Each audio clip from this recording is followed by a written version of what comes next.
VOD viewers, how you guys doing? Today, we're gonna play some games, but we're gonna work on the tier lists.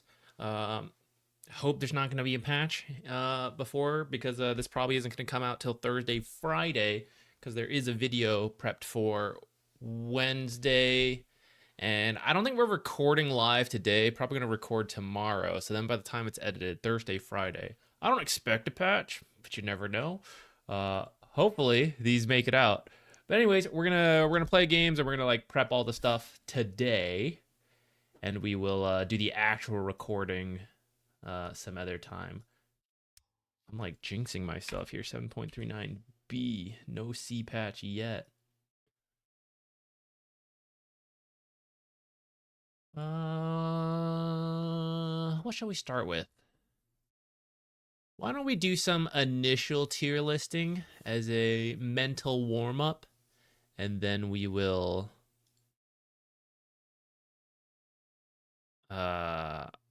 actually queue into a game. I feel slightly cold today. It's super hot outside. This is Texas. But the AC in my house is set to cool when it's cheapest to do so because Texas changes the prices on your stuff. So I think it's a blasting AC right now, trying to get the house cold before it heats up later. So I'm actually kind of cold right now, but I think as we start streaming, it will warm up. This is super wrong. Let's change stuff. This stuff all got patched. Where the heck is Shadow Shaman? Put Shadow Shaman up here. The only way to fix this is to delete this tier. And I don't want to. I don't want to have to delete it and then make a new one. But I think I'm about to. It's gonna last through multiple patches. Great every game. All right. Delete this. Yeah. New category.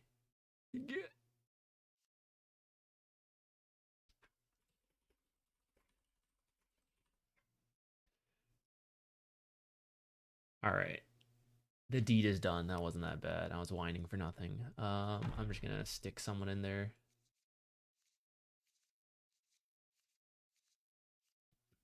Okay, who actually deserves to be in here? Let's move you all to the B tier. B tier heroes. Caudle's now like C tier. From like the very best position 4 all the way down to C tier. Isn't that sad? Hey Mikcha, how you doing? Ermiar, patron. How you guys doing? YouTube multi-chat working? For some reason, it never wants to work. Who's that? Thank you. First time I launch, I always have to like keep an eye on it.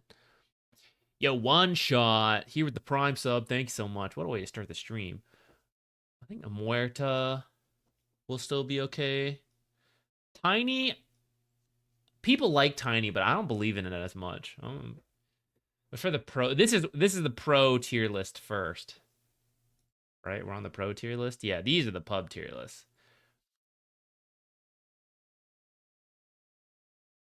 Man, who are the other S tier position 4s? I feel like I'm really blanking. Bat Rider's like okay. Night Stalker's kind of dead. Still can't believe Rubik's not considered good yet. I feel like Ringmaster's still fine. Clockwork's okay.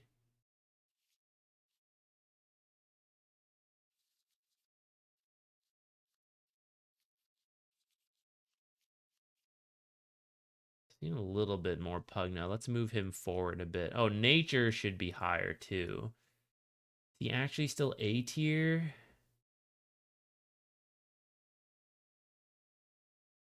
Well, let's put him there until we come up with other people to stick in our A tier list. Hey, Yuri, what's up? Yeah, I'm doing well. I'm doing well. You're running some programs remote while enjoying the stream. Very nice. We're starting with the pro meta tier list. We'll do the pub meta as well later on. I don't know if I want to put Undying here. I think these guys would be the S tier if I had to stick some people there. Jakiro maybe deserves to be on position 4.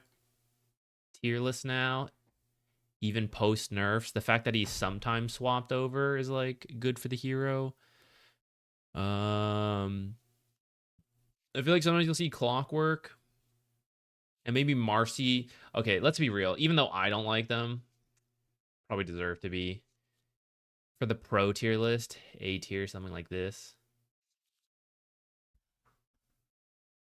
I feel like position 4, there isn't a huge amount of heroes right now.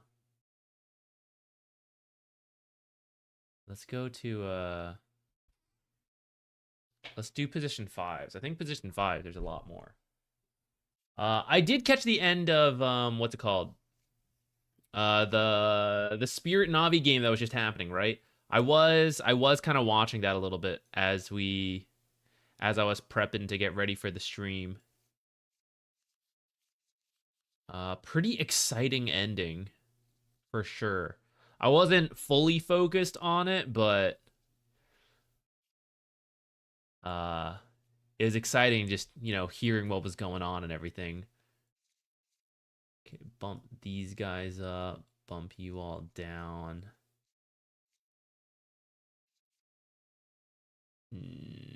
Where do we put Chen? Let's move these guys down a little bit. I feel like Jakiro might still be A tier.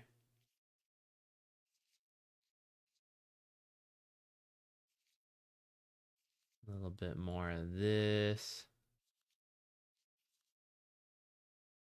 Pro tier list, I actually feel like the majority should be in the C tier, shouldn't they?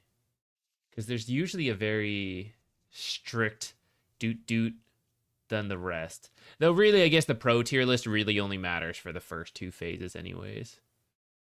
Omni was good for like a flash in the pan. Oh, Oracle should move up. Probably an A tier.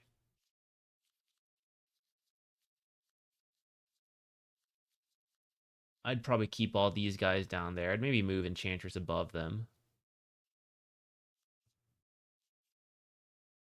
Pugna's more popular than C tier. No one's really doing Weaver 5. Dazzle 5's kind of dead. Mirana 5 still happens. Lion, Ogre, pretty uncommon. Bounty, pretty uncommon. Yeah, Batrider 5's a thing. Night Stalkers died off. No one's really doing that anymore. Hoodwink, no one really doing it anymore.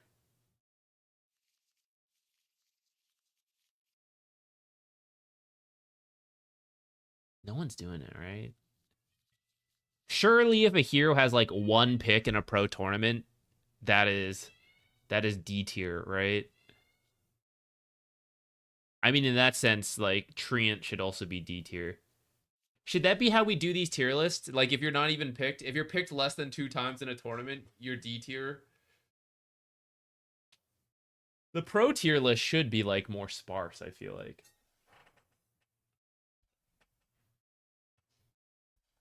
Joy K, I literally had a dream about Dota last night. I do have Dota dreams. For better, for worse, this is probably for worse. I find that the longer we are in the Dota career, the more accurate the Dota dreams become. In the past, a Dota dream would be like, I'm playing a Dota-esque game. It's like, what is this hero? What is this map? I don't really know what's going on, but I know in my dream it's supposed to be Dota, you know? Last night, I had a dream about like working a tournament, like Raleigh-esque, and I had a dream about playing the game. And it's like, it's detailed. It is the accurate map. It is the actual heroes and abilities. I mean, there are still some like weird things as dreams go, but it's like, it is getting increasingly accurate the more I play and the more I do content creation. It is no longer the vague dreams of random stuff. Does being banned count as picked? I mean, as long as a hero, like Undying is banned a lot, but not picked, right? Because he's being banned a lot. I would count that. If a hero has a combined pick ban rate of like less than, I mean, there's like usually 100 games in a tournament at least, let's say, right? I guess it depends on the tournament. But like if you're being picked less than 5, considered less than 5 times in 100 games, you're not very good. You're in D tier, you're hyper specific at that point.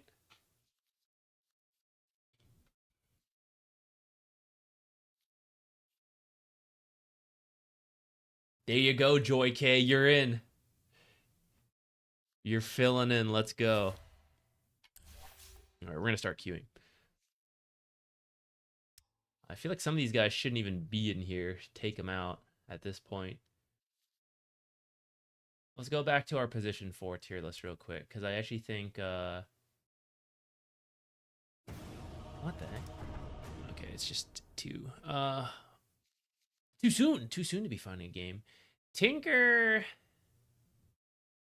I mean, I guess Tinker's kind of donezo at the pro level, which surprises me a bit, but also kind of get it. Oh wait, we gotta do this real quick. We'll just do some basics. This is really quiet to me, actually. Bump that up.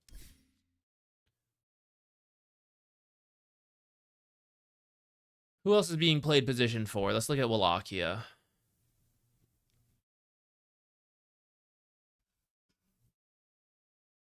Okay, supports. We got Bat Rider, Undying, Naga, Shadow Shaman, Shadow Demon. Actually, Shadow Demon's higher than I thought he would be based on the essay quals I was doing. But during those quals, I thought Shadow Demon should be picked more. Like, I was seeing a lot of cases where it's a good Shadow Demon game, and I was surprised he wasn't being picked more. So maybe Shadow Demon, maybe he's making his way up. Let's put him there so we remember. Let's see. Dark Willow, Tusk. I guess I need to have Terrorblade support in here. I have seen more Terrorblade support than I think I should. But I am seeing it. We'll have him here. Where was I on this list? Do we have Magnus on here? Move him down. But he is still kind of a thing. Okay, Abaddon, 4 doesn't happen. Tiny, 4, yeah. Dawnbreaker, not usually position 4, but sometimes. Warlock, Kiro, Enigma. More Chen bands than I thought at Wallachia. Who's doing this? Who's doing this? See, Wildcard picked it. Heroic picked it. I don't know who's banning it, though. I'm not going to look into it too far. Naga 4 doesn't happen too much. It's almost always Naga 5. Oh, Chaos Knight is true. We should add him in here. Whether it's that good or not, I don't know. But it saw a little bit of play compared to absolutely no play before. Now, is it actually position 4? Let's see. Wild Card did it. And Watson played it as a carry. The 2 games it's played in Wallachia so far. I actually think it's kind of doable. I think it's between like B and C tier. I'll have it in B tier for now, I guess. It should probably be less.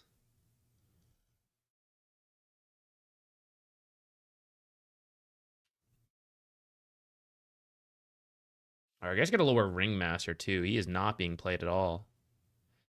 Which again surprises me. For the amount of Shadow Shaman that is being played, I think Ringmaster is really good versus Shadow Shaman.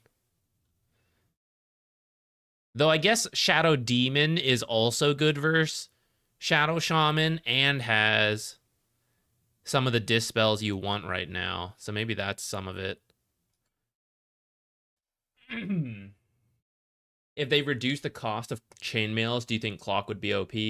But I think a reduced chainmail cost would benefit a lot of heroes. Unless you're like, everything chainmail builds into gets an equivalent increase except for the solo chainmails.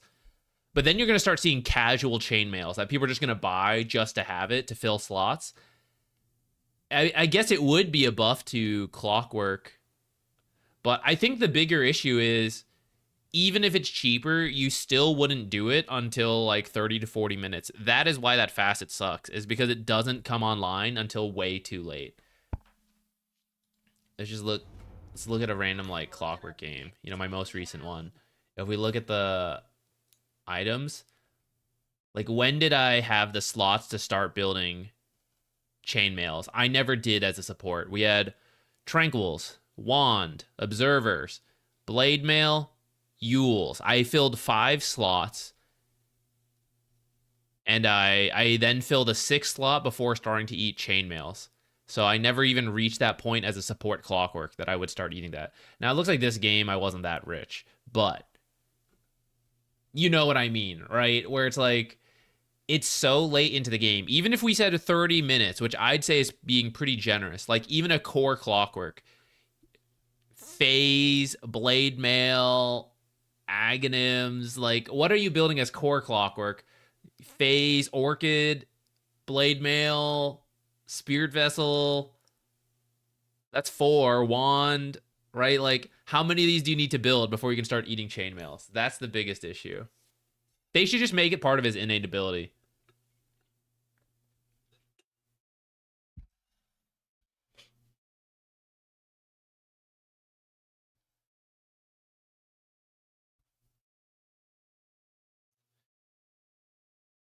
Undying is winning me over as a possible position 4 in pub games.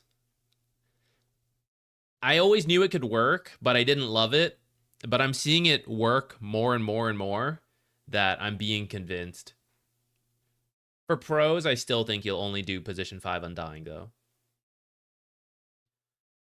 Position 3, I wasn't strictly planning to work on those tier lists, but we can take a quick look. Let's see. This is me not having adapted this at all since 7.36C, apparently, and it sure looks pretty accurate. Let's see. Lycan would move up a little bit because of the Helm Dom. Done.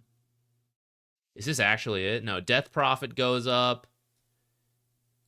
Doom should probably go up. Venge, Dragon Knight aren't really a thing anymore. Not a lot of people are doing Night Stalker 3, though I think it can work.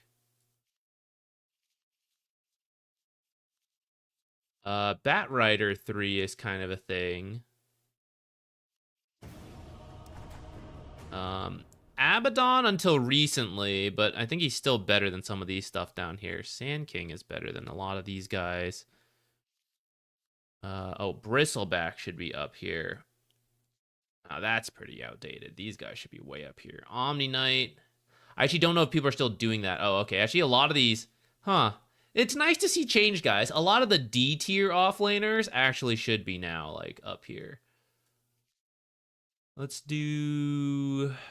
Let's see. Some of you are picked less than others.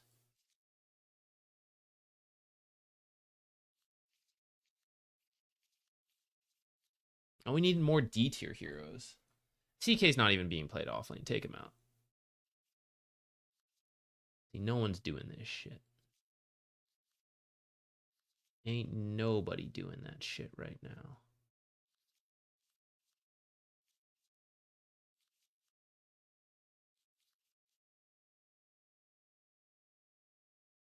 Pretty sure I've seen at least some of those. All right. I don't think Legion happens all that often.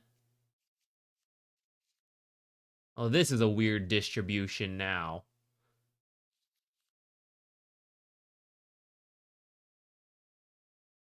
What makes Night Stalker bad? He just got nerfed after being too good. So we see, like, the night duration decreased there. Talent nerf here. Bonus regen down by 20%. This was a lot. This was one of the bigger nerfs. What else? Move speed during Night Rain decreased a lot. Is this where he became good?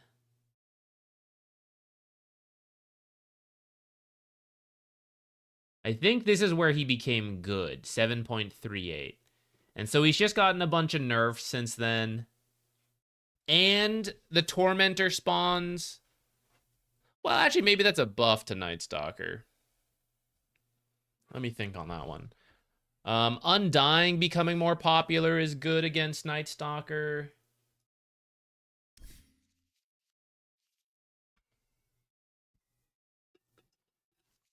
Oh yeah, wait, when was that changed? When was that one? That was prior to the Night Rain, wasn't it? Because he was good, and then the ultimate not refreshing. Oh yeah, here. So he used to be good, then the ultimate stopped refreshing basic ability, so he became bad again. And then he got Night Rain, which made it good again. Or Night Rain got buffed.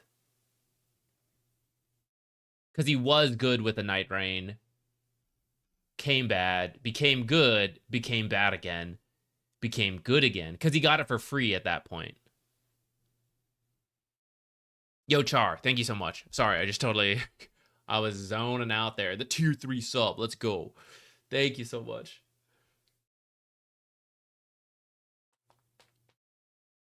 Medusa position 3? You're right. She should go on that list.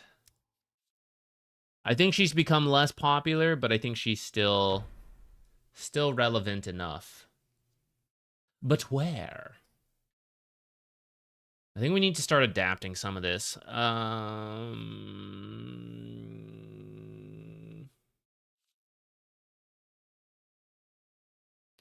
I haven't been catching as many of the Wallachia games going on. I probably should have been.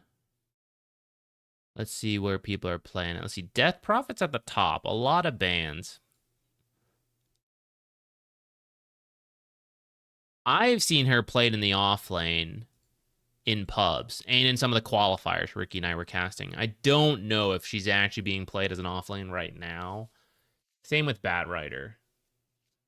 I think there's a lot of Batrider support that you then sometimes cheese into a core. We'll have to deep dive into Batrider games later to see if it's actually offlaner support or core. I mean, core or support more often.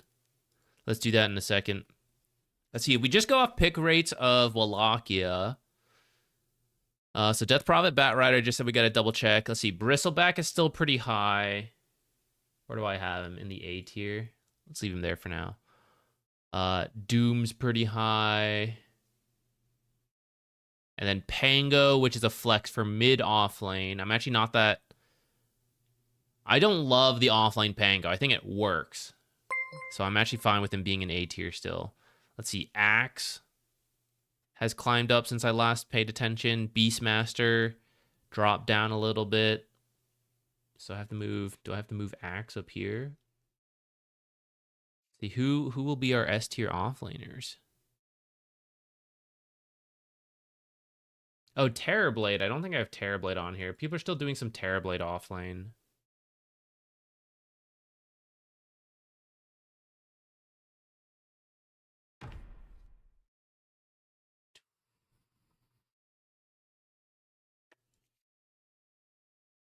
I feel like I should move Sand King down. He's gotten he got a lot worse after they changed his facets, and then I think people were still playing him a little bit. But I think it's settling down to the point where it's like it's actually not very good.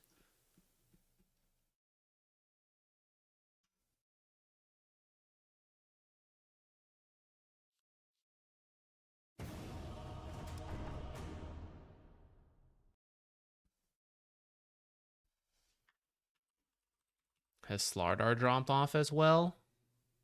I was seeing a lot in qualifiers, but he might have dropped off at higher levels. Looks like he is pretty low. Okay, we can move him down for now. I don't think he's that bad, though. But he is maybe more niche. You're not, like, opening Slardar, right? You're grabbing him later in the draft.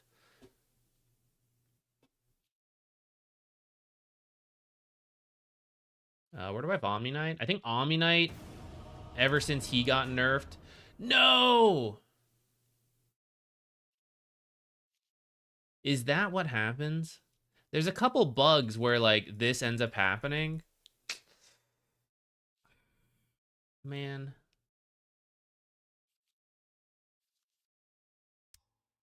The worst. The worst.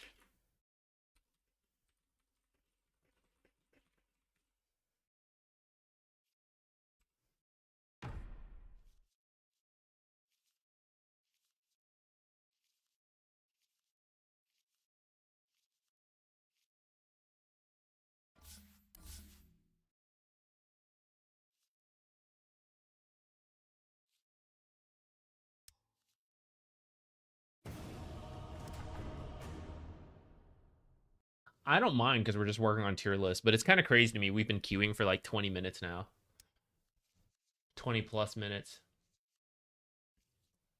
Oh yeah, Omni, thank you.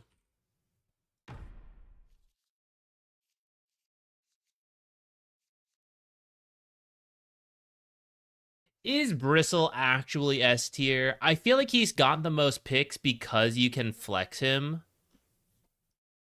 But I don't actually feel that he's the strongest offlaner. But who would we give that to? Doom's picked a lot because he's so consistent. Does that make him...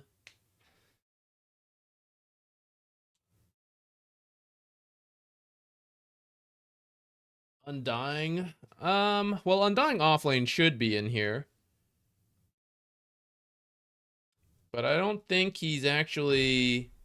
I was excited to see teams do it, but I haven't actually seen it very much. Is it happening in Wallachia more? It's mostly been support Undying from what I've noticed. I guess it's time to start jumping into the actual games.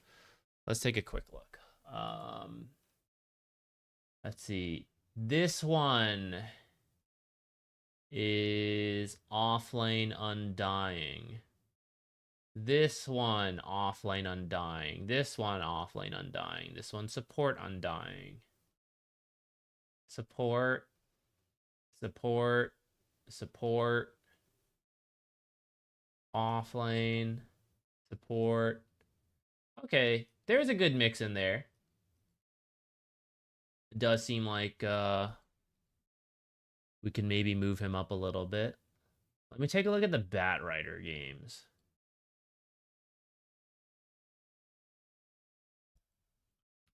Dude. You gotta see if all these are Batrider support or Batrider core. Okay, let's see. Position 4, 4, 5, 4, mid, 4, 3, 4, 4, mid, 5, mid, 4. All right. I do think if we see more games, we could get the offlane Batrider eventually. Because I think the thing with Batrider is you pick him early and you plan to play him as support. But when they don't properly respond to it, then you can do the haha, gotcha, Batrider. You know? It hasn't been shown yet at the pro level, but I think its potential is there.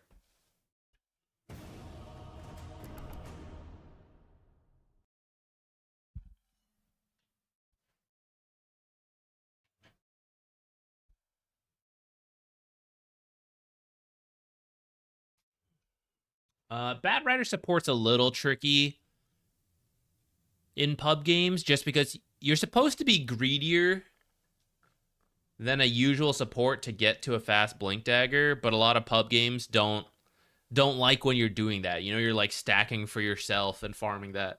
At the same time, there's also a lot of space to surprise people with Bat Rider in pub games that aren't used to his damage, and you get free kills, or, you know, there are wacky fights, so you end up with a lot of farm. So I do think it can work, but you need to just learn your hero, learn how to push the limits.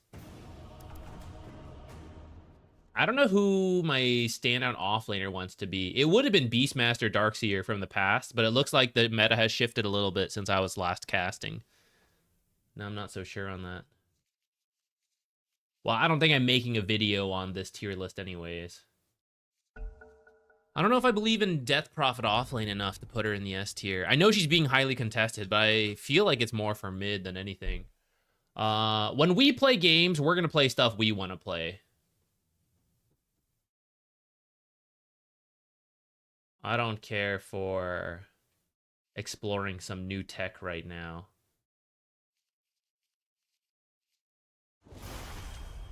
Or Venomancer.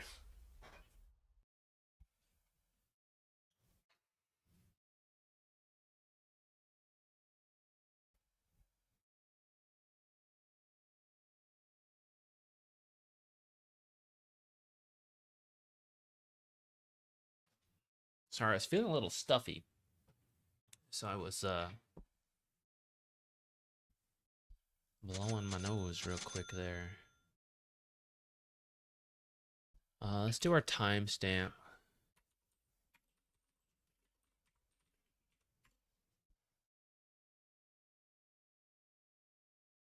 Faceless Void double picked? That's crazy. Nature's ult no longer has a unit limit. That is correct. It is... There's a unit limit to how much it can ramp up the damage, and then it does max damage till the end of the game. Or till the end of the ultimate. Which could be the end of the game. Who knows? Maybe an okay Spirit Vessel game. We can see what else comes up. I think we're gonna need a magic stick, though. It's a Lion 4, most likely.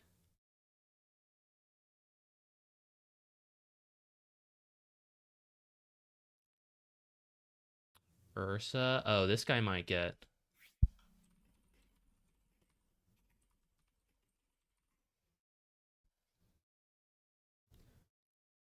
Let's clarify real quick if this guy is getting an urn or not. Because if he is, I'm not going to do it. All right, we'll just get 3 iron branches then. And maybe another sentry. Let's think about that for a second. Don't know if it's Kunkka or Death Prophet. And who's my carry? I actually wasn't even paying attention.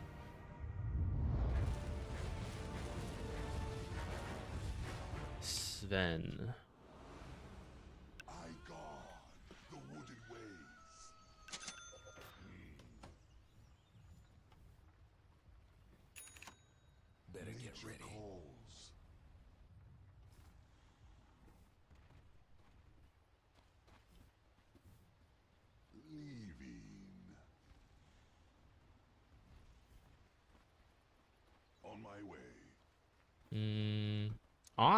They probably need it more than I do in this bottom lane.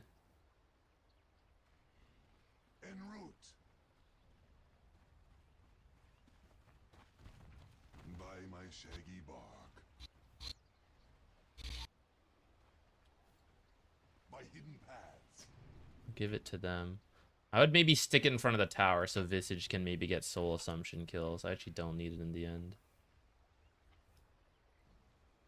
30 seconds to go. Hey Lax, what's up?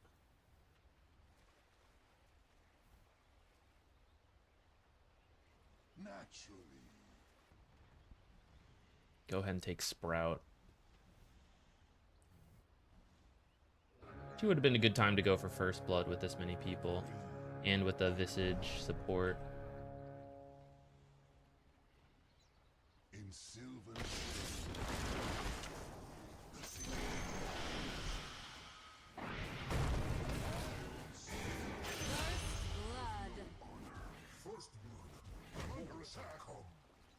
Alright. Used up our blood grenade for that, but we got a kill.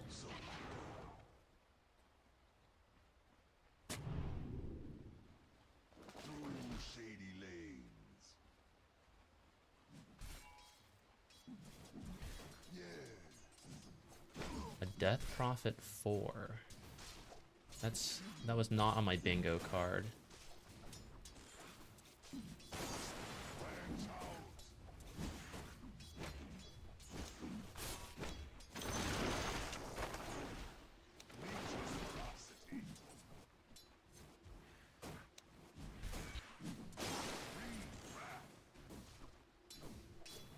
I fucked up. It's my bad. Just let me die.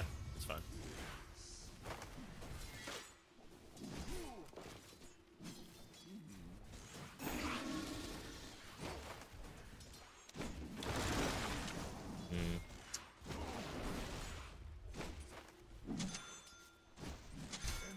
Okay, I can feel.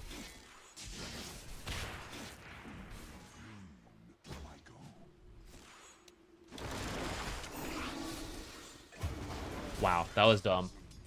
I really wanted to tango my Sprout, but I walked too close to this Death Prophet. He's just been kicking the shit out of me this whole time.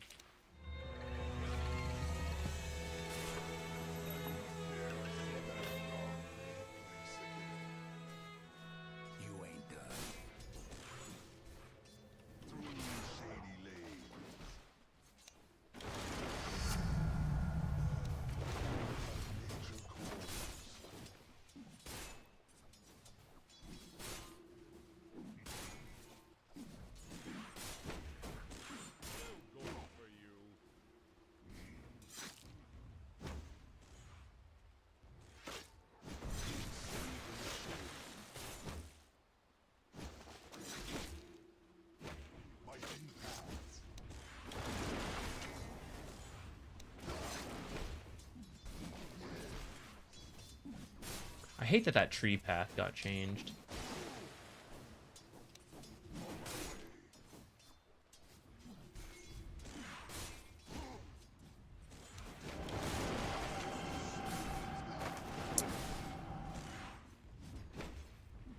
Once again, I wanted to tango my Sprout, but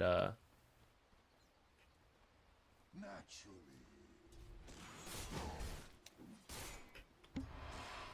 By my shaggy ball. thought maybe my camp was blocked just from the last pull. On my way. I've been seeing more Death Prophet support. We might need to try it sometime. It's been very annoying to deal with.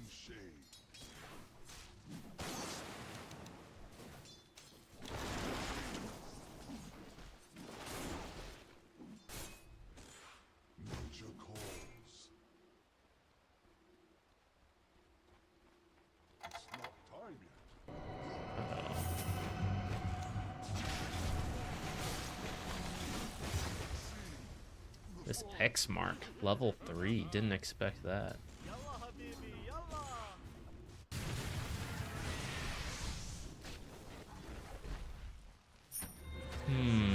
What do we build this game since, what's his name's doing Vessel? I just realized it's a line mid. Are TP in on him?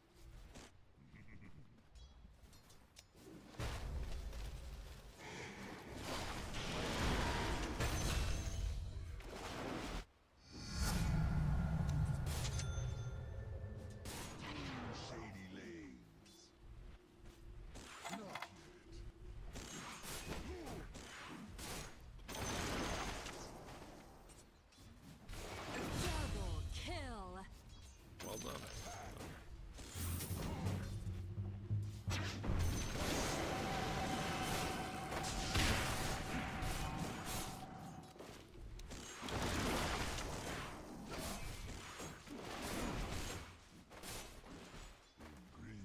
What's that pathing? I really don't like the new tree lines. What? I must be at like 501 radius there.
Should I buy back and teleport here?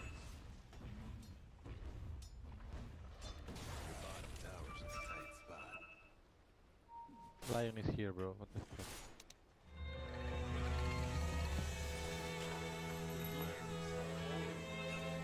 Maybe an Atos.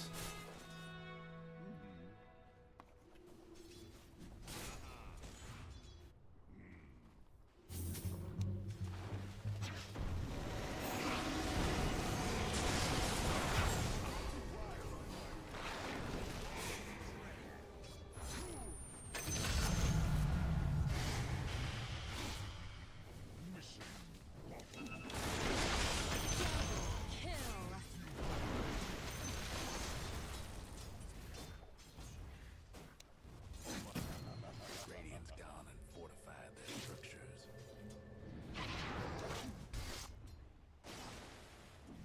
Alright. We weren't able to give this Sven a great lane. We're gonna have to make sure we get Anyone stacks. able to save our shaker? I don't have DP for 5. He looks okay. Yes. So I go. By my shaggy bark.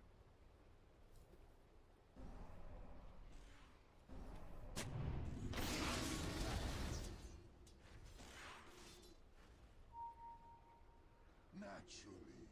I gotta be pretty careful of this. I think I will be. Mid-tower right about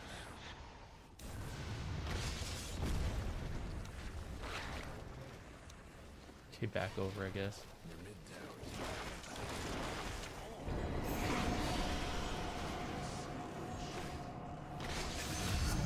Oh, thank goodness I died second. Doing so good. We got a soul assumption kill. Shaker, I'm gonna need the fissure of a lifetime. Double kill. Oh, yeah, never mind. No way. Okay, probably just a 4-staff first. I think I'll get Boots 4-staff.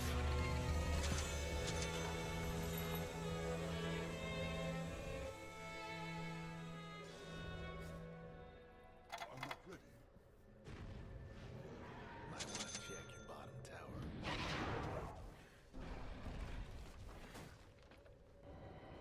So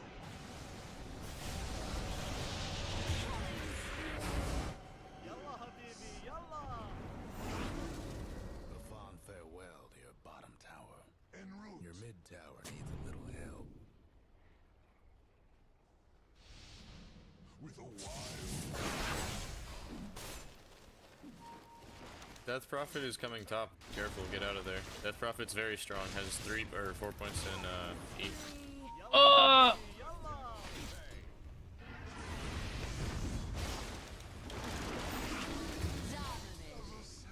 Damn, I can't believe he got him with the cleave. Have you guys ever heard me complain about how large cleave radius is? It's ridiculous. I hate it. top tower. There's a tree. Them dire buildings are tough as nails for now. Yes. Your top tower. So much for your top tower.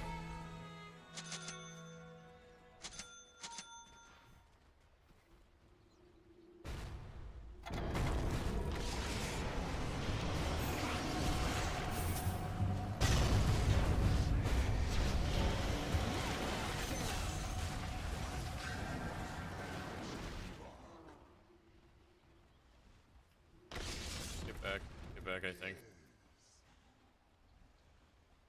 Probably no vision if they were making that play. But I feel like there is a ward somewhere up here. Behind, maybe? Oh.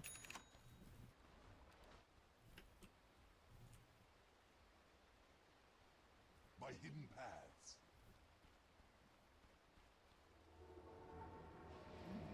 How about here? Nope. Leaving.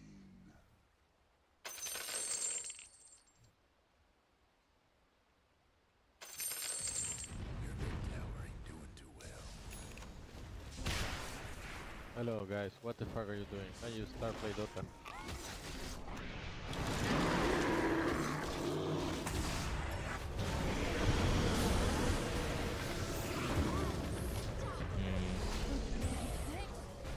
Double kill. Monster kill.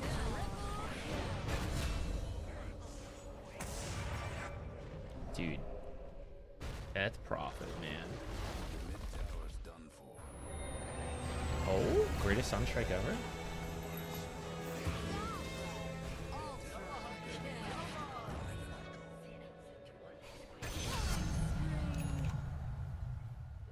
Through shady Your mid tower ain't doing too well.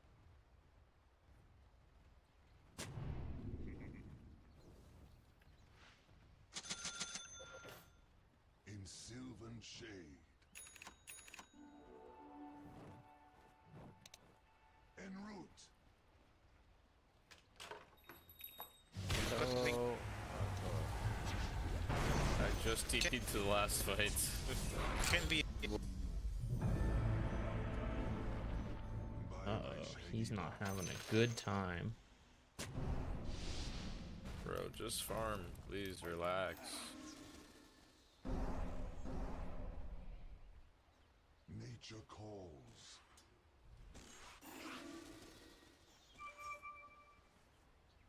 Through shady lanes. Should have been stacking. I was looking too much at the map.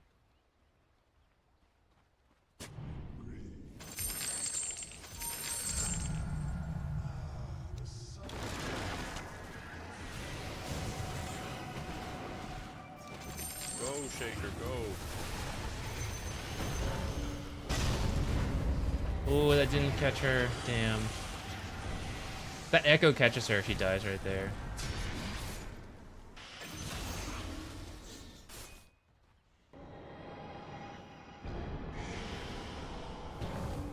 Where's my invoker? Where the fuck is he, dude? Like, this fight's like 20 minutes long.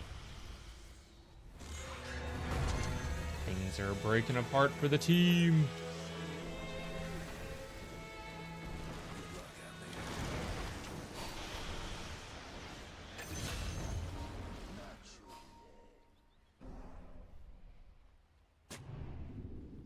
With a wild spirit. So I go.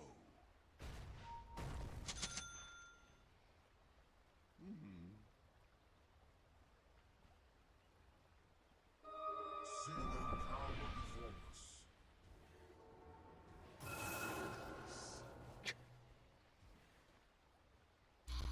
Is it open?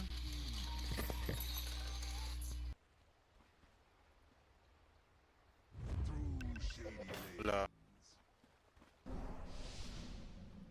Hello. I don't really want to start on Gunker. Let's see if we can find someone behind him first. With a wild spirit. Okay. Nah, fuck it. Go on, Gunker.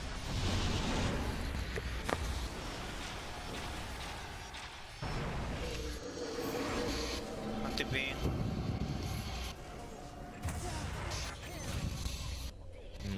I guess I should have thrown my ult out. I didn't think we would have to, but I guess I should have known Kunka's real tanky. I guess part of me was thinking it was still on cooldown, but I should have double checked that sooner. 8 seconds or Echo Slam.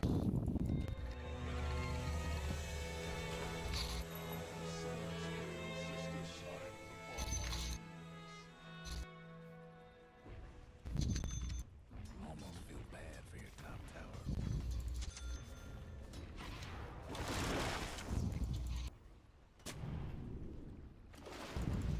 On my way.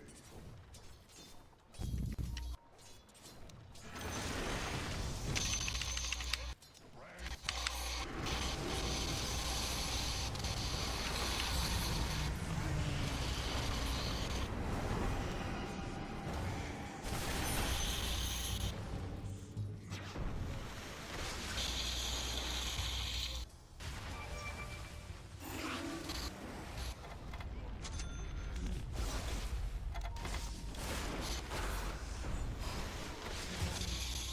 Where did they even see me from there? I guess there may be a ward. Shouldn't they have their vision blocked by Sprout? I don't think creeps can see that far. Guess we better check the mid lane. Be your mishap right about now. I'm not playing any music. I think it's from this Earthshaker. He seems to open mic. Madre, ¿qué está pasando conmigo?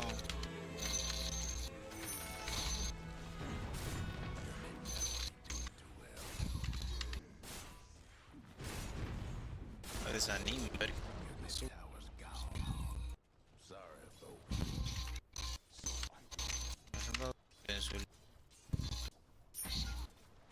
Yo que he ido contra un...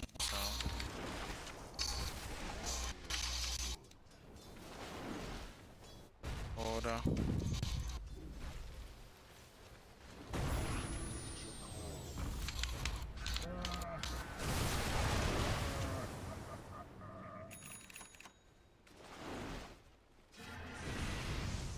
Through shady lanes.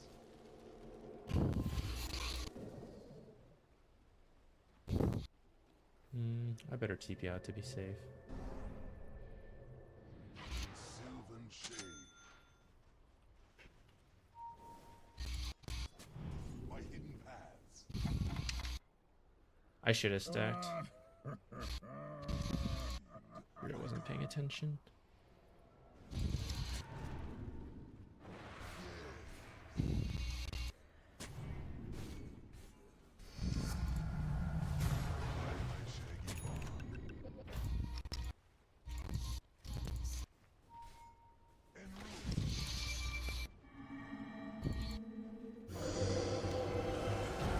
Top 5.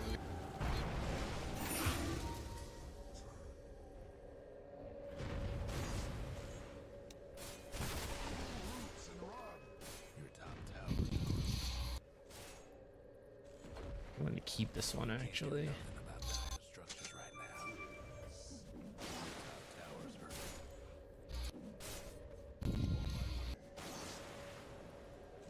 Boys.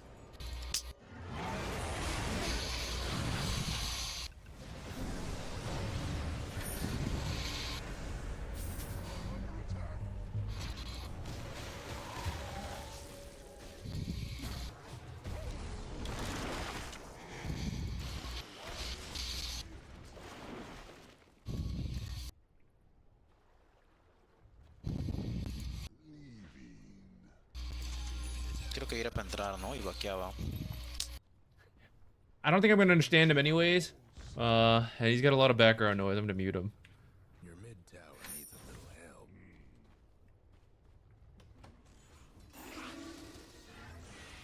Through shady lanes.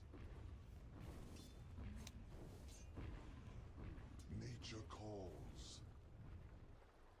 I feel like I'm losing a lot of wards. Should I be suspicious of stream sniping? I don't think I've been placing the most obvious stuff.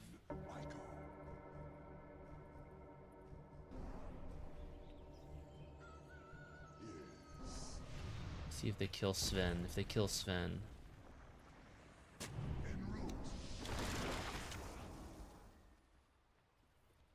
On my way.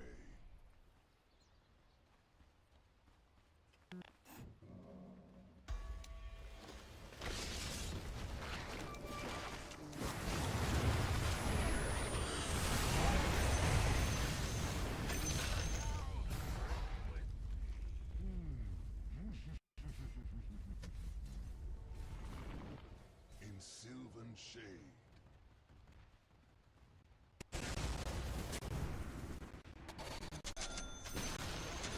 The other fell bottom tower. Nothing but frags now.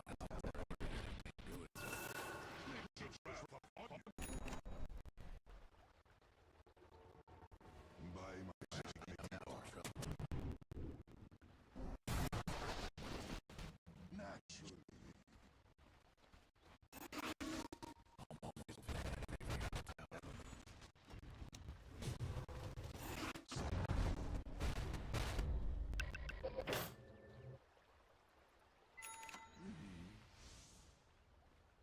I'm gonna ping that because it looks like Sven might go through there farming. Approved and after them.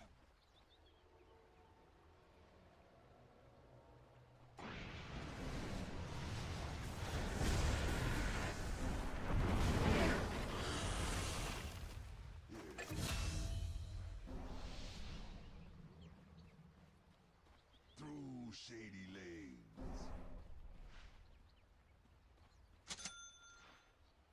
Can I stack anything? Nope. So I go.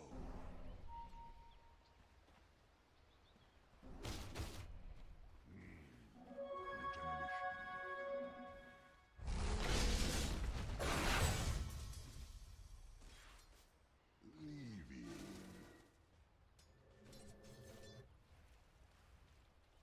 Nature We're going for Roche.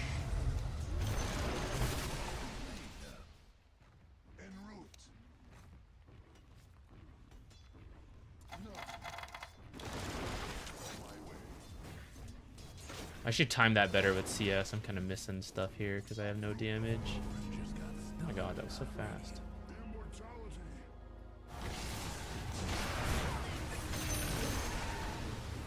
Naturally.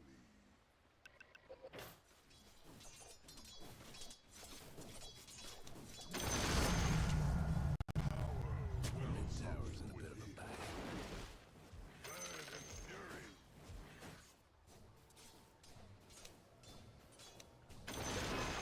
Paths.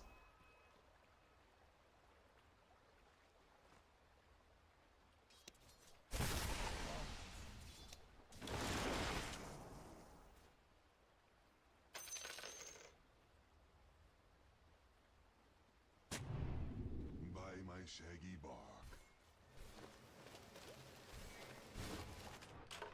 In sylvan Okay, we have more wards surviving now, so maybe it was just coincidence we lost so many in a row, with a wild or maybe they got called out and they decided not to do it anymore. Who knows? Either way, we actually have some vision down. by my shaggy bark. The other fellas aiming to The full pipe is actually quite good for the team. It's just kind of slow for me. This guy's going full pipe too. Okay, I'll just keep getting the glimmer.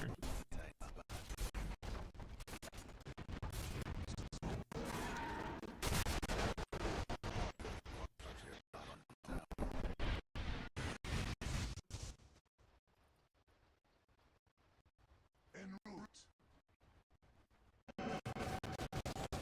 Killing spree. Shade. With a wild spirit.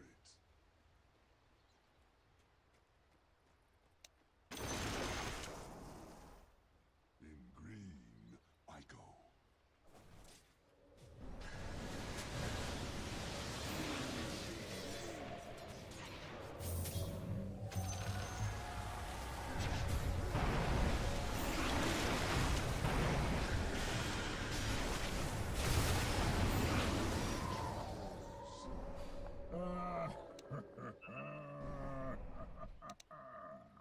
By hidden paths.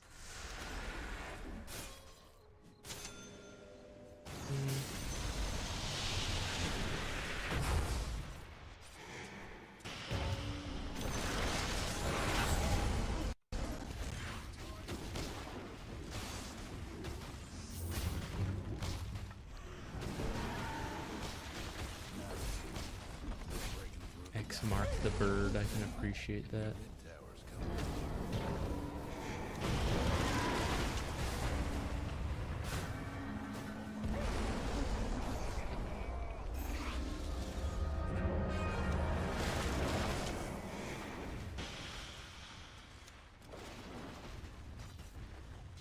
Nature calls.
Unfortunate on the double sentry.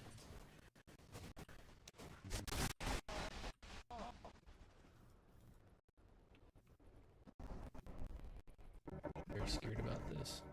Whoa! Huh. What happened there? Shit, there's an Ursa on the way. Oh shit! Let's do Oh. this. The fuck, dude. Let's do this.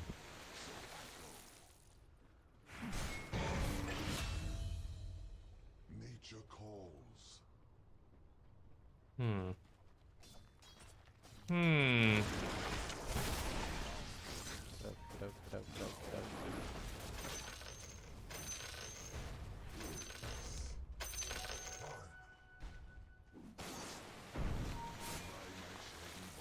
We know that Ursa and DP are here. It's mission. Maybe, yeah. In sylvan shade. Oh, well, he's over there. Oh, I must be cover. Maybe cover first. Not a fight, not a fight, not a fight. Yes.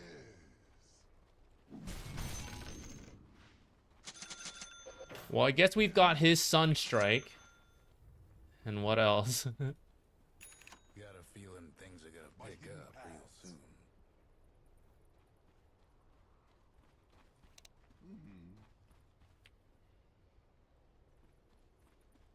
On my way.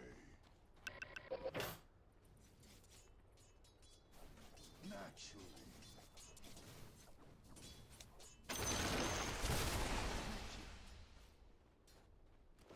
With a wild spirit. I'm gonna have to get a Maelstrom now. Go to smoke. Like this. Leaving. Go, let's go, let's go, let's go.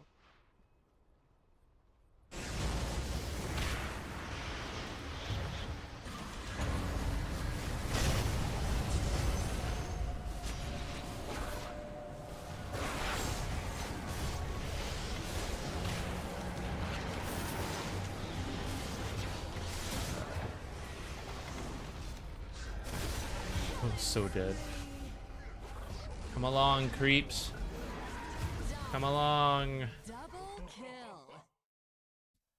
Well, there's probably no winning anyways with this abandon. Oh, yeah, he's out too. Okay, definitely no win now. Do you like Alchemist with support with the Scepter Facet in your team? I've never played with it yet. I don't think it's good enough, personally. I know some people do it. I can see it working just because that's how pub games go, but... Dropped out when you get in school. The mid-rags are getting smashed. GG. I don't know why they... I don't know what happened with the abandon, but it happened.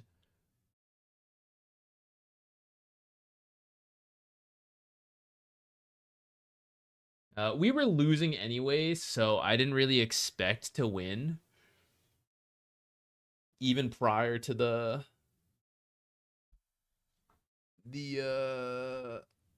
what's it called?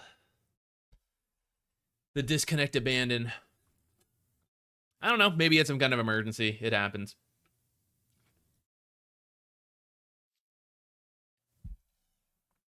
Had to shower their capybara. That, I mean, that's pretty time sensitive, so I would understand that. Doesn't the game usually end it by now? What's up? We're all disconnected.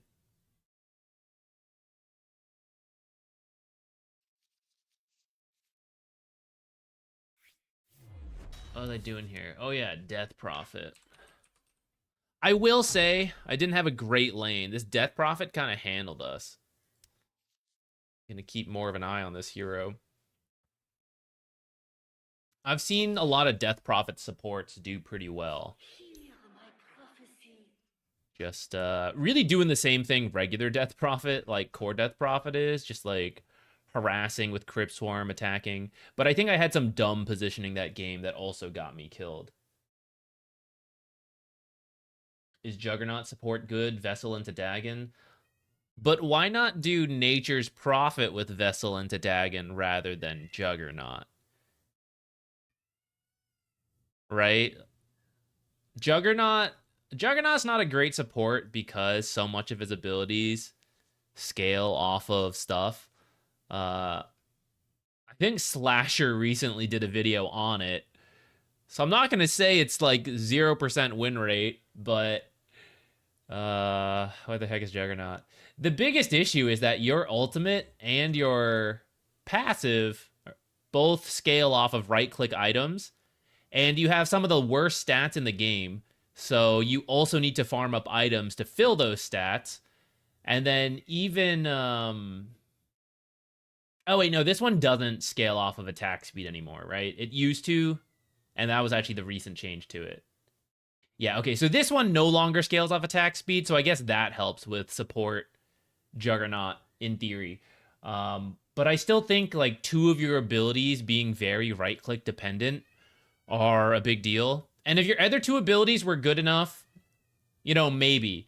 But to use these two abilities, you need mana, which your stats bad for. And then Blade Fury is a spell that you have to be close to enemies to use, which means you can be attacked, which your strength and armor... Your armor is actually decent, but your strength is bad.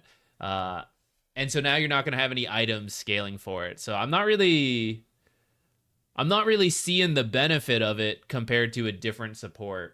Free PKB, but you could play Omni Knight then. Omni Knight has repel. Free BKB isn't really...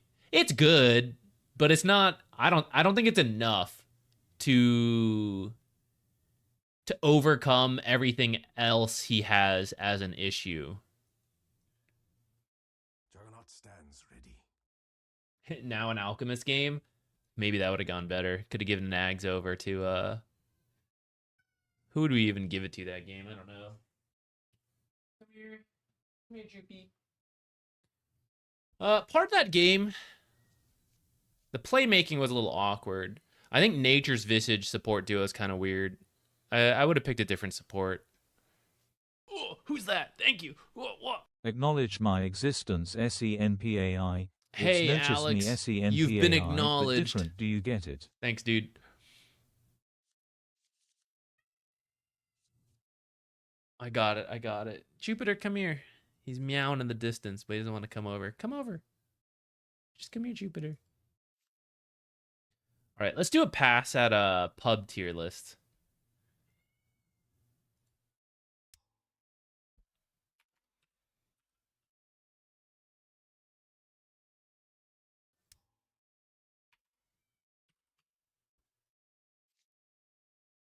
Let's start with position 5, because I think it's way easier to... There's less 5s than there are 4s for pub games.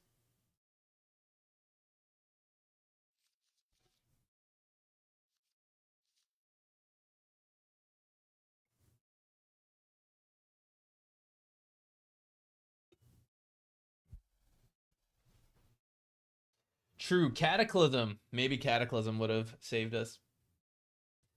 Thank you for watching the videos. I appreciate it. Can we do a snap game for funsies? Maybe.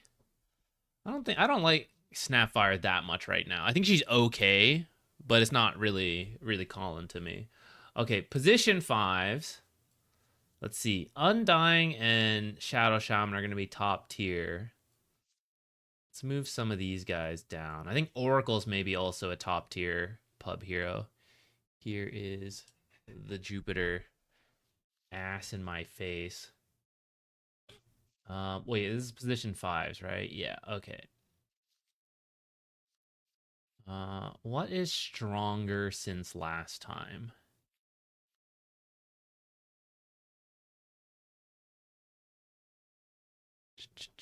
Undying's the main one I wanted to make sure we got. Oh, where's Witch Doctor? Witch Doctor, I think. What was his buff again? I know he became better. He got this malpractice one. I think his win rate's actually not that amazing, right? But it's like, it's Witch Doctor in pub games. It's... Oh, no, it is still pretty amazing. Okay, yeah. We can keep him up here. At high games, it's dropped. But it's like Okay, Dota Buff says 49.7% win rate at Divine Immortal, but then it's like 55% at Herald through Crusader. So that's pretty much what I would expect for Witch Doctor. The cask alt bounce value is there. Can you guys hear him purr? He stopped doing it. He doesn't want to be monopolized.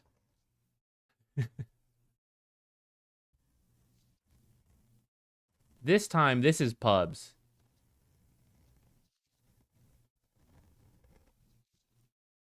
We're working on a pub tier list right now.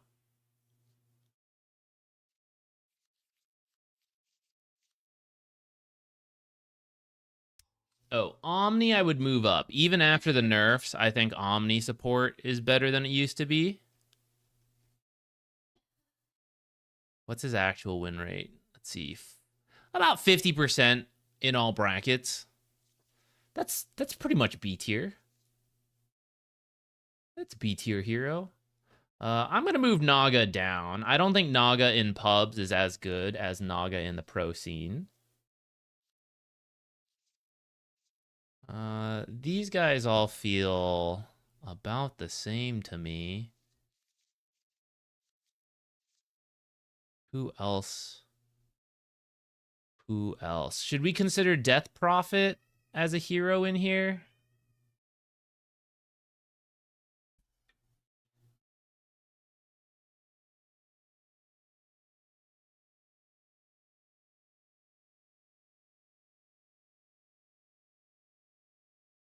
I keep forgetting she's universal now. I'm just gonna have her here, keeping my eye on it.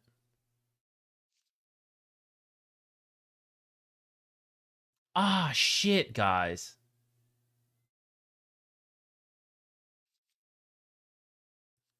No wonder why. I was like, no wonder why this feels... Damn, I gotta swap all this around again. This is the position... This is supposed to be the pro tier list. No wonder why I had him so low. I was like, why did I have Witch Doctor so low in a pub tier list? There's no way we had him down here. Oh, switch all this shit again. All right, Omni's in the ground. Actually, he's not that in the ground. You think I would have noticed that sooner? There's no way I have Naga. It's like, why do I have Naga so high in a pub tier list? There's no way I would do that. I should have known.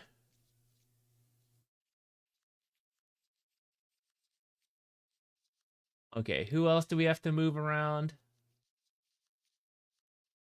Bane's actually kind of popping in position 5 pro scene. Move him here.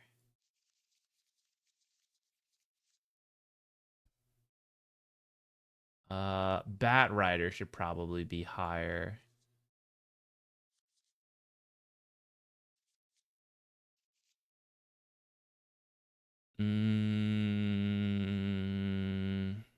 Is this where we were at?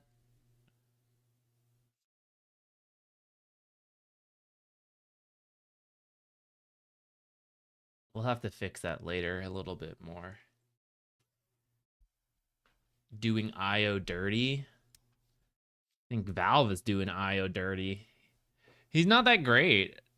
A couple teams like him. I mean, we could move him up like a little bit to B tier, but I feel like the fact that only a few teams occasionally play him, is that not a C tier hero? I suppose I mean, tier lists are always messy in between like C and D tier. Or like as you get to B tier and lower, because like this is a pro tier list. So really, the pros only really care about the S to A tier, and then after a lot of those get banned out, or you're like later in a draft, that's when you start reaching deeper for like, oh, we need this hero for this specific reason, or like this is the only one left. I mean, so you could bump this stuff up and down, and it wouldn't really matter that much. Like, we want to move IO up? Oh, I don't care. Sure, you know? It's like... Between these tiers is like whatever to me. Let's actually... Okay. pub tier list. Yes. We're on the pubs. There we go. Okay. Bump this shit up. Bump this shit down.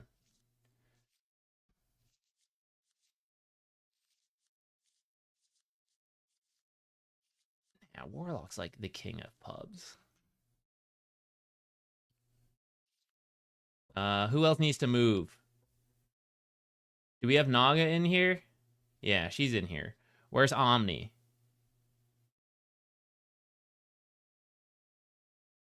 Do I not have Omni? Oh, he's there. Okay. Omni can go up in pubs, I would say. How high should we move him? I think B tier is what we said, right? Wasn't he in the pro tier list? Did I accidentally delete him? No, Warlock should be in here. He's like here.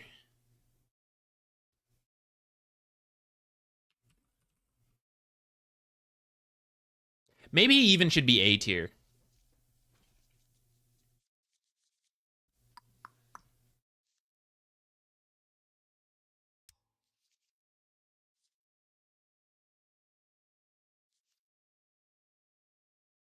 I'll think about that. We'll leave it for now.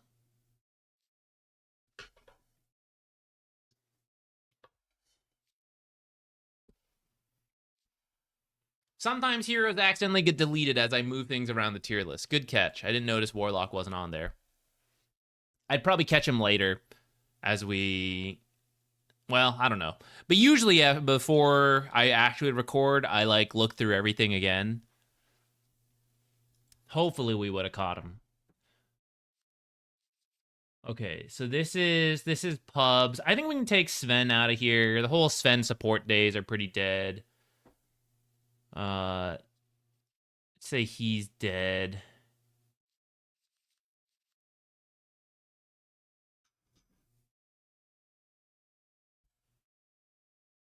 What other pub heroes we got?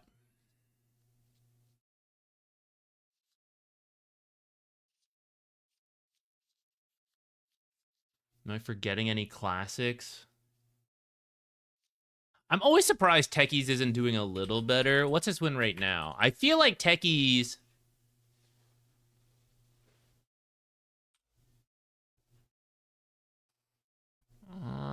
48.5 is his highest. And I guess he is C tier.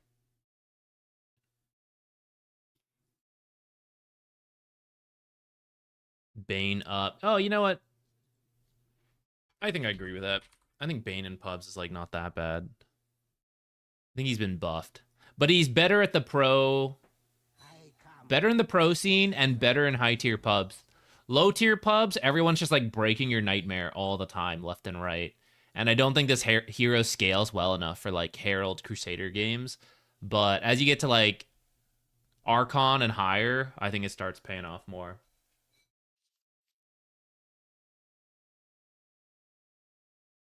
Is Wyvern not on here? Oh, here she is. Okay, let's sort by win rate. Let's start. Venge. Venge is pretty high, but some of that's also core Venge. I'm okay with leaving her here. But she's actually one of the highest win rate heroes in pubs, which blows my mind for how bad she is at the pro scene. But Swap and Ags are just too good for pubs.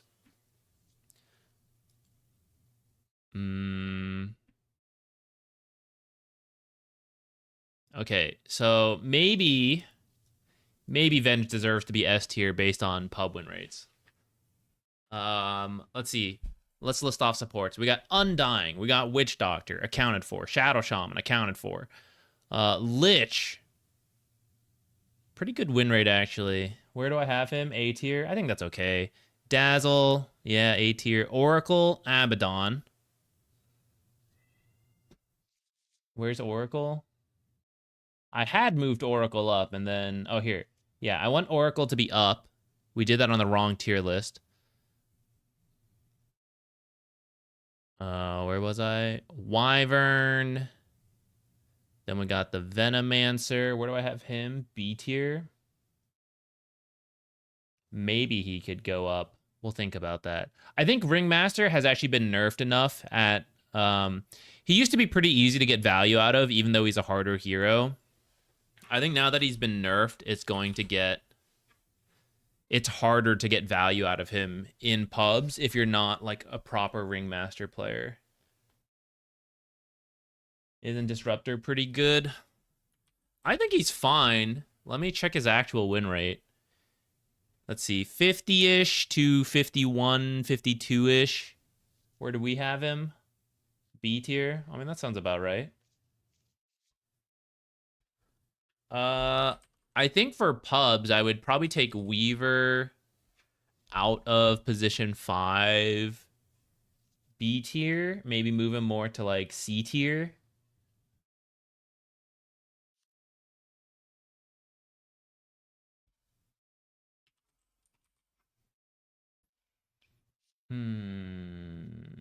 Maybe Grimstroke should go higher. I've been pretty harsh on Grimstroke in a lot of pub tier lists because I always hate the coordination required. Where's he who's at? That? Thank you. Oh, Because I think he got a buff, Sup? right? Let's see some Gleipnir ET. What's up? Gleipnir ET. No. Mortal Oracle, thank you, though. But I don't know. I don't think that Gleipnir ET is happening. Grimstroke is what? 49.5 to 47.5. Yeah, not that great. So I think he stays in C tier. You can put Clinks in B tier as a position 5. I'm up for Clinks 4. I mean, Clinks 5 probably would work just because it's a pub game, but I think I want to keep that in a position 4 spot. Pugna maybe should go higher to like B tier because he recently got a buff, and then his lowest win rate is in like the lowest brackets, 48-ish, but it jumps up to like 50 to 52.5 for most of the other brackets.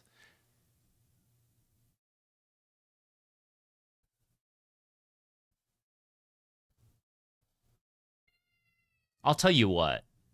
Io has a 50 to 51, 52-ish% win rate. I mean, it's got like a really small sample size of heroes playing it, of people playing it, but that's better than I thought. Should we actually bump Io up? With the asterisk that you should be playing with friends, ideally, you know?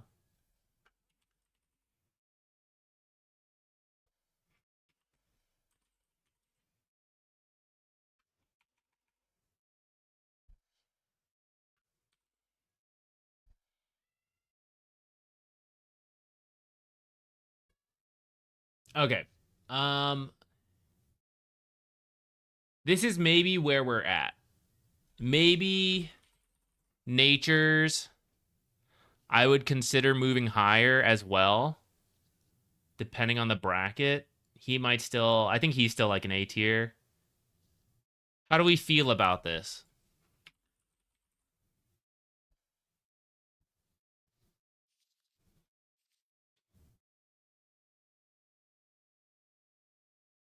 What should a position 5 have in its kit on average? It's tough to say because there's a lot of different position 5 types, but generally, you're going to want to be a good laner because you're usually matched with a carry who's usually a weaker laner. And then, did I say A or B? Or A or 1? I don't remember. But point number 2, you want to do a lot without needing much money. Many items or levels because you are the lowest priority for farm and XP. So like take Undying, super strong laner. All you need is a few levels. You hit level 6, you're incredibly strong, right? Even without needing any items. Compare that to, well, actually, before I compare that, Clockwork. You know, level 6, fantastic. You can gank, you can do stuff. Your ganks are strong. All you need is levels up to level 6, and then that's it. If you're dirt poor after that, you'll always have a BKB piercing stun. You'll always be like doing stuff, you know. Let's go to like a carry tier list. So let's say I don't know. Some there actually are carries you can be supports. But let's say like Troll. Your laning stage would be decent as a position 5 actually. Like I actually think you could make it work. But shortly after that, all your scaling is off of right click, so you wouldn't do a lot with very little money and very few levels. Lena, she could kind of be a position 5, decent laner with some of the spells, but she does want to farm up a lot, and that's not always the worst for position 5s. There is a range, but she mostly needs levels and high farm to be able to burst people with her ultimate, or to have like the right click scaling. And a poor Lena doesn't really do that. There have been times Lena 4 does work more than 5 because you get more farm, but that's kind of why. Center pos 5 with 3 bracers. It wouldn't be the worst thing. There's definitely heroes that are worse than Centaur support. But in terms of heroes I would recommend on a tier list, you know, Centaur would be... I'd probably put him D tier to C tier.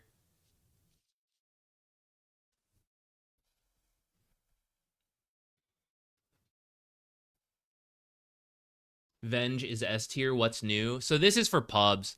I don't believe Venge being S tier in the grand scheme of the meta. However, swapping people out of position in pub games is so good. And the part of the issue is that Venge is also played as a core in a lot of pub games. So it's kind of difficult to compare support Venge versus carry / offlane Venge. But essentially, swap is really good, and a second life on the Aghanims is really good. And it's really good in pubs. Sorry, to close that statement. Really good in pubs.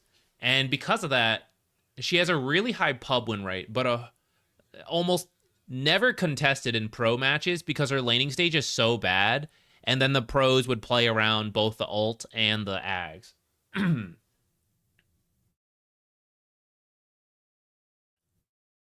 Okay, guys, if you have more feedback on our current pub 5 tier list, let me know. I'm gonna heat up some food, and we'll work on the position 4 tier list as we eat our food. I'll be right back.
I stuck my leftovers in the microwave.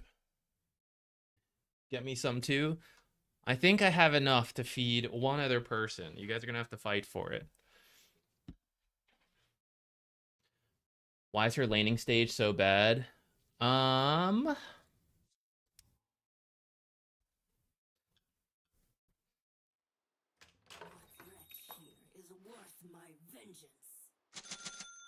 Say you're a support. Let's say you have something like this.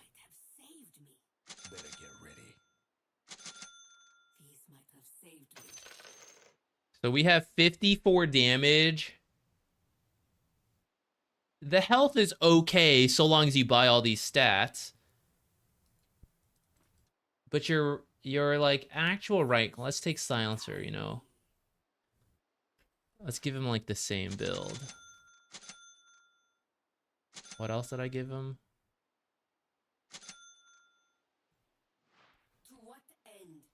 I make my move. So Venge's stun is 85 damage for 90 mana. It's like very meh. It does 1.2 seconds stun, which is like kind of nice, but it's single target.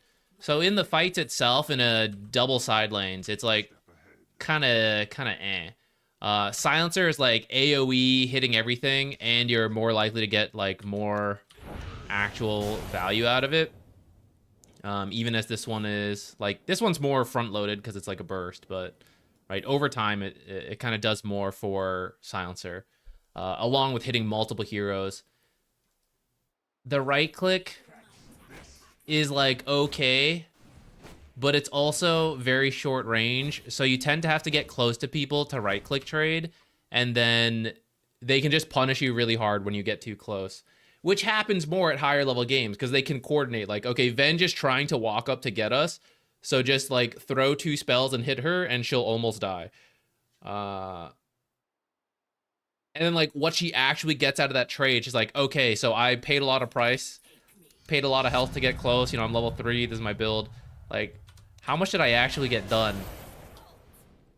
Not that much. Now, if you can just stand and right click it, like, it looks good, but the issue is like other heroes will be right clicking back. And I think you can just get away with it more in pubs where people aren't punishing the short range and the squishy hero, but the higher up you go, the more punished you get, and it's tough. Why is Veno? I think Veno actually could be higher. Let's check what his pub win rate is. I like Veno. I think I'm biased towards Veno, which is why I would have put him higher. 51.5 up to 52.5. I don't know. Sounds pretty A tier to me. Maybe you're right. Yeah, maybe it's not Veno bias. Yeah. Let's do it. Okay, I'm gonna go get my food.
Any tips on laning against Ursa as position 3?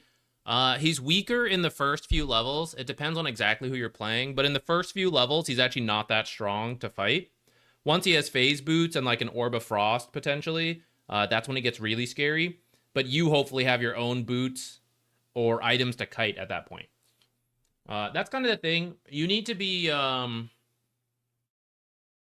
playing around that. Like, he will right-click and chase you, so you either need to stop that and be able to get away, or just avoid him.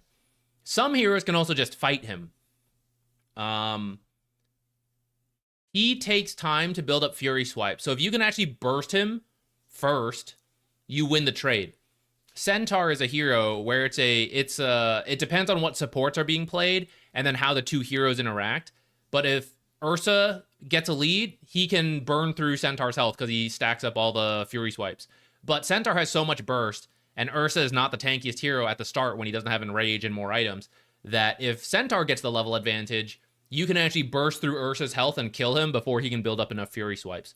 So that's kind of another element if you know your heroes really well. And then the supports, right? If the supports are high damage, it could help you. If it's a really low damage support, you know, that doesn't really help you. But the number one way I would say is just like kiting. So if you have slows or you get your boots quickly, do a lot of creep aggro, get the lane by your tower so he can't chase you, stuff like that. Okay. Let us... Is Disruptor that low? Is Disruptor that... B tier's not low. B tier's like... He's a fine hero, you know? Is he busted? I wouldn't say so.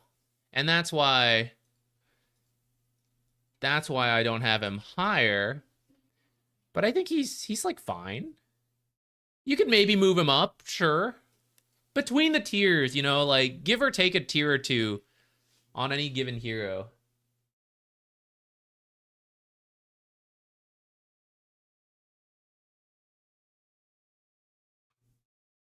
All right, let's move to position 4s for now. We can come back, but let's start working on position 4s.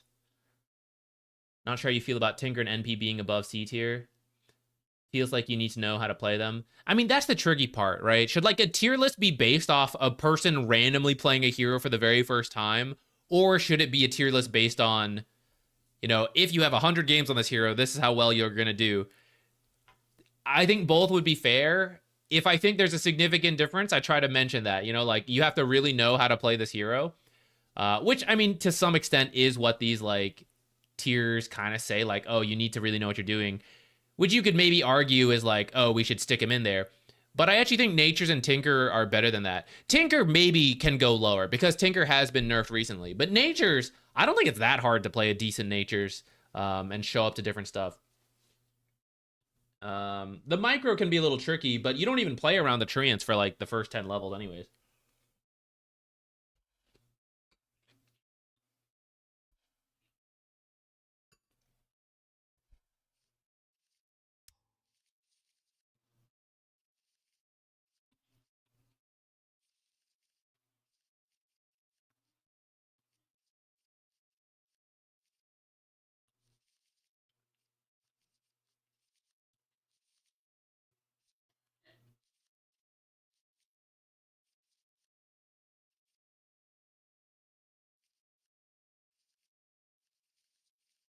Okay, who's a good position for right now? I hate to say it, but Undying should go up here for pubs. Where? One day, I'll use my brain. One day. Where do I avenge? Ven should probably go higher as well. Maybe she should even be in the A tier category.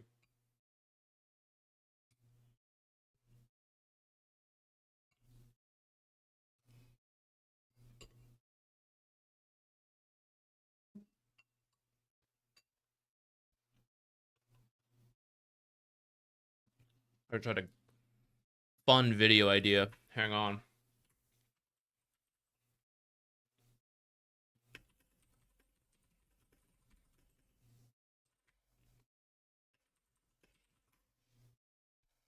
I'll jot that down on the side.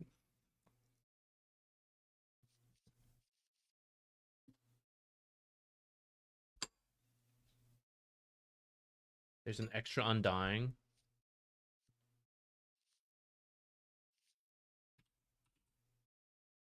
Oh, thank you. Thank you, thank you, thank you. Yeah, these lists get kind of packed over time. I definitely missed stuff. All right, I think Ancient Apparition probably goes down. He's been nerfed enough.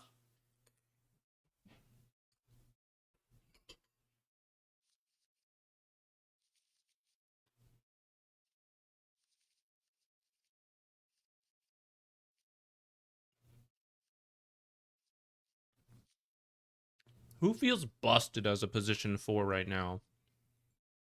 I feel like it's a lot of the same stuff for pub games. Oh, actually, Nyx should go up. Nyx, even though I think For the same reason Venge is good in pub games, and I don't believe in Venge, Nyx also has a horrible laning stage, but the Invis burst is really good for pub games, and he tends to still have a positive win rate, even though I don't think that hero's any good.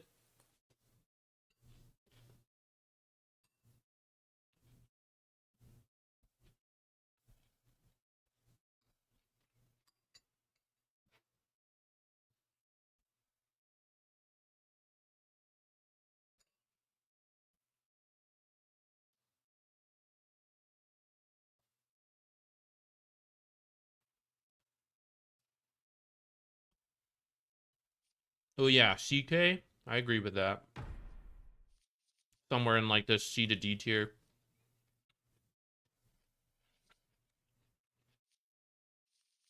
Let's put him here for now. Okay.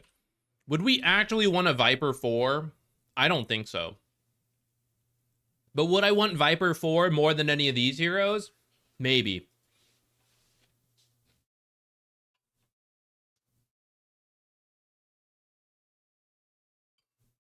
It feels a little wrong to have heroes like these guys, you know, be in the same tier list as some of these, like the same tier. That feels a little wrong.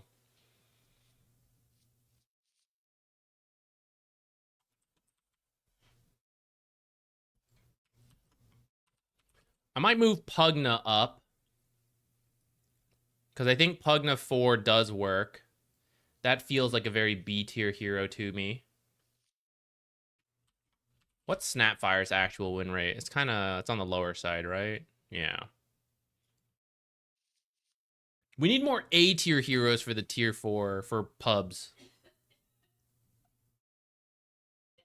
Worst heroes to pick in any given position. That could be a fun video. Like, not that serious, but still funny.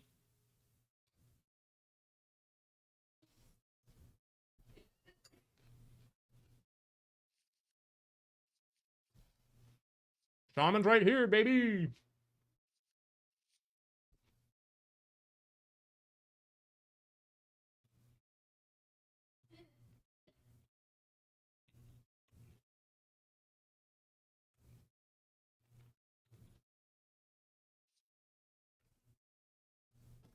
Okay. I know people will ask, what about 9 classes weird ass heroes? So let's stick those on here. I don't believe you'll get value out of them unless you're a high tier player. Slark could go higher. What other weird ass shit's he been playing? Medusa support is sometimes seen. I prefer it over these. Tofu's Puck. Yeah, we can throw that in here. Dazzle that bad as a position 4? I mean, we could move Dazzle up. It does have a positive win rate, or like a pretty high win rate. I think it's better as a 5. But I think you're right. It doesn't belong in C tier. It should at least be B tier. And maybe Omni Knight as well. Again, I think he's a better 5.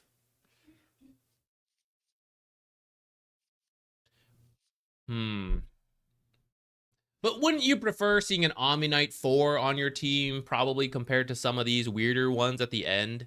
Even if these heroes can work, if you really know what you're doing. I actually kind of feel like some of these guys should be even lower, like Hoodwink Viper. They're not great.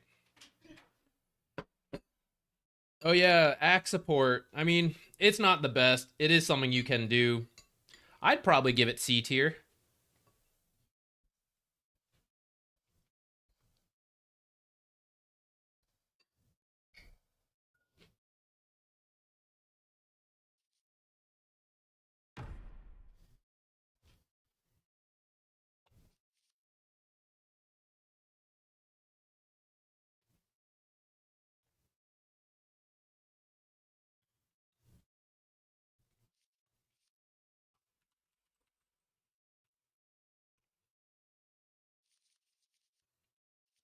I feel like Leshrac should go down a tier. And actually, I kind of think Magnus 4 should also be in that category. But they're better than these guys. Which I don't usually go like left to right, but to some degree, in terms of normalness, I think maybe we need to start doing that intentionally.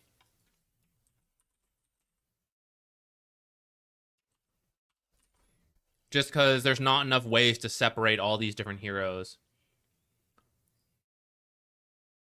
Should Ogre be higher? What do you guys think about Ogre? You would give NP an S tier? Oh, he should at least be... Let's at least put him in A tier. I think we need to grab a couple from here and put him into A tier. I think for pub games, like for pros, there's like 3 S tier heroes at any given moment usually, and then a couple A tiers, and then everyone else is like below that. But for pub games, I think there's way more room. I guess we do have more S and A tier heroes already, but maybe there should be even more.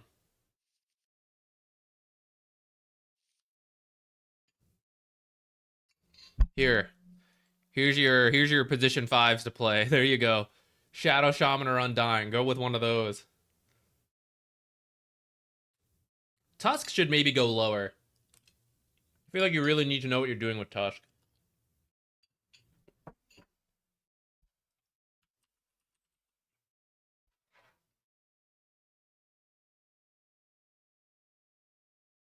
Oh, this is my position 5 tier list. No wonder why. My pro tier list.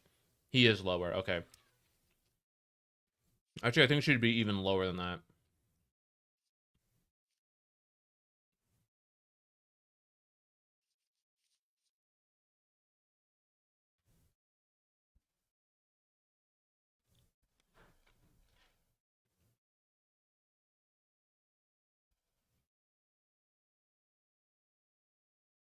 I think Ignite's certainly annoying, but I think it's better position 5 because you can actually run people down.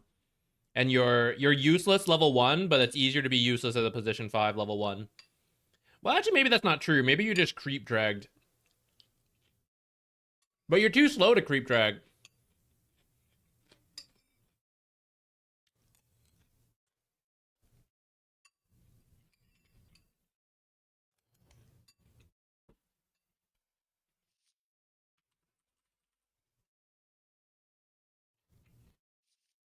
Also, you know what else? Treant does not deserve to be D tier.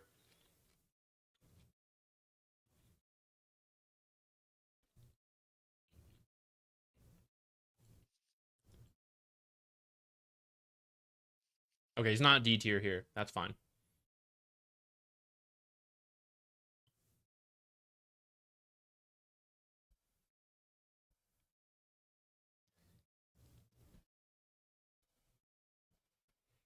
Is Night Stalker 4 still a thing? I think if you want it to be a thing, you can still play it and have some success, but I don't think it's nearly as good as it used to be.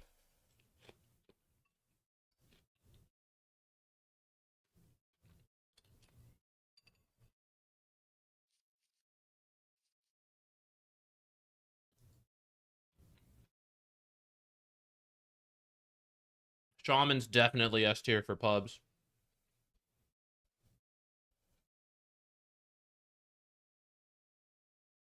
Why is Chen in despair for both position 4 and 5?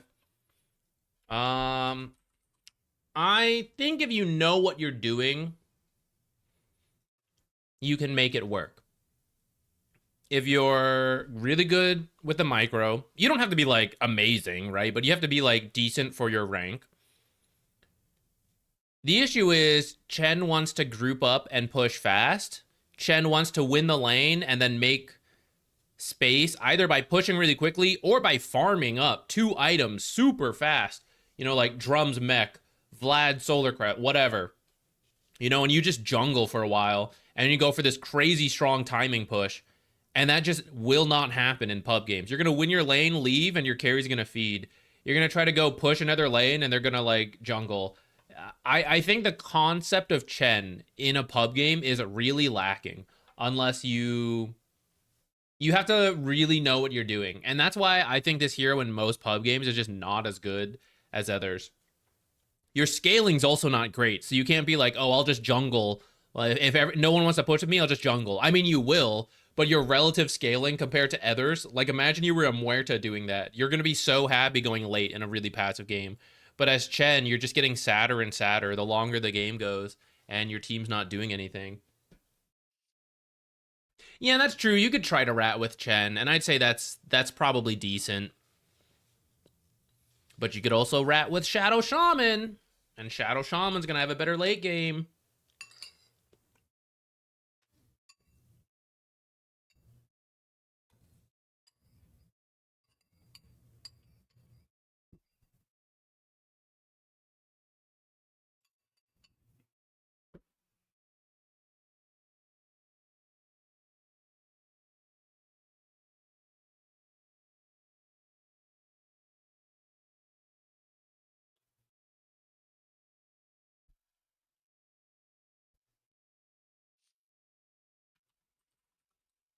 Harsh to put Earth Spirit below Hoodwink and Invoker. That's probably true.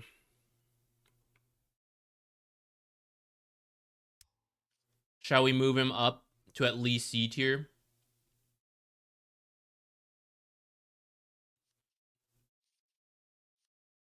Something like here.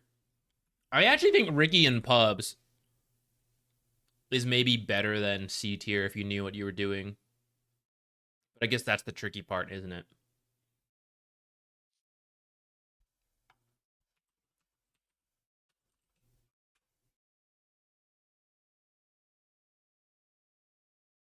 What about picking Silencer, position 4, but team has no stuns? I mean, there's your issue. I'd say Silencer for a pub game could probably go lower. I do think he's an S tier position 5. For a position 4, we could move him down. I don't really mind. Whether your team picks stuns or not will always be a little random.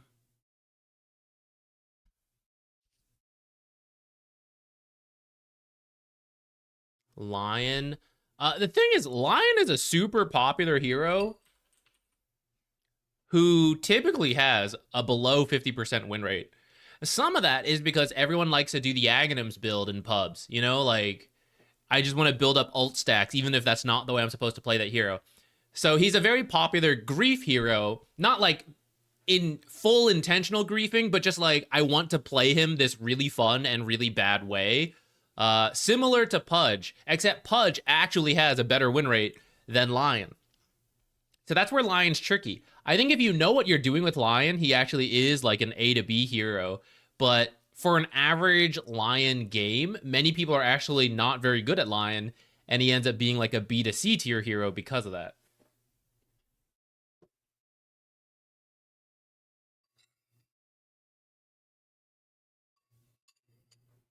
Oh, the Chen Ags, I can't remember if I said anything about this yet. When he got this Aghanims, I thought it could be cool. I literally have not seen it, guys. I've not seen a single game of Chen Aghanims. So I don't have a great read on it, even if it's supposed to be good or not.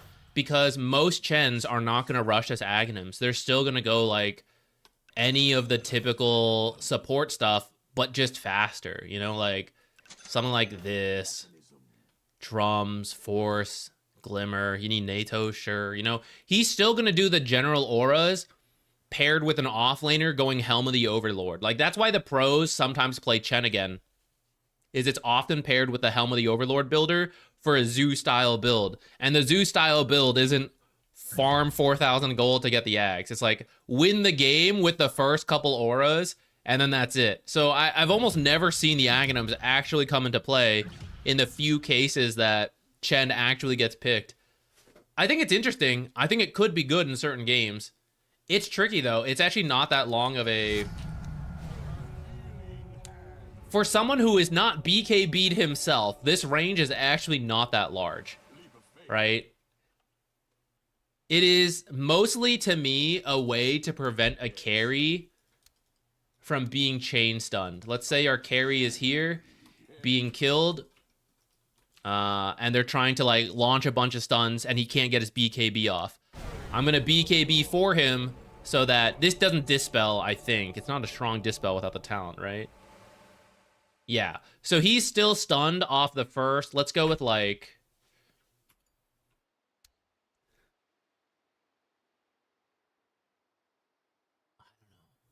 Let's say Lion. God willing.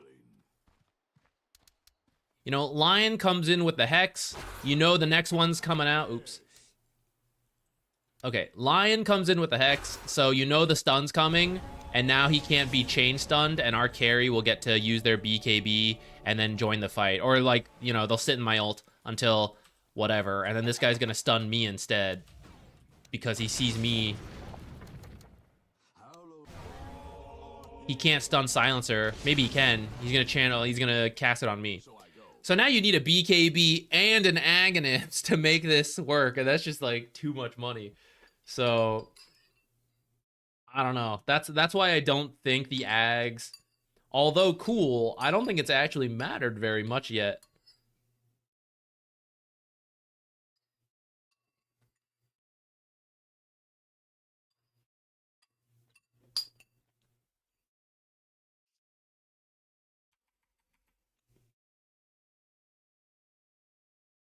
Any other strong thoughts on this placement?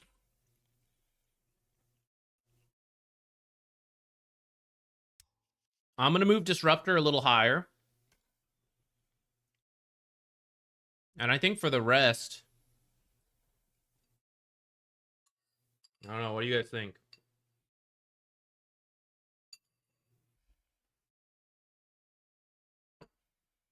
Ember Spirit with a Chain Gang. I did see some people trying that out.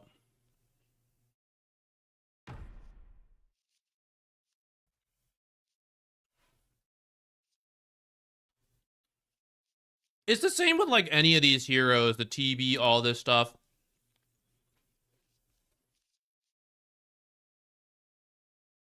They maybe deserve their own category. It's like they are not great supports, but they work. Like no pro is going into a game giving me like, yeah, give me this hero because it's the best in the game. They're going into it because you're hoping to get a really good mid matchup because you baited them super hard. You picked Ember, they hard counter you with Huskar. You go Ember 4 and you pick a counter to Huskar in the mid lane. Something like that, you know?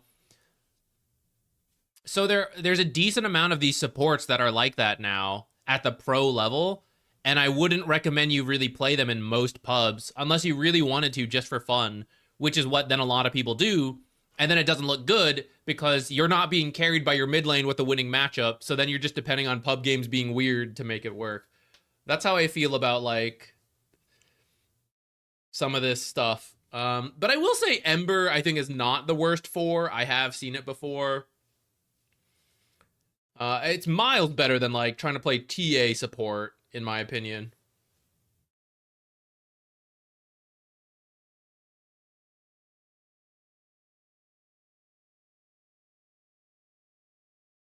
Where do I avenge right now? B tier. I think you're right. We should have her at least in A tier. I will try to do a little more digging into the data to find out if people... Because the win rates on Dota Buff, for example, don't show what role she is playing. And then later, they just break down the lanes as well. I think position 5 Venge is better than position 4 Venge. But for the same reason, I don't think Venge is good, and then she is. You know, maybe for a pub game, she is like an S tier position 4.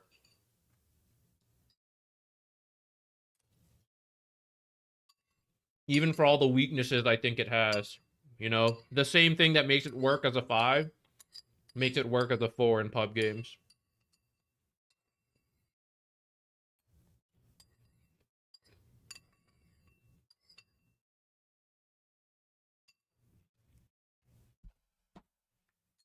gonna put this bowl away.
I'm feeling some Venomancer. But perhaps, actually, we'll stay standing till we actually find a game. Perhaps we should try some Venge. You guys were saying... Now, I usually try Soul Strike in the lane for the 1.5 base attack time. I'm not really convinced on the Avenging Missile being worth it, but some people have said it's good. I'd be kind of willing to try it.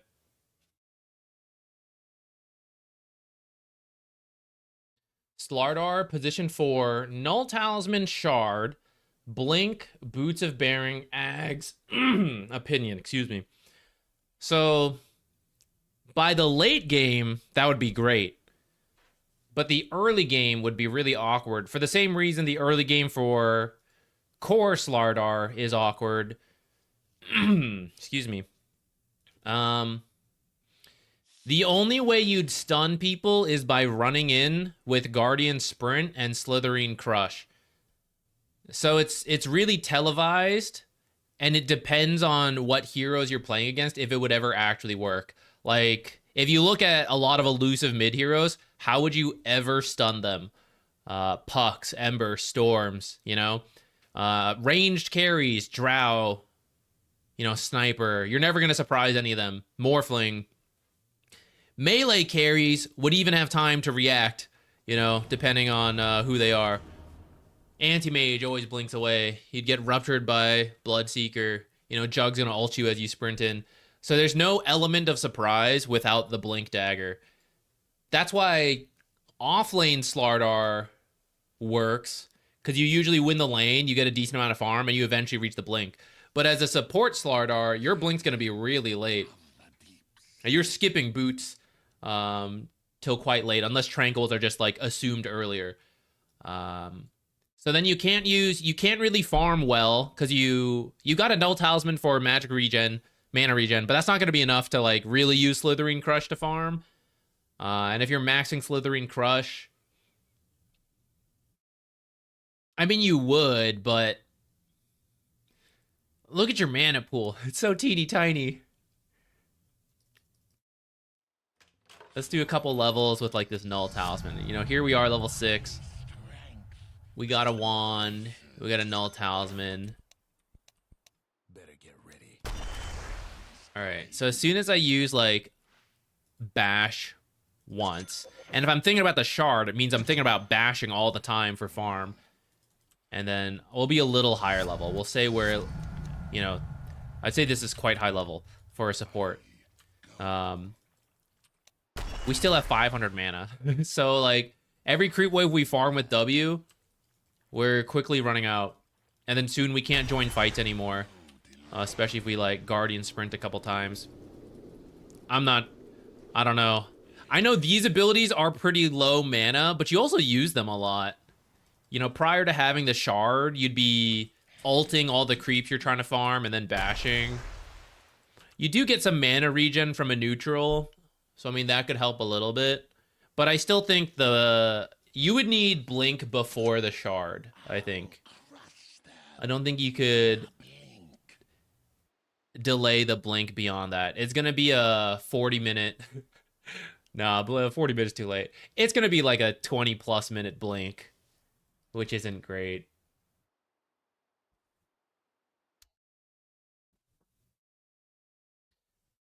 How is Soul Strike good as support? Because it makes your base attack time 1.5. So you just attack faster is the main thing. No one will get in my way. Falcon Blade. And my hate. Maybe. I think okay, first of all, just to be clear, I don't think Force Slardar is the worst thing out there. I just don't think it's as good as many of the other traditional melee 4s. Where's Venge?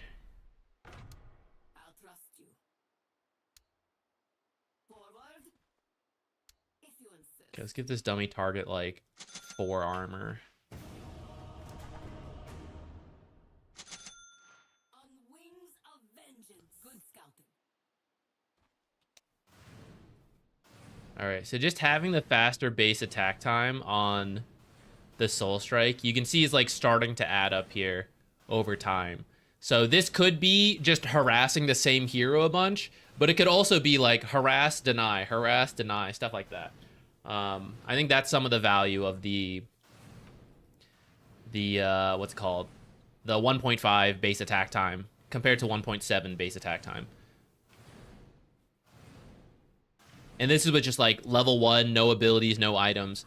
So the more damage you have when you're affecting with negative armor, the more attacks you can get in that time, the more value it would be. Yeah, I agree. I don't think the math on Avenging Missile is all that impressive. But some people swear by it, so I'm kind of down to try. But I don't think it's great. I uninstalled Dota, but I still like watching the game. I feel that more and more all the time, Buzztronic. I like talking about Dota. I like teaching Dota and casting Dota. But playing Dota lately has been dropping a little. I don't know. I don't have the same drive to like gain MMR lately, which reduces the need to actually play. Cuz a lot of the playing is like to put into practice the mechanics and everything. And I know the mechanics, so I just don't do the mechanics. Which lately, if I was driven for the MMR, it's like, okay, yeah, let's practice the mechanics. But lately I don't feel it as much, so I too have been enjoying just chilling. Time for Mahjong Soul streams. Okay, no joke. I have a friend who plays that game. I like Mahjong. I don't know all the different rules because I learned Singapore Mahjong, which is different from like Chinese or Japanese Mahjong, like some of the other more popular versions. So I would still need to learn some of the very specifics of like this set is this points, all that. But I kind of think it would be fun to play Mahjong, the Soul Stream, even though I know it's like waifu Mahjong. Who cares? That's a benefit. I'd be down to try it. I have it downloaded because it's free, but I just never got around to it.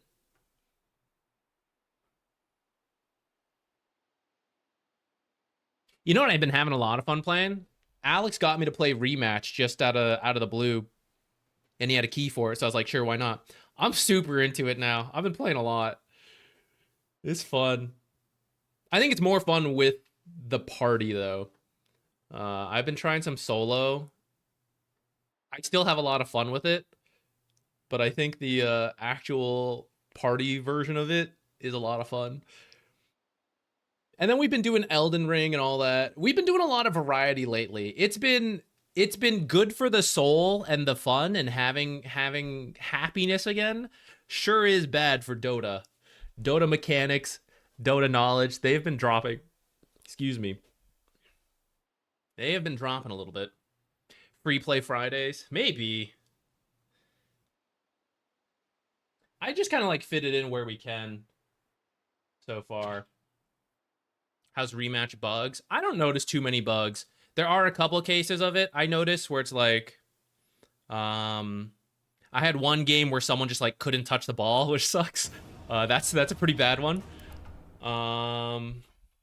Sometimes there's some like server lag issues. I swear it's not a skill issue, you know, but it's like I swear that should have been, especially as the goalie. You're like, I swear I grabbed that, and then you watch the replay and you're like 5 miles to the side, and you're like, guess I'm garbage, you know.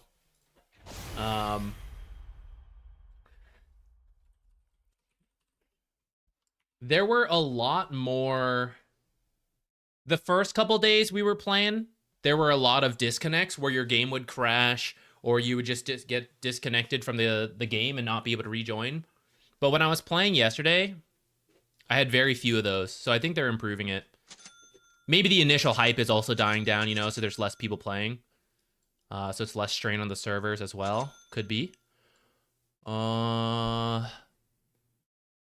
Hunter position 4. I might just go right click. Couple sentries in the lane. Bop this guy. Safe lane Lena. If this guy walks up, he dead.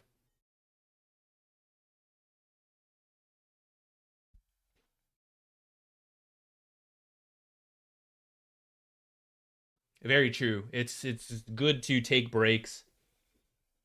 Even if it technically makes you worse at the game for a little bit, I think it prevents you, it helps to limit hating the game, where you're just so focused on MMR, so focused on the wins and the losses, and it just becomes miserable. I do think taking breaks is good for most people. I think my case, and you know, content creators and players, a little different where it literally is a job. So there are, I struggle with that sometimes where it's like, oh, you know, taking a break's good, blah, blah, blah. But it's like, it's also my job, you know, you don't fully get to do that with a normal job and be like, I don't want to do my job today, you know? I mean, to some degree, but, there are cases like that for Dota where it's like, I don't feel like working on a video, maybe I don't feel like streaming, but it's quite literally the job, so actually I kind of need to get in there and do that. Better get ready. All right, our draft is not too bad. Our lockdown for something like Juggernaut might be a little tricky, though. I just woke up. Leave me alone.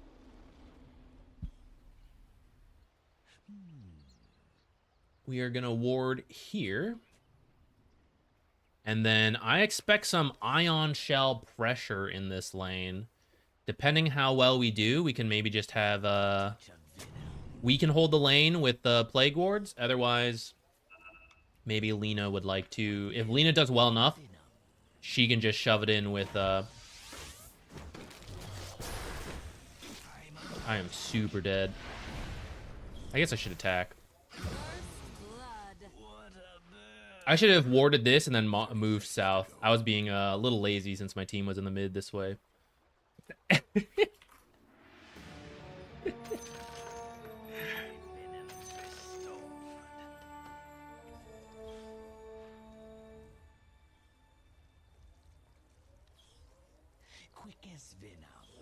Trying to get me to type.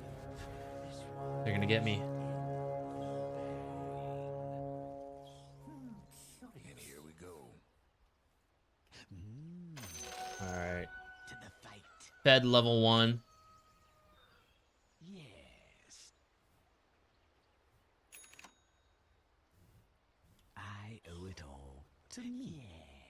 Just to make the game a little more of a challenge, you know? It's Agitation.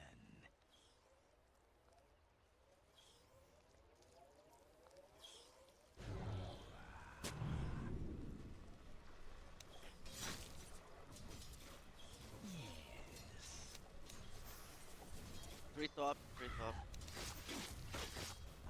Sweet toxicity.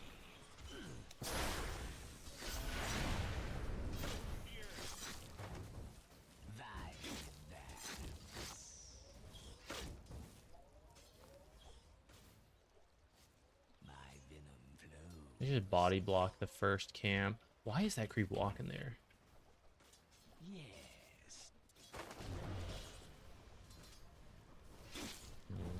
I figured I would get hit.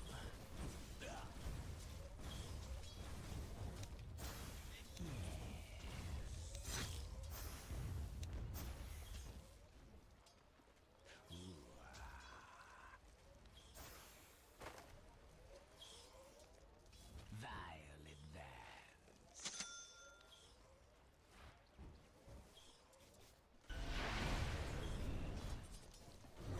I think I will need an observer on the Quick as venom.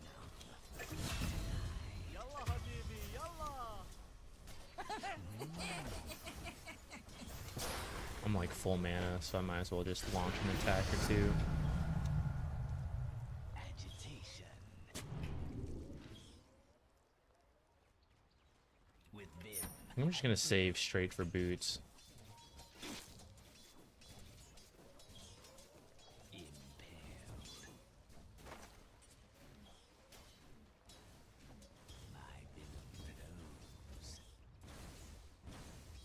What can you do? They organized a play. We didn't. Sometimes you get got.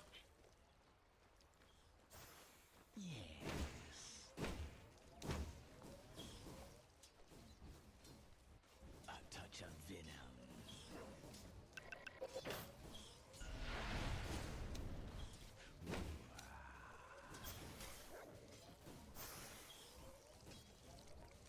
Quickest.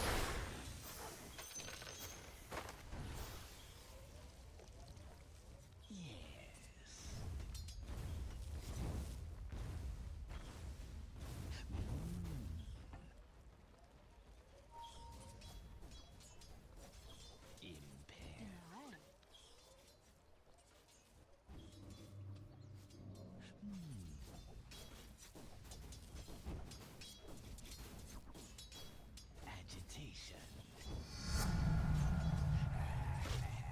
So much for the Radiant's courier.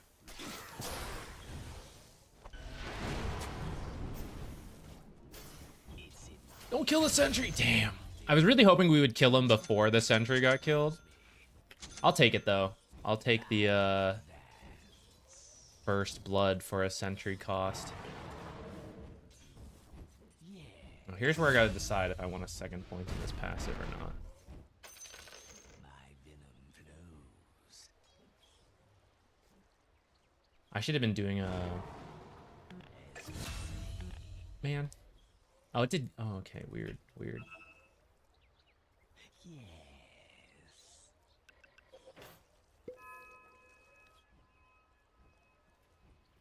With Vim and Venom.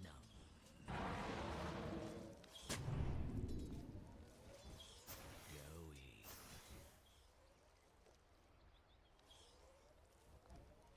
A touch of venom.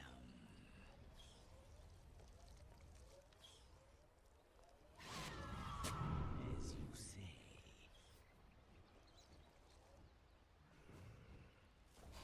Going. Try to twin gate. This is blocked. Touch of venom.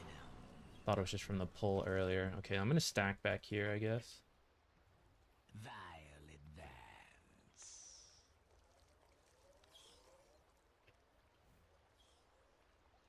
Deadly to the touch. You can't run from the venomous one. My venom flows. Let's get our courier and then probably swap over to that With Vim plane. and venom.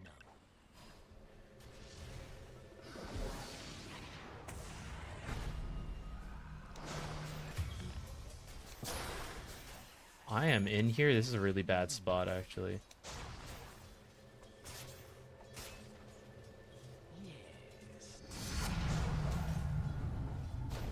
Oh, he threw him at me.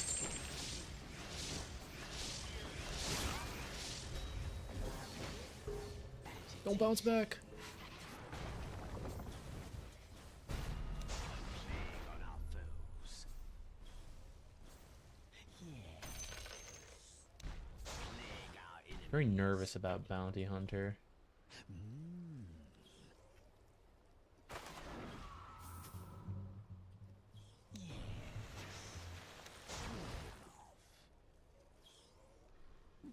They're meaning to smash that bottom tower here.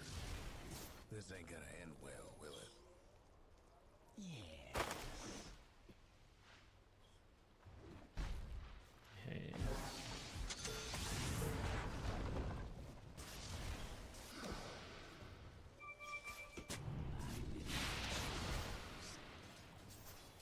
The other fella's aiming to wreck the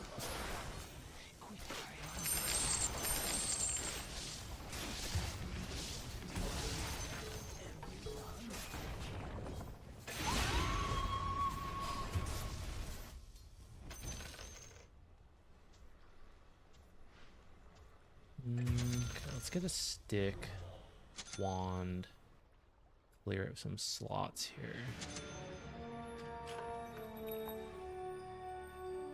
Fortunately, I think we've lost our bad TP location. Let's see if they're watching the videos. They should steal this.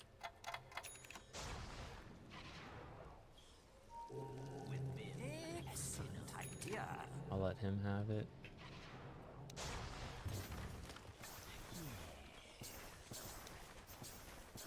I'm gonna go back into maxing the passive now. Might want to check the tower. Actually, I should come this way to stack for the rune. Your bottom tower's in a tight spot.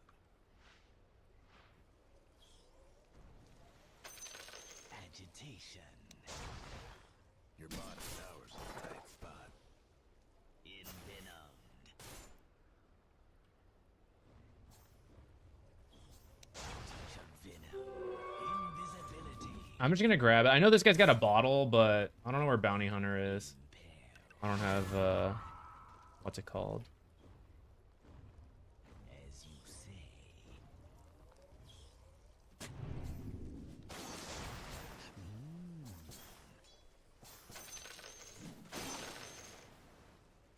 With vim and venom.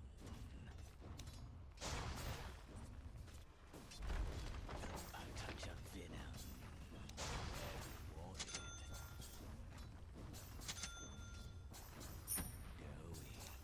They're meaning to smash that bottom tower here. The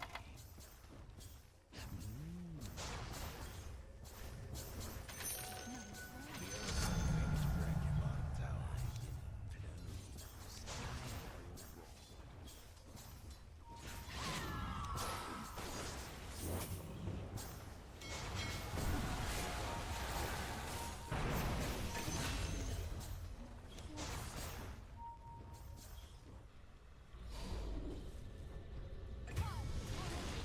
Vile in that.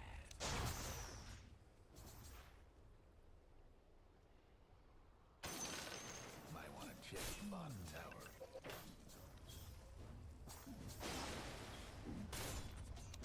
Structure's looking fortified. The other fella's aiming to wreck your bottom tower.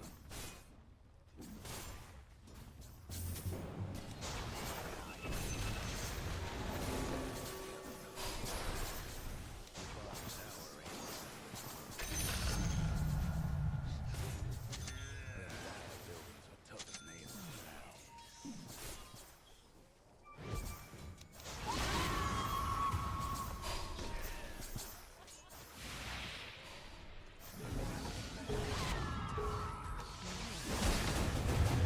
Damn.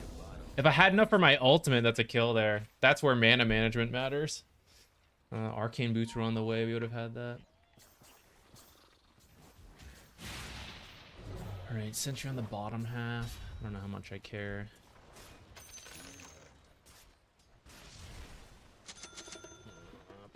Back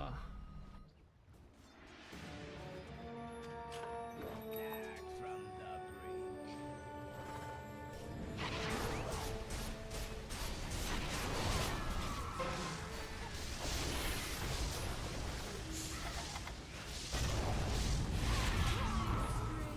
Double kill. Didn't see that coming, did you?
They didn't aggro to me.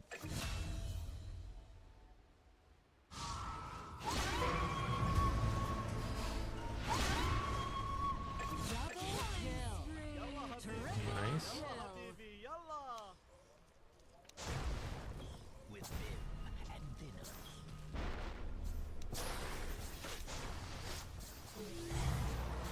Is Venom.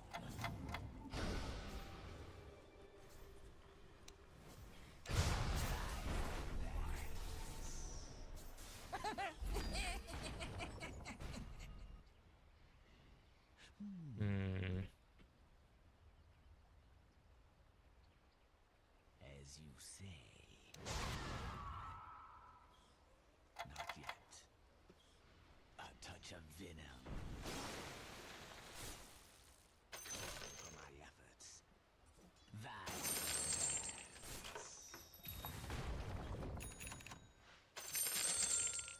Yes. Not sure what I want to build. I'm kind of stumped a little.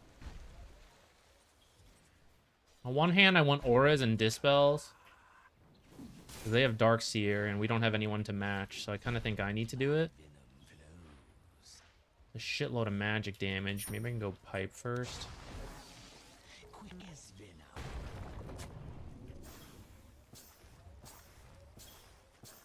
Toxic attack.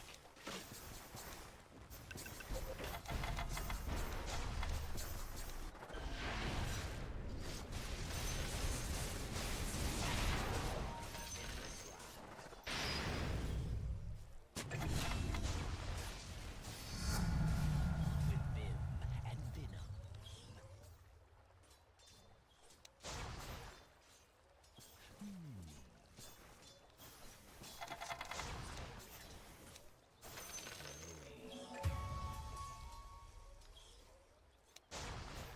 A touch of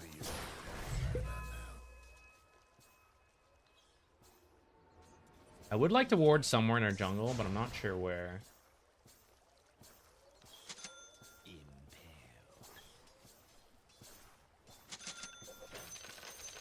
As you say. It's right here, way too basic. Appear too basic. Top tower won't be making trouble no more. Agitation. It was way too basic.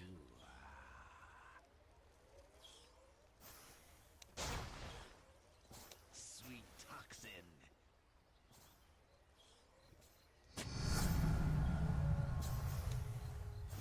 My loyal ward. Impaled.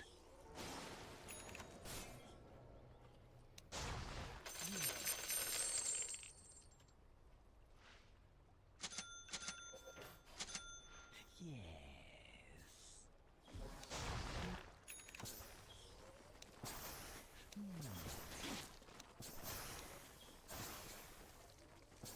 Go for me. As you say.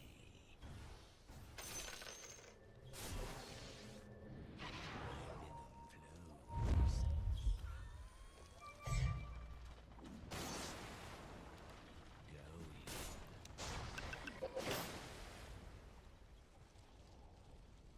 Agitation. With Vim and Venom.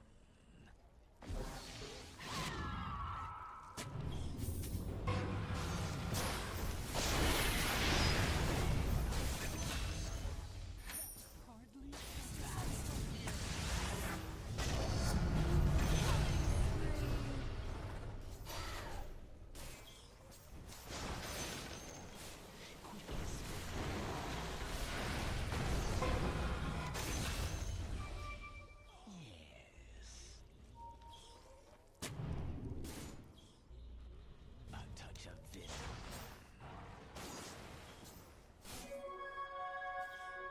With Vim and Venom, plague our enemies.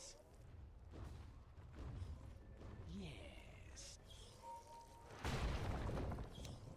Watch this. This is pretty deep.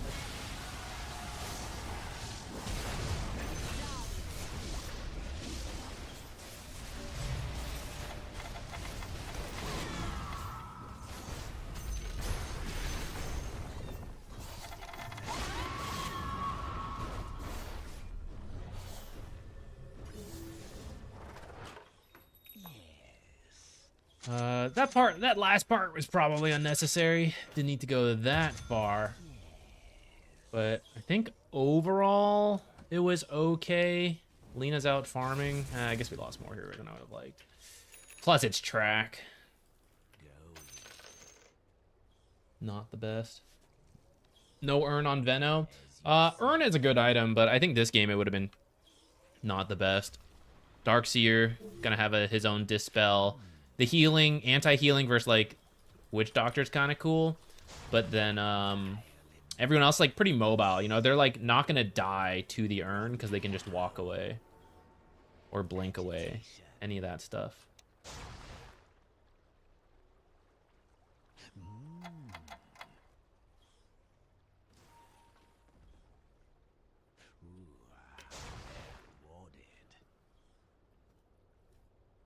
Not yet. A touch of venom. Run you down.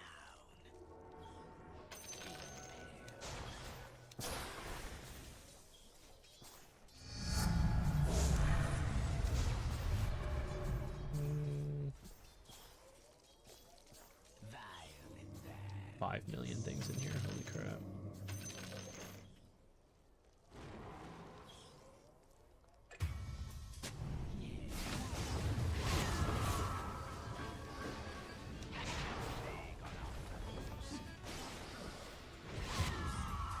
The Dire went and fortified their structures.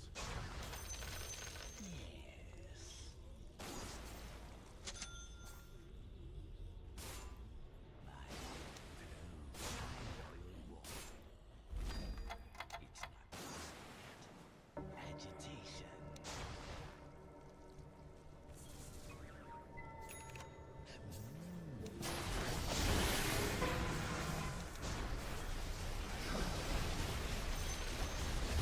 Oh, I didn't mean to use the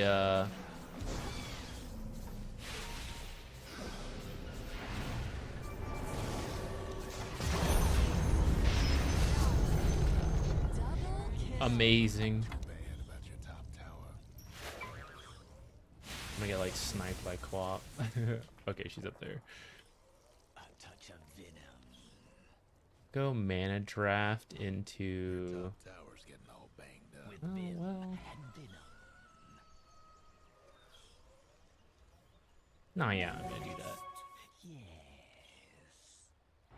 Is this actually that good this Tower of yours game? ain't doing so good. That should help.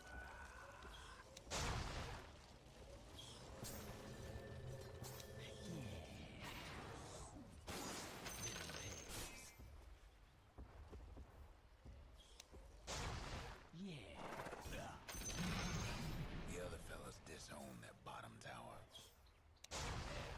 I was about to come check for some wards and such, but perhaps it's better that we didn't.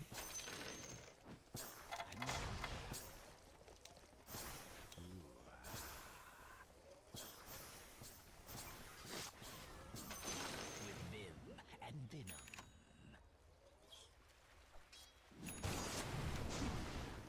Your mid tower's in a bit of a Maybe up here. On our foes. I feel like earlier Witch Doctor knew to go towards me, which I think was partly the Bounty Hunter track, but I don't know where. I thought I had vision of the area. I'm like not sure where they saw me from.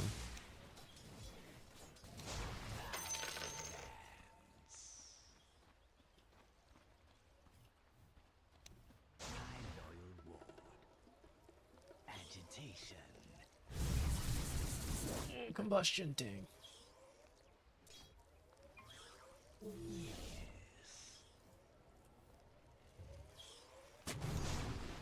Attack. I must watch this spot. I'm not ready.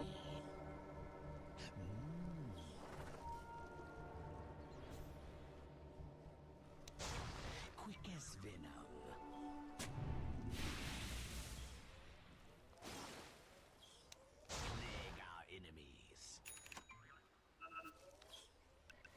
Tormentor's not bad. Bust down radiant structures now.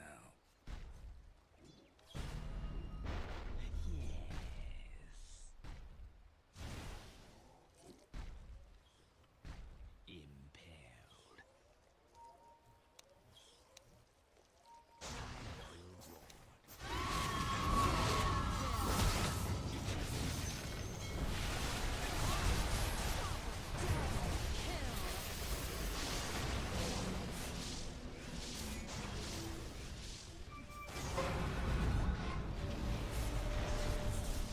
TP to the wrong place, apparently, guys. I should have gone tier 2, tier 1 mid, I mean.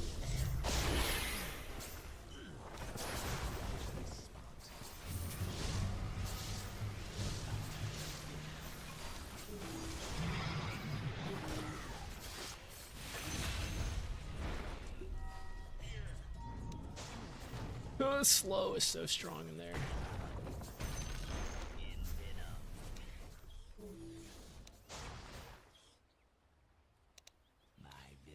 Alright, well, I guess it worked out in the end.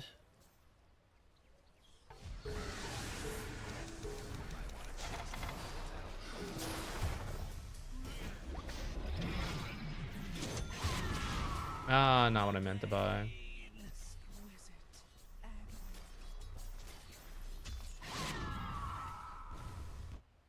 Your mid Now I can't buy this thing, guys.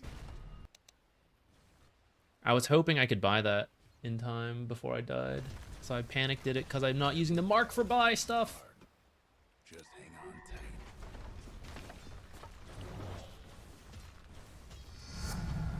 Your mid tower ain't doing too well.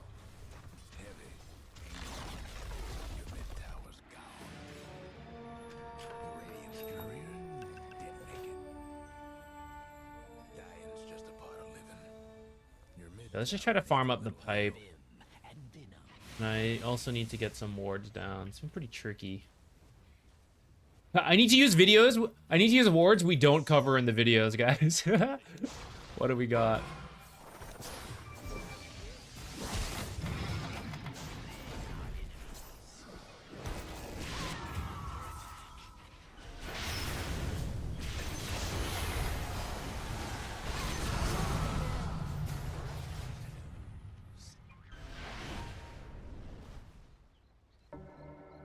With vim.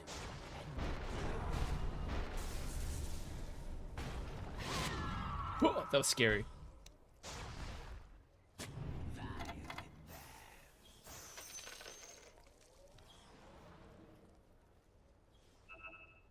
Maybe I buy a Quelling Blade to start using some different ones. Dang, they got this? That's whack. Agitation. Who checks that shit? Plague on our foes. They'll never expect straight in the middle. Is venom.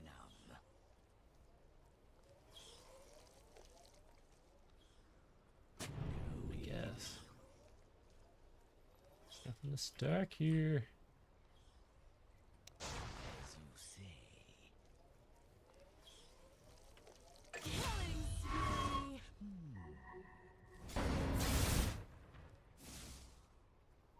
A touch of venom.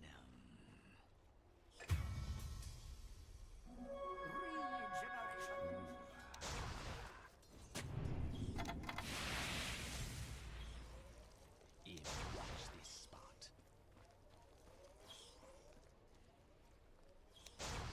Yes.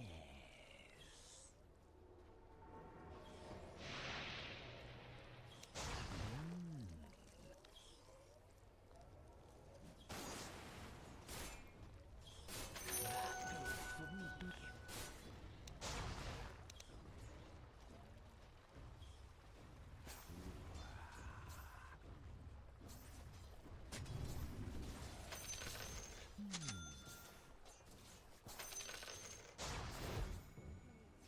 As you Your bottom say. tower's in a tight spot.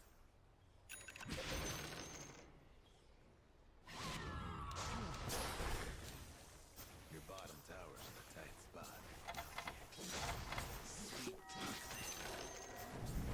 Uh-oh. I'm under attack.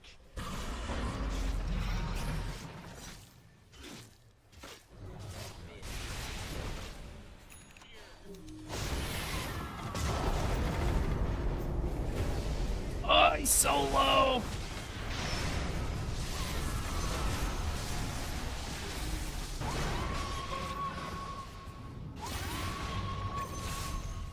Double kill. He's probably dead.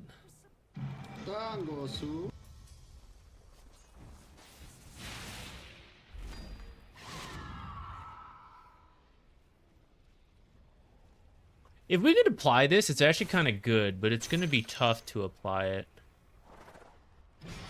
I guess we get it anyways. Uh-oh.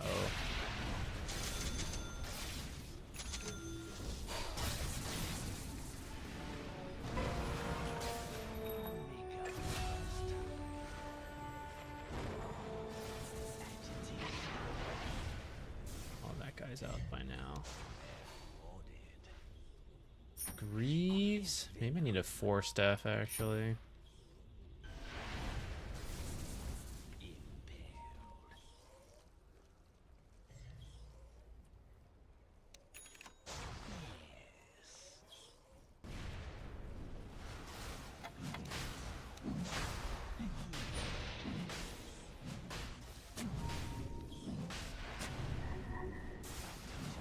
Put the wards down first.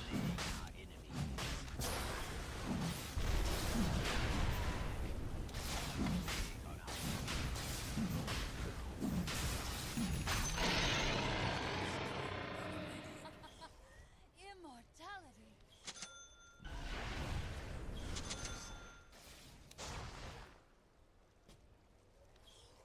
Quick as venom.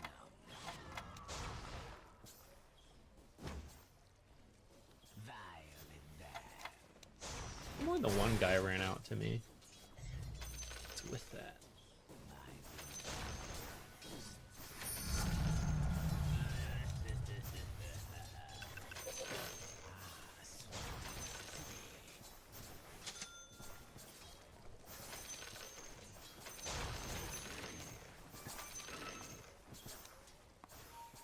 We have better vision top if we want to come here.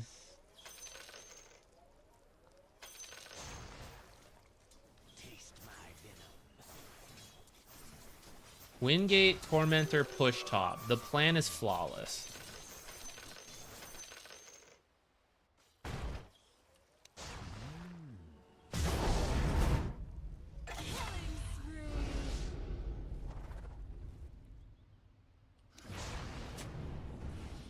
Agitation.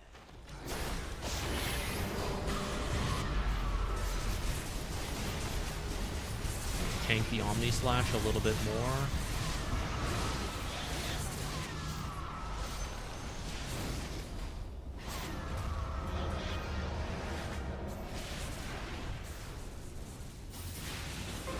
Okay, it's working out.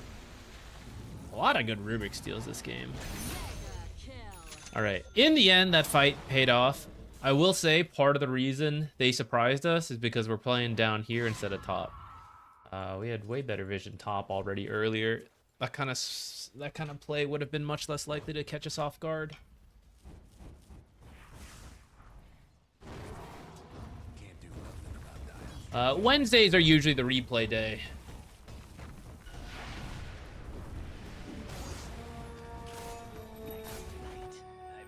Okay, I better join mid. Unless something comes up that, like, casting or something that I wouldn't be able to do it.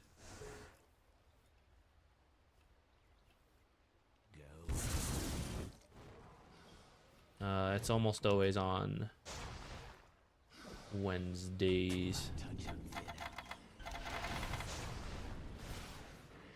Should I do something like this? Why not?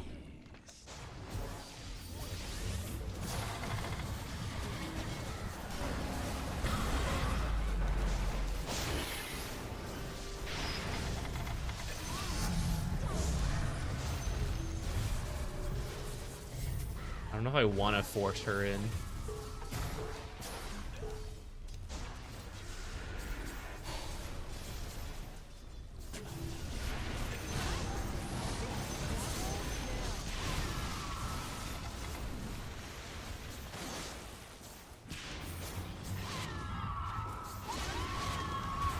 Damn.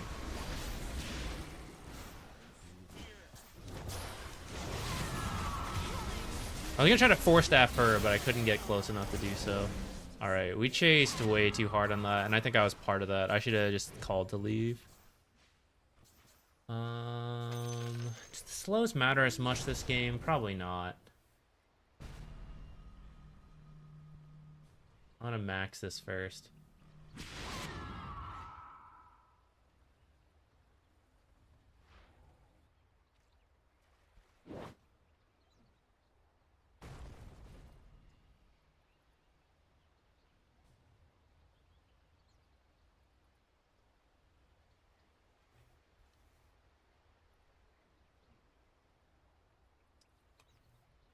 Which spot? Over here? This also... I think there is a spot here that you can place that blocks the camp without cutting a tree. Yeah, right there. That's a mistake. For all the things they fix, I think that one's a mistake. I guess I should make a short and all that about that one. I haven't really been using that spot much myself. Probably should be. Quick as venom. Also, this was super risky of me to just walk out here. I was not paying attention. I was reading chat during that. Concentrated venom. Violent that. No! This is the hard part about stacking with Plague Wards. They never run to my main hero.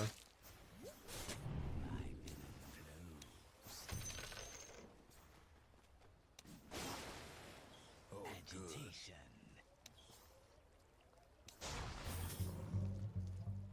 Going. You have to like face check trees to get that spot. Plague our enemies.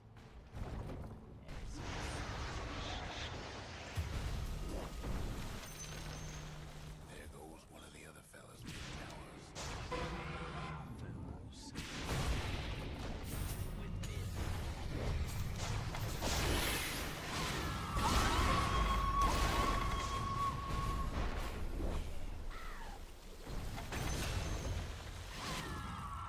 I didn't GD pollen bag. That might have made the difference. I mean, we got the kill anyways in the end, but like, you know, it could have made the difference. So where's all my dusts? Just haven't been buying any. My The other venom fellas aiming to glands wreck in the bottom gold. tower. Radiant's toughened up their structures. They're meaning to smash that bottom tower of yours. Hope you weren't partial to your bottom tower. Impaled.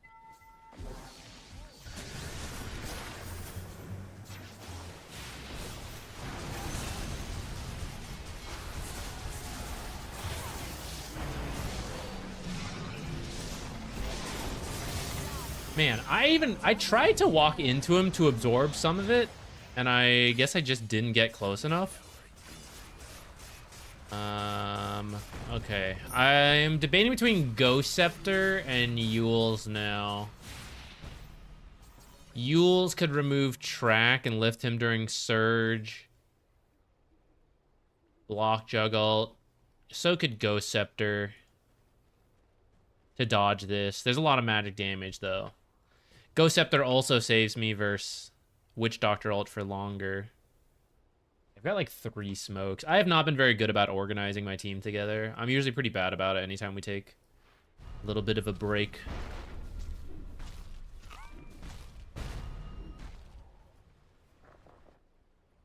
We can maybe smoke when Kunkka's up. Let's go push out a lane so that Kunkka can smoke. Or when Kunkka's up, we can smoke. Quap over there. I think this one's kind of paid off.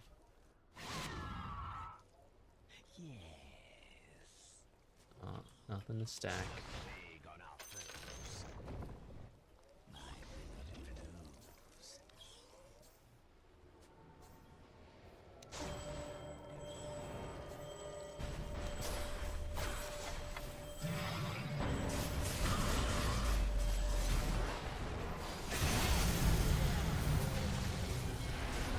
Buyback for this?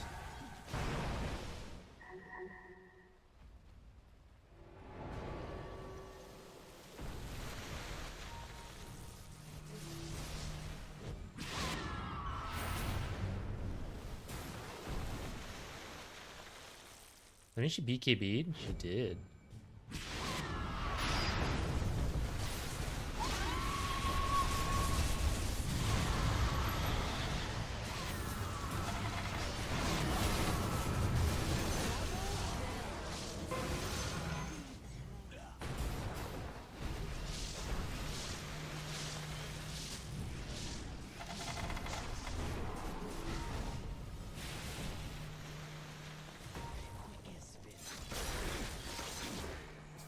Does it work on creeps? I don't even know.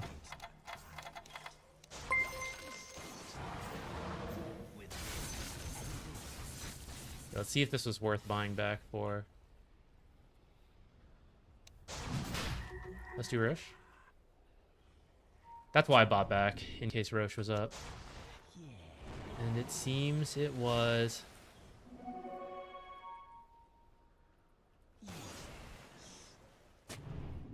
We might lose that one, but I'm gonna place it anyways, just for the sake of A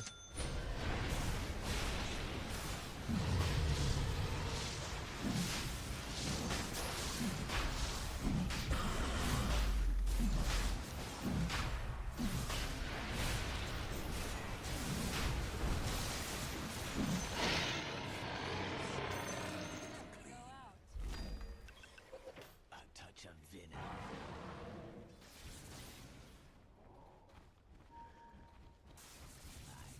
My venom flows.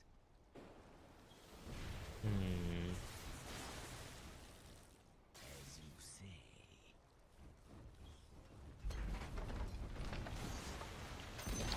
I think GD Palm Bag is technically still the best if I actually remember to use it.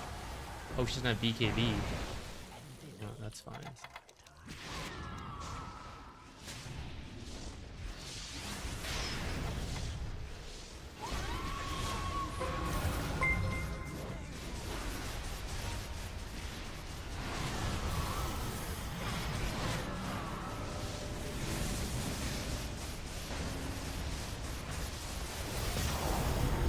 Oh god.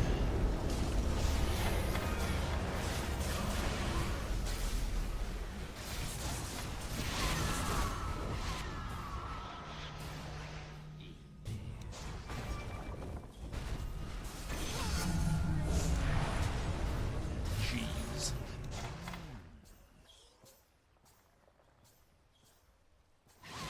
The Aegises have not been lasting very long, I gotta say.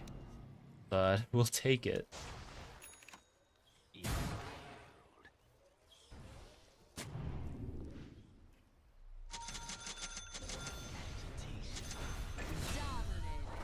Yo, what's faggot?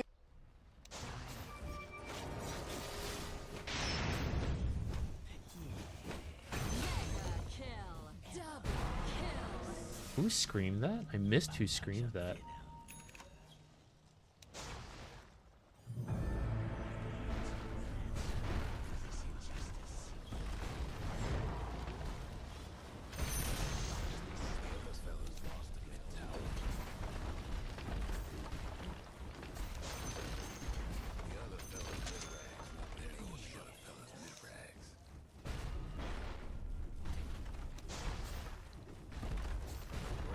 The dire structures for now.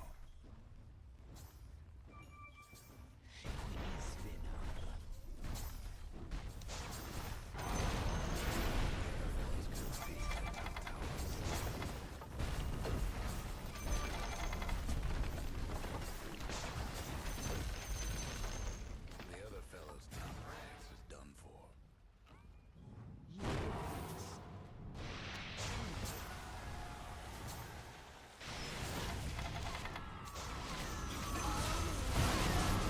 I have no mana.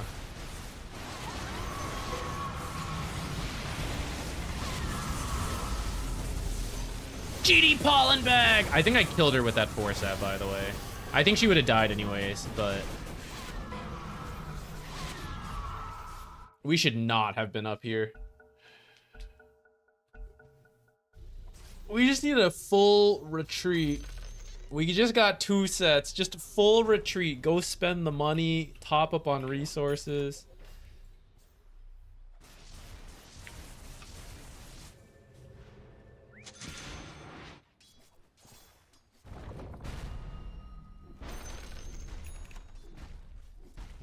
It's maybe okay. We have our tier 2s at least.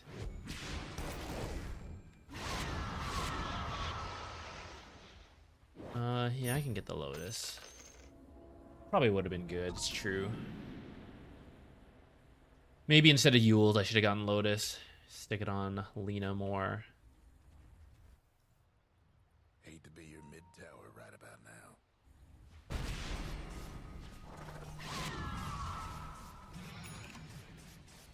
Your mid tower is a bit of a bad Game is hard, that's why. For all of this. news about your mid tower. They can probably balance out the creeps, or equal... barracks? There we go. Well, actually, with Quamp leaving, maybe they can't. Maybe they'll just get this tower.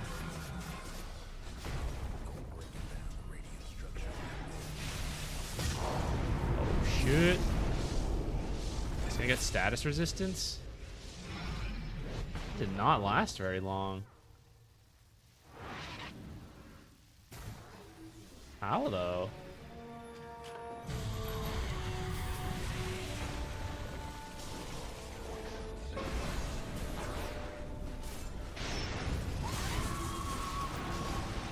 I meant to be teleporting a few seconds sooner.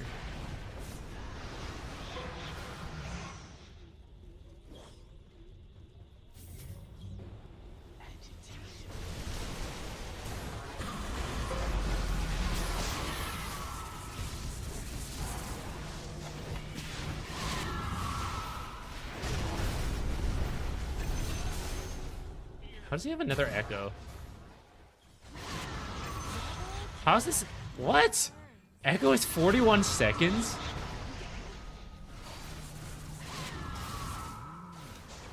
Since when is this possible? Oh, because he's leveled. Holy shit. A touch of venom. I forgot about that 25. I completely forgot about that.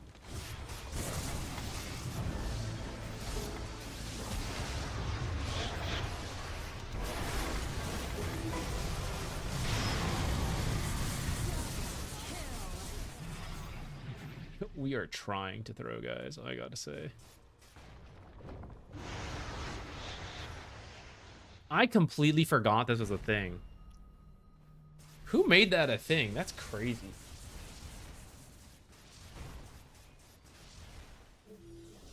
That's crazy. Well, win or lose, I don't think I played all that well.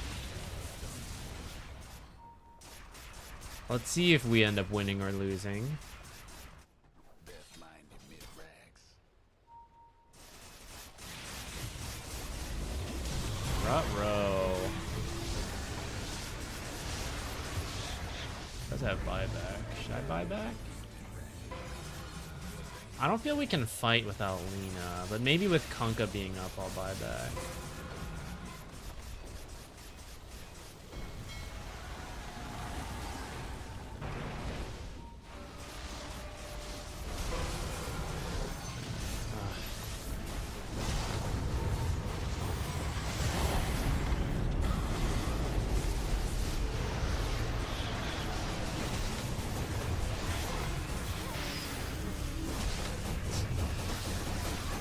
If they hadn't gone so deep, I was not going to buy back. That feels bad to buy back like that late.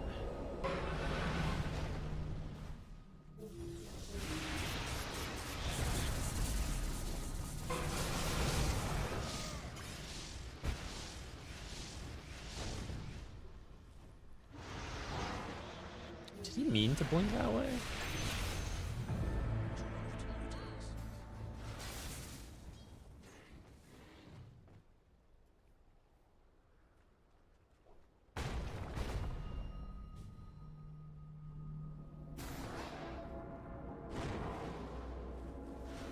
I know, right? I wish I had a more passive neutral, and I don't have to think about it. We could do some community games. We could do some like unranked. Kind of wouldn't mind. Also, actually, here's another idea. Do we have two Archon players? Do we have like a safe lane and a position 5 Archon player here? I'm freaking dead, guys. I've been dead for like 3 minutes. There are no observers because I am dead. I was thinking about this. Spoiler alert. Wednesday's video, we did a replay analysis on 1v2ing. And there were a couple situations of that. I was thinking if organizing that would be good intentionally, you know, and then showcase a 1v2 lane. Not that it's something I'm super well versed in, but show it a little bit.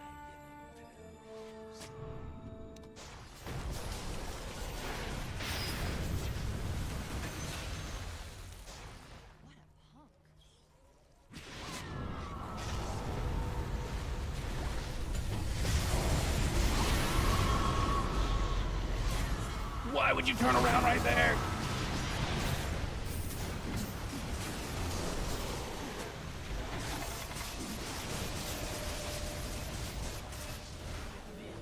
and venom.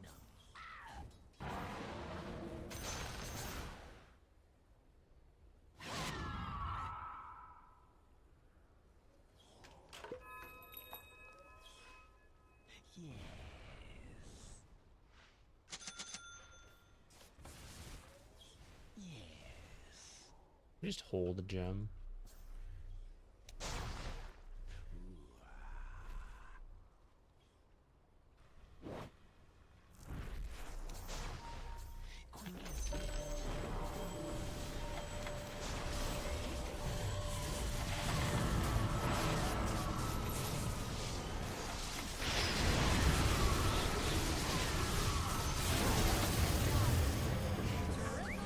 Jeez. Alright. I'm not gonna claim I should have won this game. I don't think I played all that well. I don't think I really helped organize any of this stuff. We should have won, and I think if I played better and made more shot calling, it should have been a pretty straightforward win. Instead, I think we kept walking into bad fights and then dying. And it's true, we didn't really help organize the smokes. I bought them, but didn't really call to do much. Besides that, like, one early smoke. None of the rest ever really happened.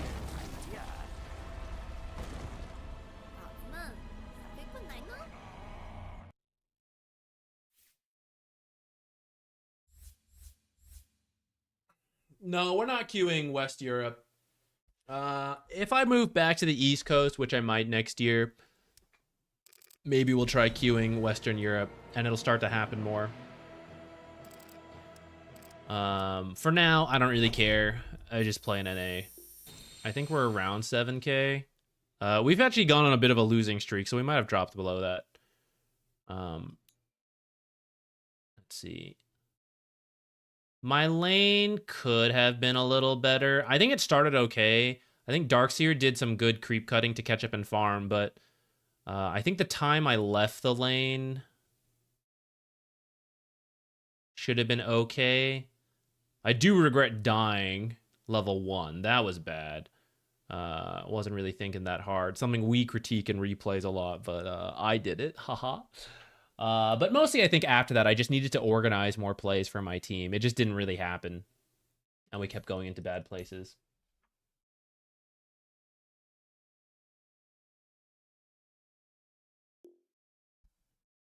Yeah, AoE Surge was pretty good.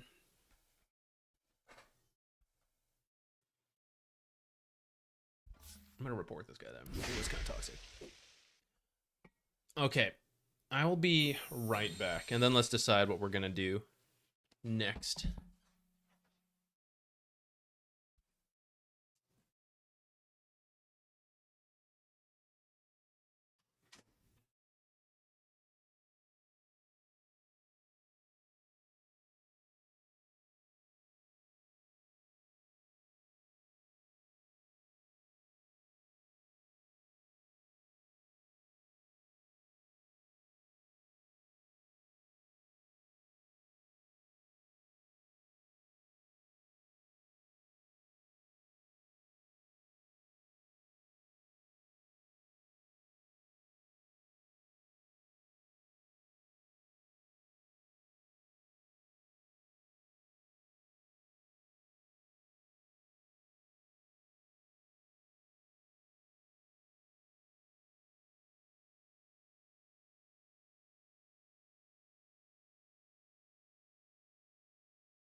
Okay. Let's see. My goal for today's stream was to prep for the tier lists, which I think we did. Did the position 5 and position 4 tier lists. I'm sure some heroes could move up or down, but I think I'm okay with where they are.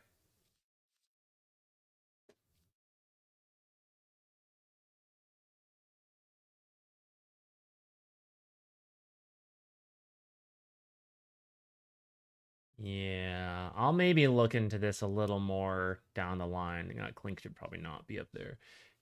Terrorblade should be higher than that.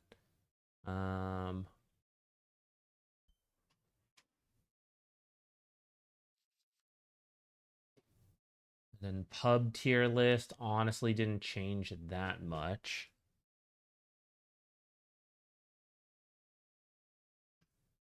I feel like most pub tier lists are just one or two heroes moving up or down a little bit.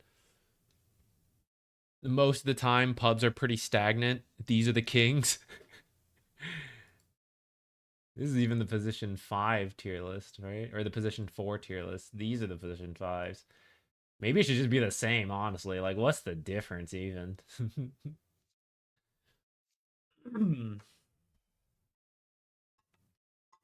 Oh, I should have got more water, too. What's our MMR?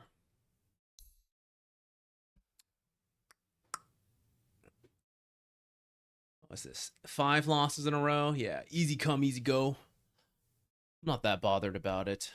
We only played 2 games today. I feel like I do want to play more. But we could also do that 1v2 idea. Is Witch Doctor really so good? I mean, even in... This is like an NA Immortal game, so lull. But, you know, even in NA Immortal at 7K, I mean, you saw the work that Witch Doctor did. It wasn't enough to, like, solo win the game, of course, but that's not... I mean, that's not how it should go most of the time. I kind of also fed first blood to him, so that's another thing he had going. But he was just, like, finding a bunch of kills with his, like, blink stun combo. And it's much easier in lower ranks as well. So, like, you know, it's always a possibility. And the lower it goes, the easier it is to find that stuff.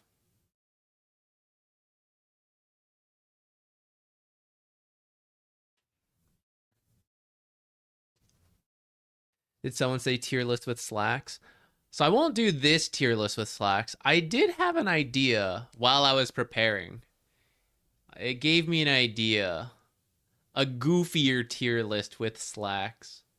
I need to think a little harder on it, like what exactly that video would be. But if I finish, I'll get an idea around it, and then I'll pitch it to him to see if he's interested, and maybe that could be fun. Probably won't happen anytime in the next like little bit, but maybe something for nearish down the line a little. Lax, you're up for the 1v2. Do you play what do you play? Do you play support, offlane, core? You can play anything.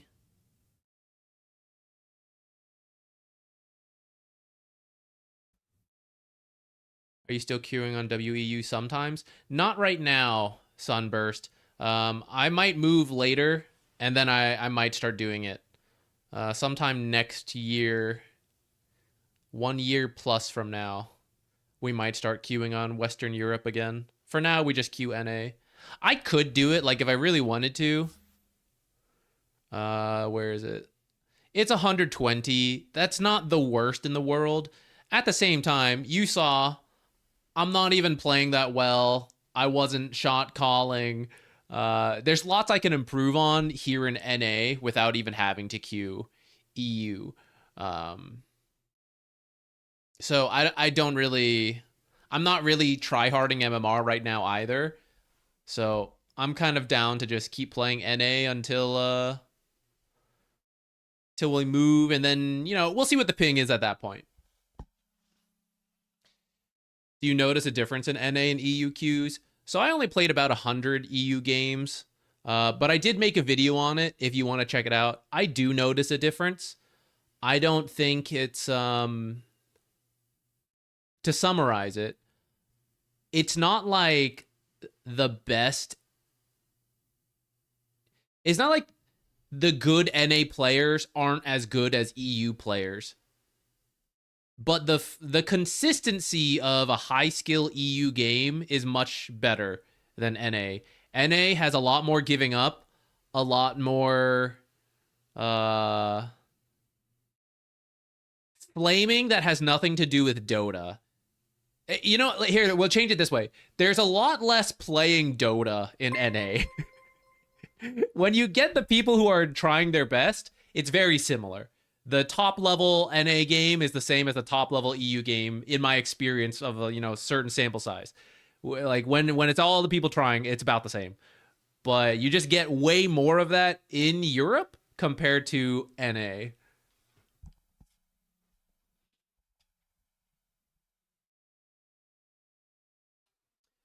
I would like, okay, first we could do an unranked game. We could do an unranked community game, which means it could either be... Oh, shit, not that. Which means it could be into we get 5 people together, just do unranked versus whoever. Or we could organize a full custom lobby. That's actually usually harder. We usually don't have enough people to easily do that. But I'll pitch that out there. The other thing is to try to organize this 1v2 thing, which I'm pretty down for. I don't know if it'll end up being a video or not, but I would at least like to try it at some point. It doesn't have to be today. But if we're doing the 1v2 stuff, then we need probably NA players. I guess EU. It can't be too big of a ping issue, because otherwise that'll be the excuse for it. It needs to be somewhat similar servers, and then ideally the 2 people are, let's say, like Archon. It doesn't fully matter to me. We could 2v... I'll 2v1 some Heralds, whatever. But 2 people of similar ranks. It doesn't have to be perfect. Somewhere between Herald and Archon would be good, and then somewhere like the upper half as well. Like, as long as it's close, we could try it. Do we have 2 NA players who would be up for trying this? It would have to be a core player and a support player. If we don't, then we might try something else. Mikcha and Lax. Okay, that might actually work. I think... Here, why don't we try... What should our password be? I don't even know what this password is.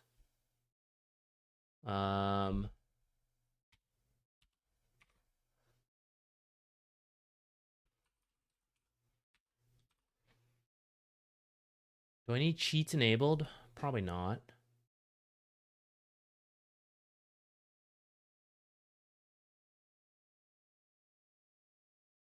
All right, let's start with Mikcha and Lax. Let's see if we can get this going. Wait, can one of you play core? Because I don't want people in the video being like, that guy's a support player, it doesn't count. We need a proper core player. You can do core. Okay, Mikcha, core, Lax 4. I'll create a bot. I'll make an AFK bot to sit in lane. I'll use cheats for that. No one else use cheats.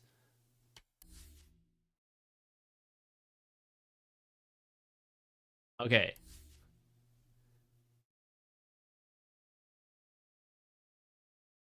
Let's try this. Spur of the moment. I don't know how well this is going to go.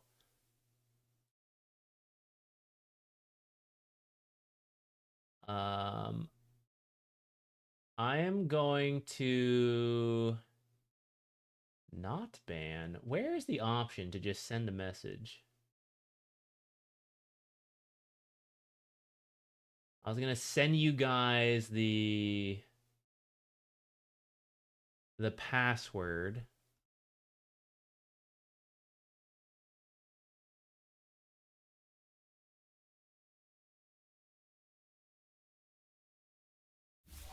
Just threw it through the guild. That's true. I guess we can get you in through that way. Does that work? Are you able to join even without the password? Okay, cool. Lax. Why is this so difficult? This is why people...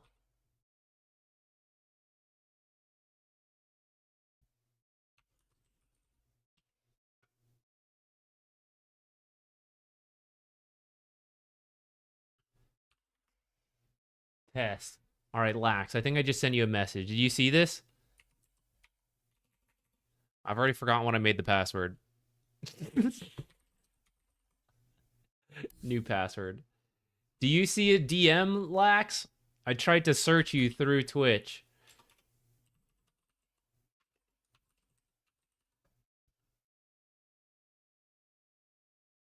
You got it? Okay. Although actually I see you also just sent a friend code, so maybe I can just invite you. It should be local server, so I think US East or US West. I guess I'll invite you to the party first. Let's do this. Okay, and then invite to lobby. Okay, so here's the goal. You guys are gonna have to mute stream when it happens. We are going to attempt 1v2ing here. I'll create a bot. Let me make sure all the settings are right. So you two, which lane should we do? Let's start with the safe lane, actually, because that's the Wednesday video. You two just be like whatever safe laners you want to be. Wait, is there a bot fill? I don't want that.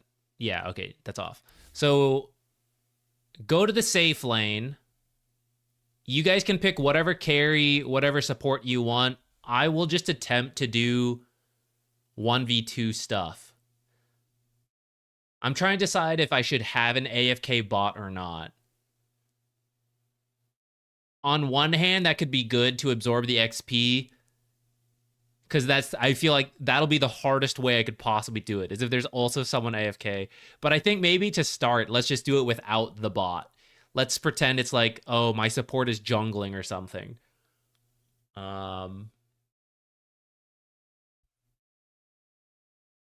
What offlaner should I be? Let me think about this real quick. I think I know. Okay. Does that sound good to you two? We'll just wing it. Let's just see how this goes. This is very spur of the moment, but let's just try it out. All right. Let's do it.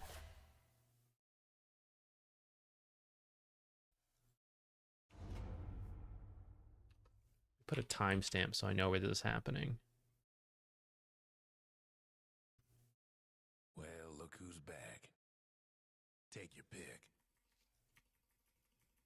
All right, mute me in this, by the way. What are their ranks? I actually forget already. Sure knows how to carry a tune. Evil going Naga. All right, we're gonna be Centaur. He's a hero I would recommend if you feel you run into a lot of these 2v1 stuff. I'm gonna go something like this. All right, and then being a Spectre, which is not that bad to lane against. That's okay.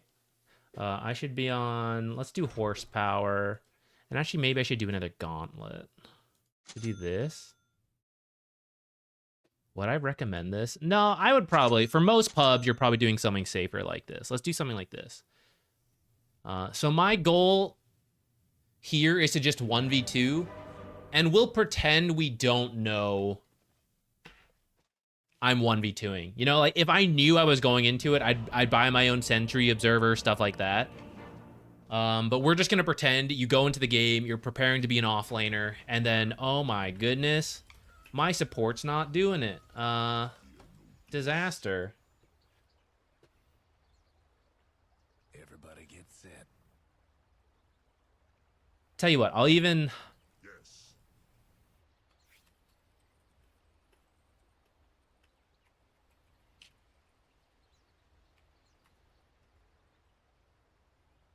Yeah, let's two bounties would be like the usual. So I'll grab them and then TP to lane, which will be a little late.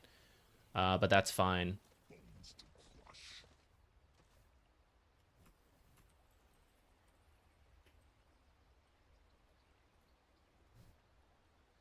My steel thirsts.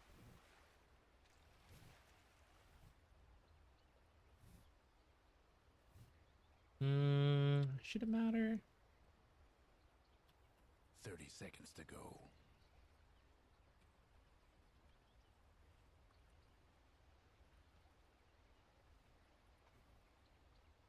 Sniper off lane, take it or leave it.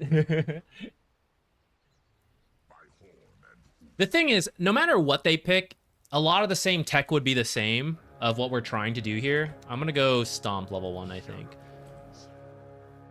If we're late to lane, that might make it even, you know, a little better.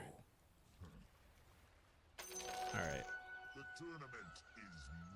Let's go grab this. Grab this, TP to lane, and I think we'll, like, just about make it to...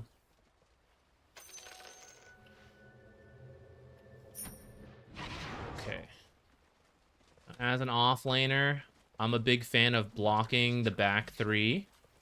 And I kind of do this by default no matter what. Well, my creep blocking still works. I don't know about him. Oh yeah, Spectre's permanently phased. I forgot about that. Don't mind me missing a deny. Couple thousand MMR difference here. Alright, I've won the lane.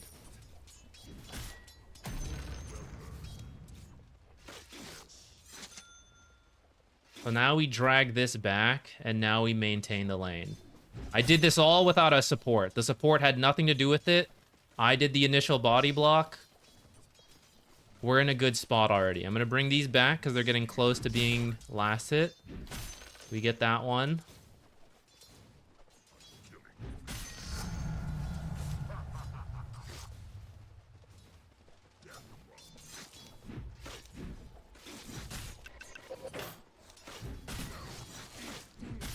I aggroed the creeps there.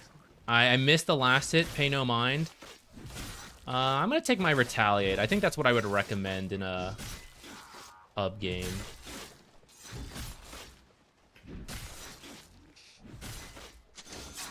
Okay, I don't think I can hold it out anymore, so that's okay. I'm just going to drag it under tower.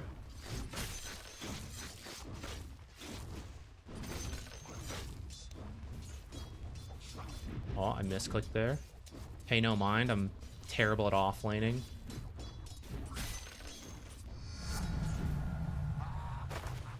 Alright, we have to do it again now. And I'm gonna go for... I guess people don't get boots with horsepower, huh? Alright, I guess we'll get a second bracer. Alright, this is with advanced creep dragging. We'll just do our own pull.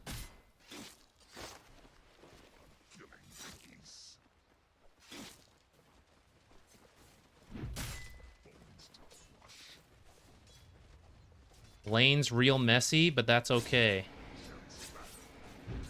We're getting something out of this compared to nothing.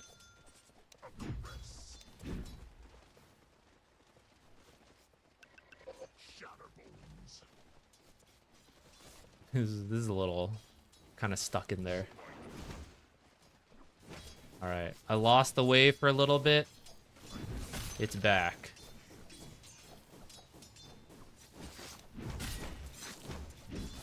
No!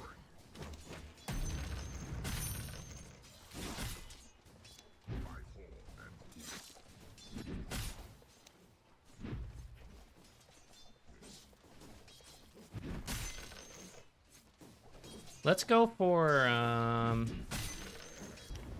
to think about when we would stop this.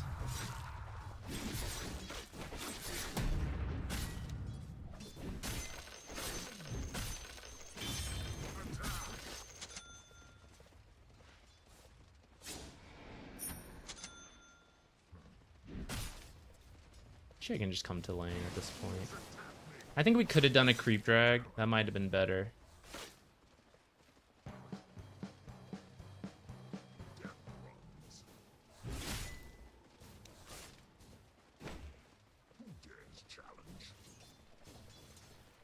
All right, I want to shove this lane in.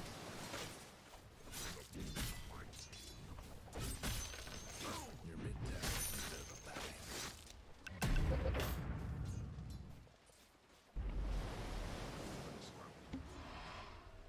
Your mid tower needs a little help.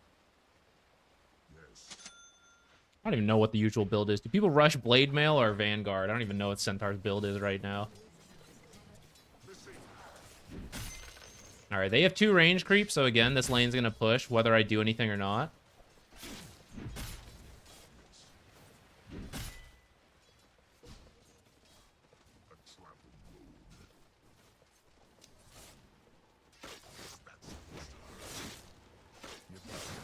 Yo, range creep, hello. What is he up to?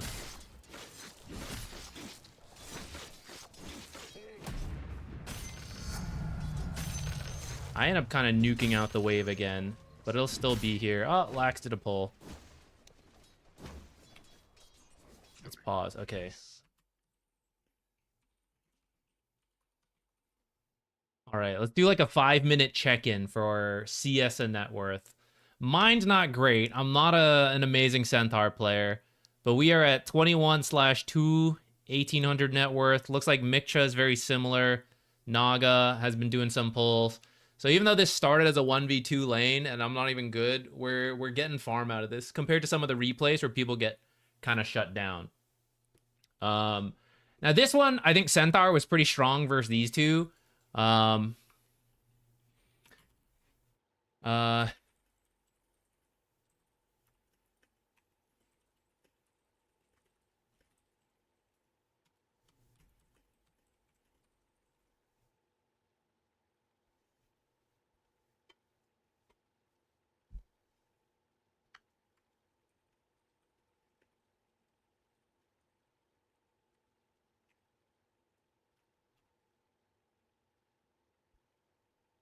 So I think I want to show this again, but with like, let's say like Undying or like Ursa Shadow Shaman.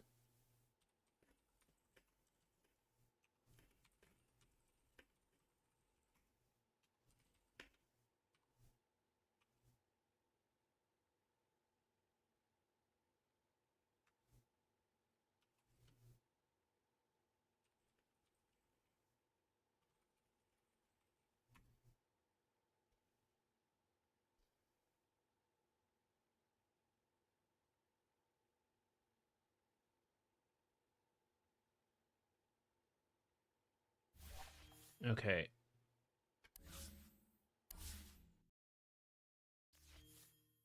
I'm going to disconnect from that. I'm going to create another lobby. I should, here, I'll put him in the party so he can. Whoa, who's that? Thank you. Whoa. Zach, I got a list. Here's the order of my list that it's in. IT goes Reggie, Jay-Z, Tupac and Biggie, Andre from Outcast, Jada, Corrupt, Nas, and then me. Thanks for the list. Great list, NPR.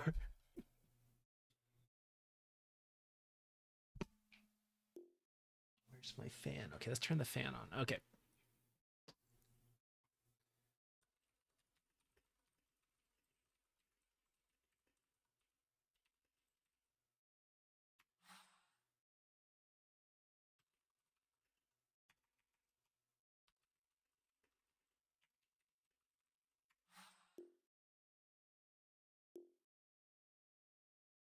Naga itself is okay if we have a stronger carry, but I think like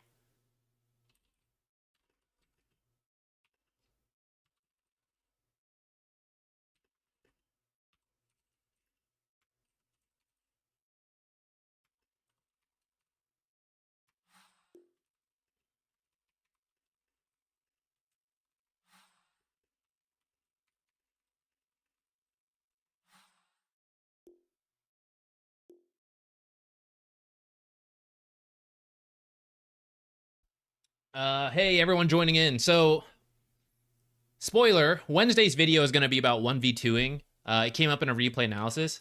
I don't think I'll add to that video. Rather, this might be a follow-up of, I'm trying to showcase a couple, like, here's what you would do 1v2. rather than just talk through it like in that video. I'm not a very good offlaner, so we're kind of missing some stuff and everything, but if we can even get some CS, I think it's fine. Because that's what I would recommend. Like, if you feel you're constantly having to 1v2, then I would recommend a hero like Centaur, Axe, who else? Those type of offlaners who are good on their own, and then you can do these kind of tricks. So I'm going to do Centaur again. We're just going to do like the exact same build. Not think too hard on it. Same old horsepower. We'll go double bracer, buy a casual salve. And then after this, we'll decide what we want to do. If we want to do like community games or return to ranked or something like this. Okay, Dazzle can be strong with the right carry.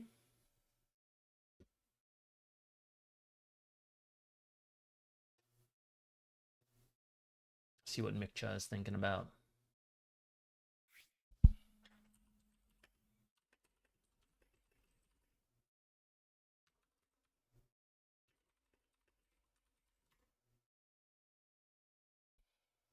So hopefully this time, even if it's not strictly required, actually, like no matter what they end up picking, I'll still try to showcase as if I'm super scared to go into the lane. Like anytime I show in lane, I'll die. Okay, Slark Dazzle could definitely kill me if I was not careful. Maybe I'll even feed once. Should we feed once intentionally just to do it? Just to Maybe that's a good idea. You know, die once. The issue is I wouldn't have another TP. What do you think, guys? Should we do that? TP to lane, die, and then have to walk back, and we're behind super far at that point? Showcase, like, the worst way to start, and then what to do from there.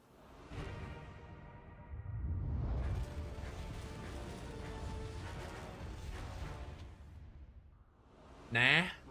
Okay. Let's start with the basics. The basic start like we had earlier. Places, everyone. Bracer, salve, second bracer. Queue something up like that.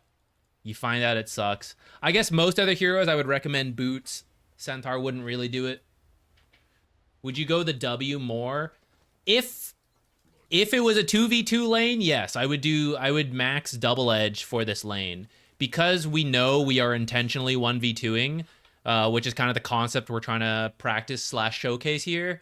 I'm just going to go with Retaliate, because that's the build I would recommend. If you're an offlaner and you think this happens all the time to you, jungle pudges, 4 supports who don't know what they're doing, right? Like this is the type of offlaner I would recommend to be okay on your own. Russian words for the full immersion.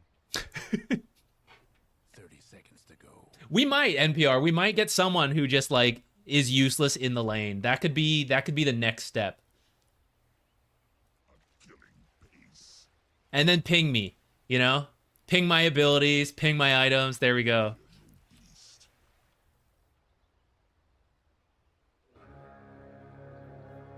No ring of protection this lane. I mean, it probably would have been good to do. The build isn't like strictly important. We're just trying to showcase the concept of like having to run around and everything, which should I start the salve? Everybody likes to win.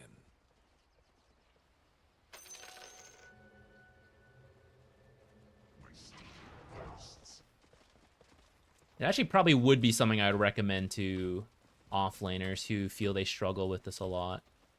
All right, same level 1 block that I do by default no matter what. Let's see if they evolved it at all. Okay, so once again, we've won. He did a little bit of blocking. I don't have to do that much. I'm going to deny once. Look, I'm going to pretend I'm super scared, okay? I probably could walk up a little more. It doesn't matter, right? He's going to hit. He's going to deny. Dazzle's harassing me here a little bit. I'm going to tango early. And here we are. 1v2. I'm fine.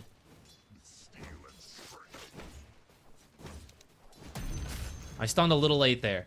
I'm going to drag these creeps back because I'm scared. Aggro them back. We did a little fake out there.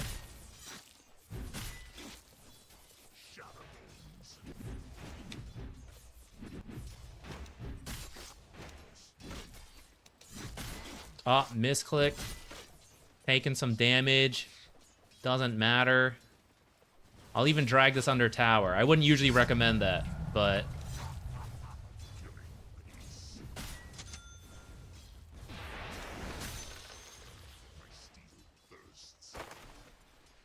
It's still here. We're still okay. Next creep wave coming in. I'm just gonna pretend I'm so scared. I'm not willing to walk. I saw Dazzle move away, so actually we are willing to walk in a little bit. He's probably doing a pull right now.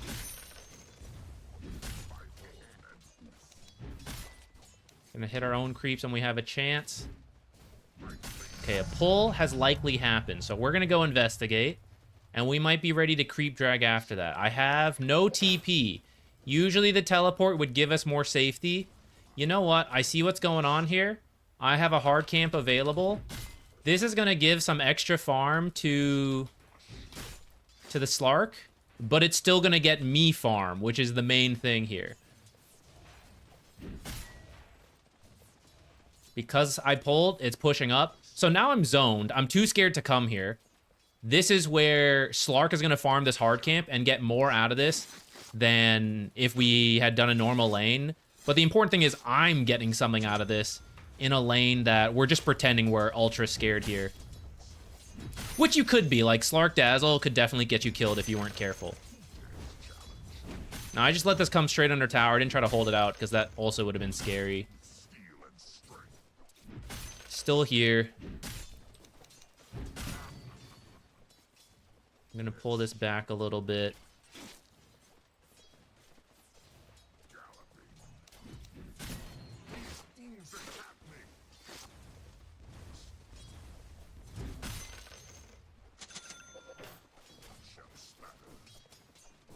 Drag this back.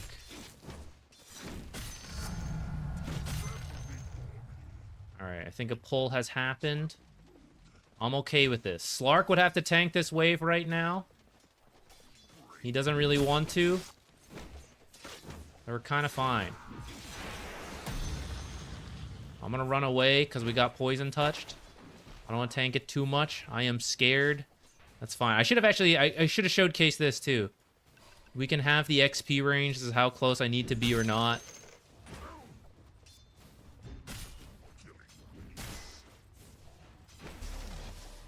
I'm going to keep this creep alive. We're going to drag it all the way back here. It's going to waste a couple of my creeps' time. It's going to help me get equilibrium further back.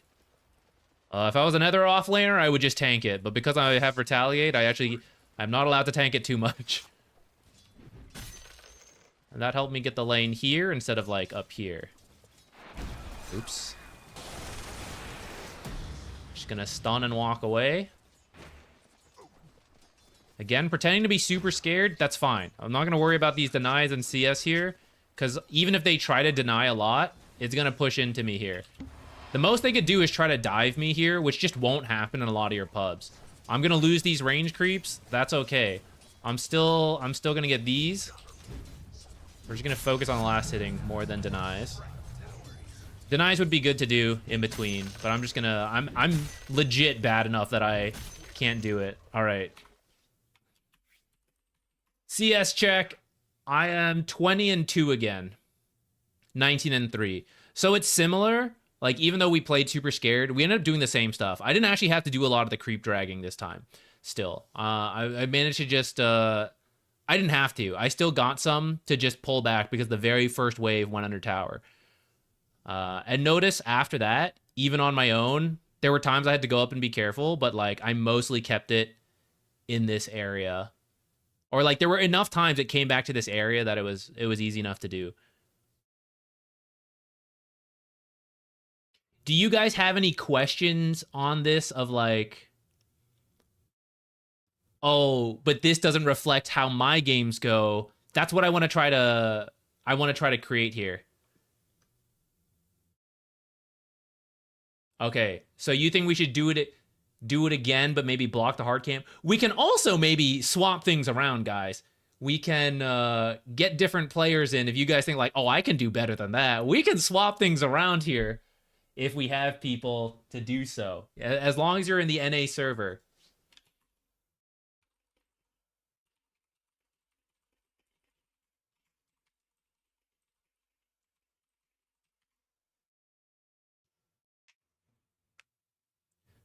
I mean, in a usual 1v2 lane, the enemies would be far more aggressive.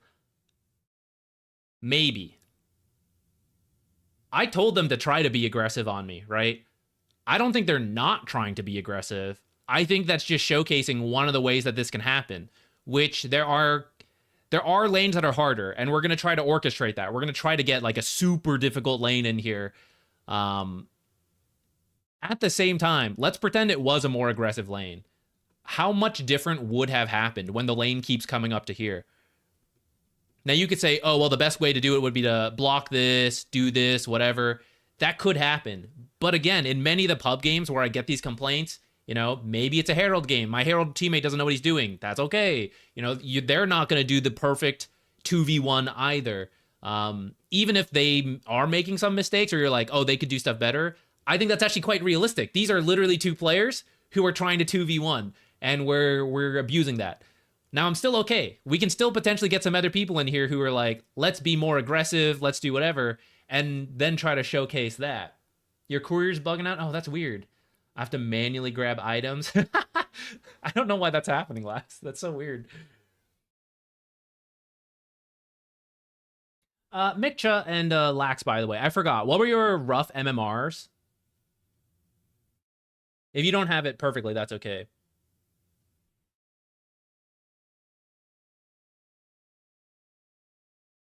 Currently uncalibrated and legend. Somewhere between maybe legend and divine. Okay, perfect.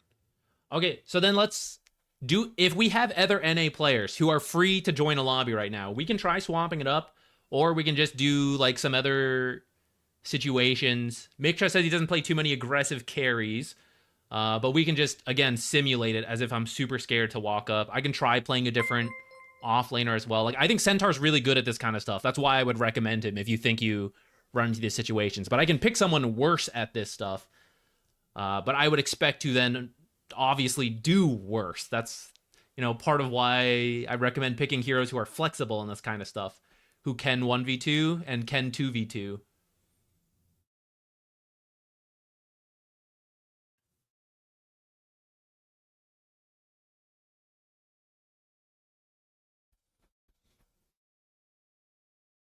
I'm not a meta man. No, that's perfectly fine. That's perfectly fine. I understand. And I think that's okay, because not every lane is going to be a hyper aggressive lane. But if we can get a hyper aggressive lane, I think that could be cool. No one has mentioned wanting to possibly swap in, so maybe we don't have people who can. We can, how about we try a safe lane? Do you guys think you could play an off lane 2v1 and I showcase like a drow? I wouldn't recommend a drow, but like, you know, that type of hero. We play anti-mage, whatever, and we try to showcase, here's how you get some farm as a 1v2 carry. Play 3 more than 1. All right, let's try that. Okay, let's do this lobby again one more time, but I'll be a carry and you guys can be an off lane. Let me think about who is a carry I would recommend in pub games.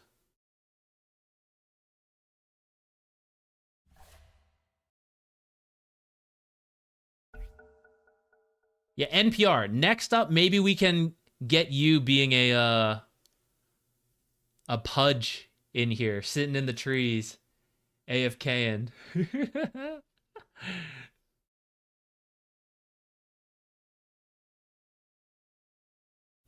All right. I might do Luna. I feel like Luna is good in these kind of. Luna's a good pub hero carry, I would recommend.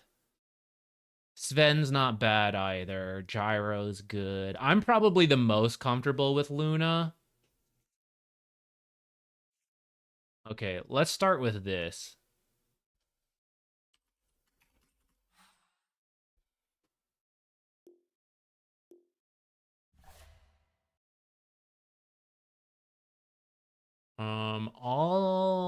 Maybe I start bottom bounties this time, because a lot of carries will just walk to lane. what you need. Anyone whoever wants to challenge me 1v2, essentially. Because we're just trying to showcase some 1v2 stuff here. Luna wouldn't go taking any moonlit strolls with this gal lurking about. Let's get Luna's starting build.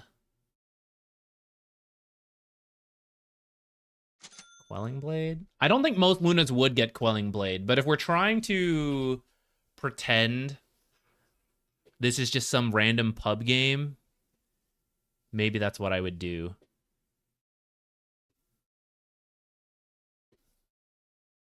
I actually think more people go Moonshield now, right? Well, Luna's not like the most meta carry anyways, but... Oh, no, okay, actually...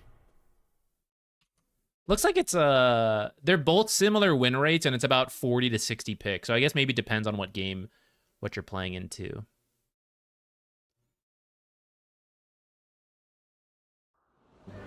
Okay, I see Axe, NP.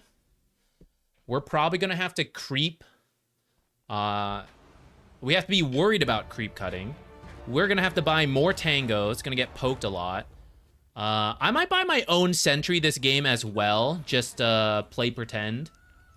I'm a carry player and I have a useless position 5 jungle pudge. You know, I gotta buy more. I'll even buy a salve. We'll buy heavy regen this game before going for power treads.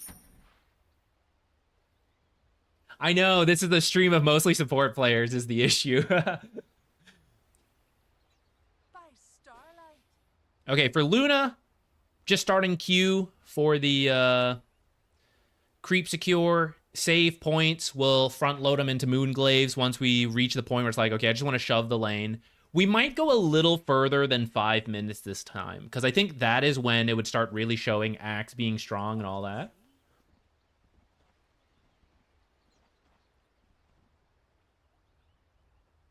Okay, so if I'm a carry player and I'm on my own, I'll tell you what, guys. 30 seconds to go.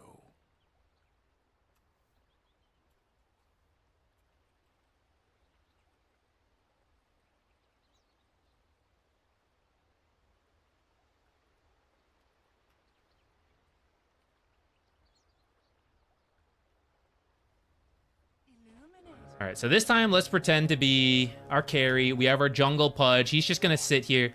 I won't even hide him. No, I'll hide him a little bit. We'll stick him in there. That's a good pudge spot. Here I am being carry. We'll see if we can body block without TPing. If we can't, no big deal. A lot of carry players probably wouldn't have been like the one grabbing the rune, and you usually would be able to body block. Looks like we might be able to get some of them. The range creep, good enough. I missed it up. That's okay too. We'll just go from here.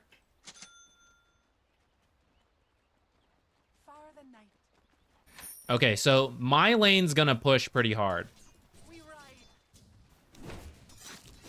I messed my own range creep up. Our life sucks. We're gonna Dragon under tower. I'm gonna intentionally push it out. If I have a pudge being useless...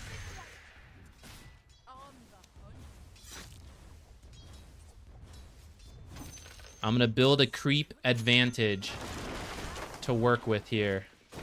I didn't even think about the natures. It's actually a good thing I bought the Quelling Blade. Yes. Heads up.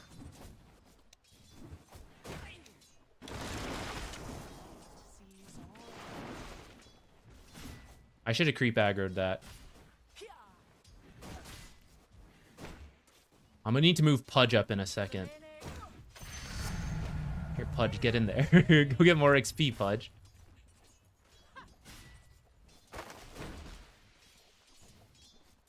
Drag this creep back. Drag these creeps back.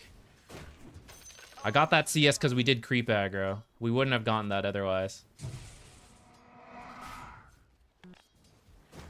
Oh, this is not in here. I might get sprout trapped here. That'd be bad.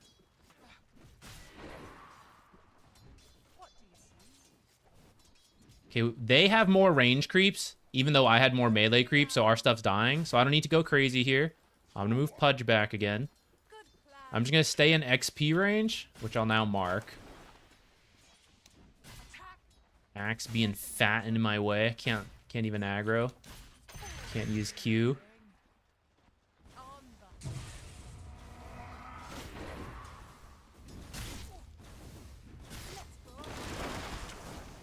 People wide trees. Swap my Salvin. Took a bunch of damage. Preemptively bought this. It's time for a pull.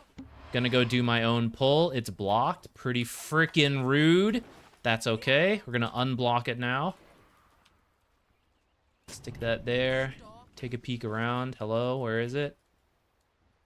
You having a good time there, Pudge? Move him up a little bit. All right, as long as they don't do a pull here, this is pushing in. We see that? So I'm gonna grab this, drag it down to make it harder for them to time the pull.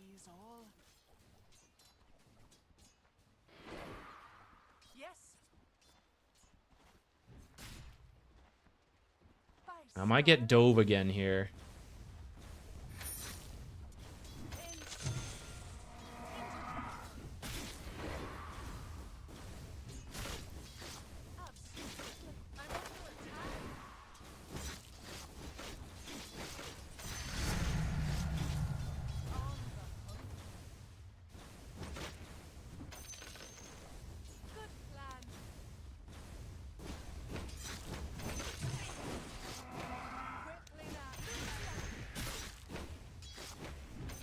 Alright, it's time to just start shoving out this wave.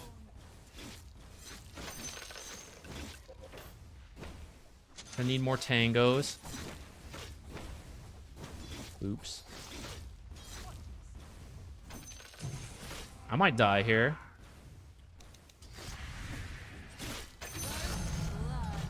We don't die. Might have been better to die. Alright, I believe a pull has happened. I'm scared because I'm so low and my stuff isn't here. Gonna buy a salve. We're just gonna hug XP range. It's actually a good example of I'm too scared to do anything. Just getting XP. Feeding.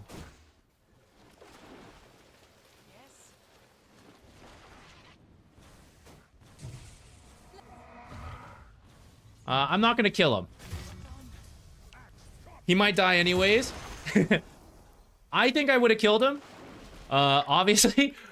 But as part of, you know, people showing this, I don't want to get a bunch of kills and people be like, oh, it's because they fed. Here's Pudge helping out. Get in there, Pudge. They're feeding my AFK support is feeding. So now that I'm level 4, I'm going to start enacting just shove in the wave and farm. So I can't really lane anymore easily.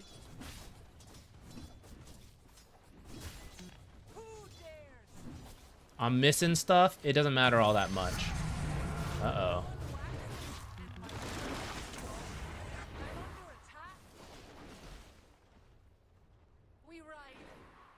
Life kind of sucks. I'll salve first. Let's play it safe. I want this to shove out. They're gone. We're gonna miss some CS. Totally intentionally, guys. Totally intentionally.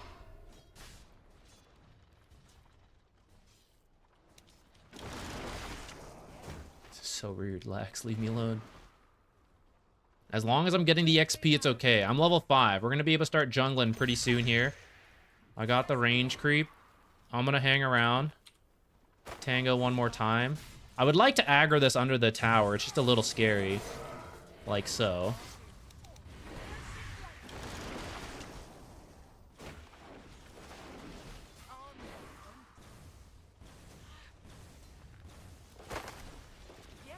He's gonna get me.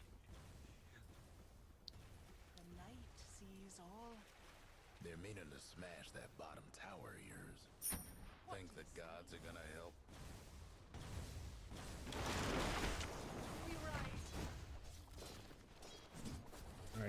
Here we go. Shove out the lane. Run away. Axe is here. I'm scared. Oh no, I just used this. Alright, it's Boglet jungling time. So now this lane's shoving. I'm just gonna do my own jungling. This kind of sucks, because I'm pretty low health. And we also need to unblock our camp. And I'm pretty far away from the Mask of Madness. So I'm gonna get, what's it called? Another salve. I saw Lax looking for me. I'd like to get XP. I should actually buy my own observer as well. Oh shit. Alright, I think I'm dead here. The other fella's aiming to wreck your bottom tower. Alright. That's actually... I think this is good. This is a good example of being 1v2'd. Might want to check your bottom tower. Wait, is it Nature's Prophet? Look how fast he's got. Alright, from here, if I'm too scared to shove in lane and jungle, we're just gonna start jungling. So for example, I might TP here. It looks like he's fully in creep cut mode. So let's just do this till 10 minutes. And compare where our net worth is.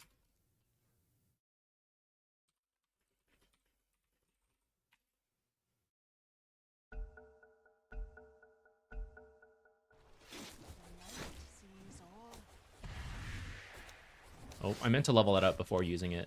So in a moment, I'm going to place my own observer. Now we're just going to jungle. And we're going to see what net worth we can end up at. We've lost our tower pretty quickly. I think he's going to shove this in. So I feel like if I leave, I think we just wait here. I'm going to place my own ward later.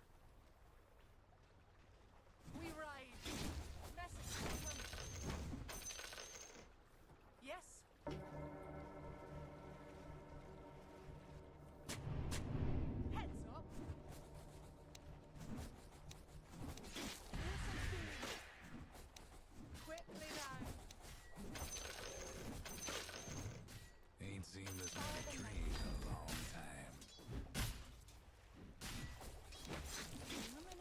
What's my neutral? Not the best.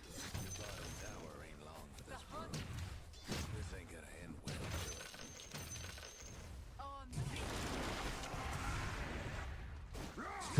well, Gonna get killed again, apparently. So where are we at 10 minutes? 2.6? That's not the greatest. But I do feel like I'm level 6. And I don't think we would get this much pressure. But maybe we could have done this better, too. 2.6, 2. We'll say 2.7.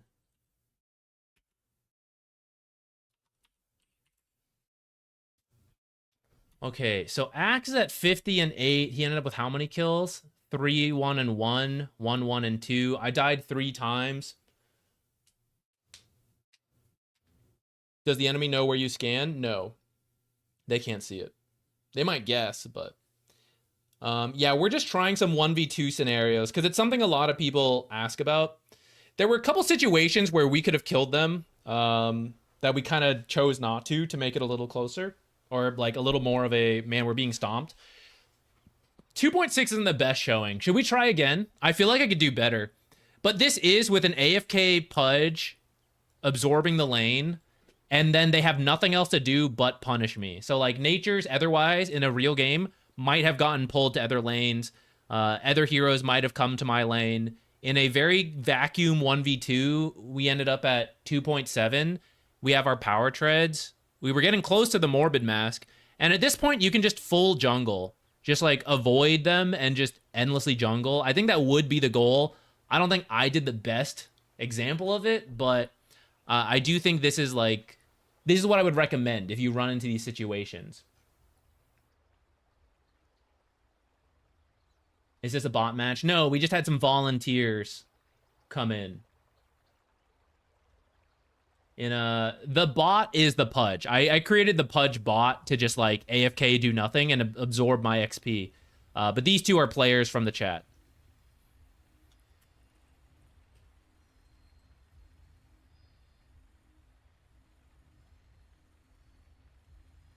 This was Pudge's first existence into the world.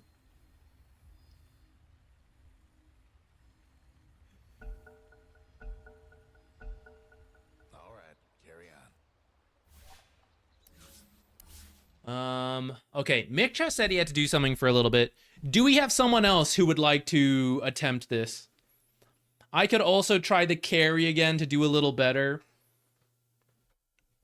I do think most people won't face that much pressure in a real game. But even if you do,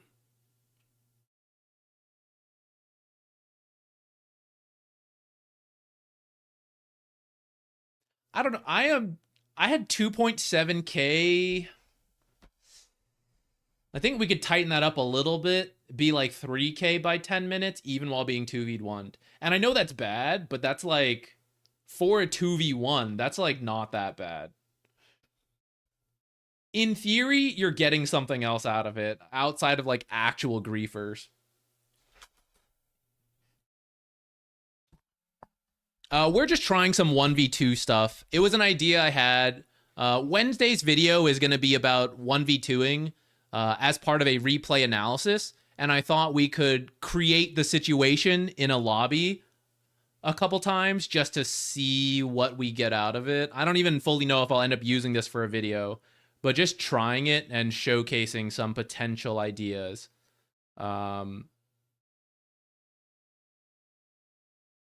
What do you guys think? Do you have any issues with what we showed, or you're like, oh, I'm not sure how I win from there?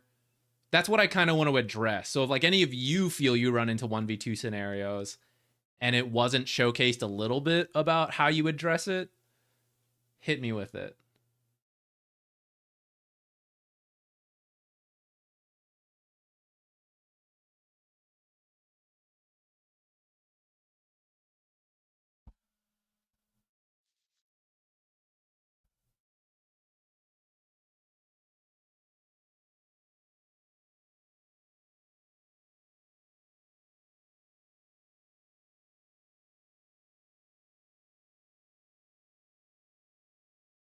Pudge should have flamed more.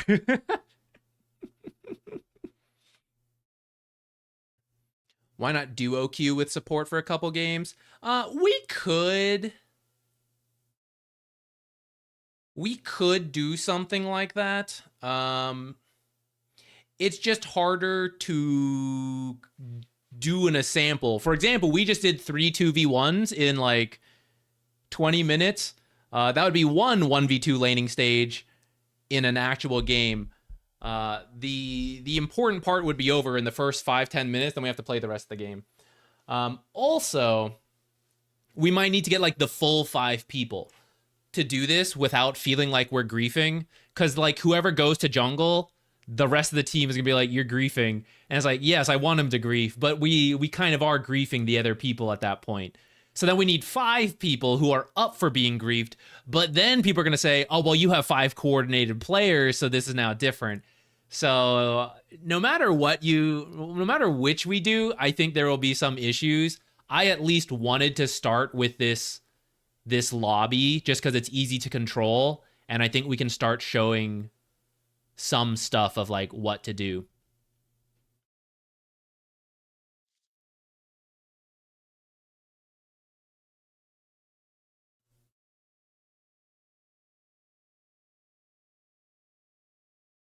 Yeah, I don't think this Luna one was the best example. I was much better at the off lane. I knew how to handle that more, which is what more people run into, the 2v1. But I think if we redid this lane, I think I would improve on it. I missed some last hits that I shouldn't have as the Luna.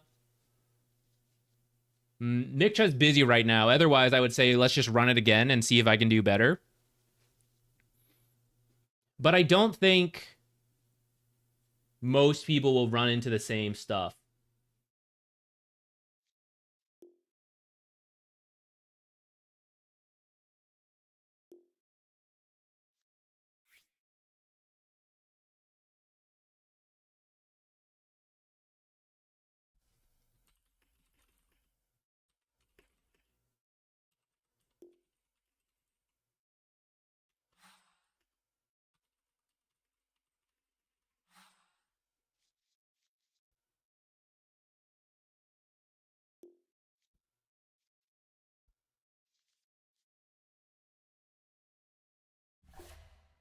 I should probably create that lobby.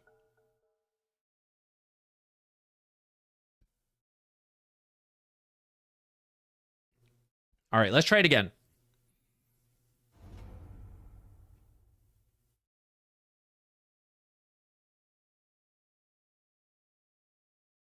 Take your pick.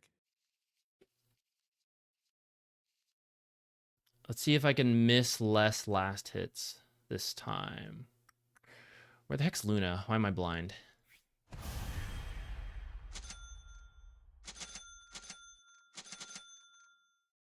I guess I still need that Quelling Blade.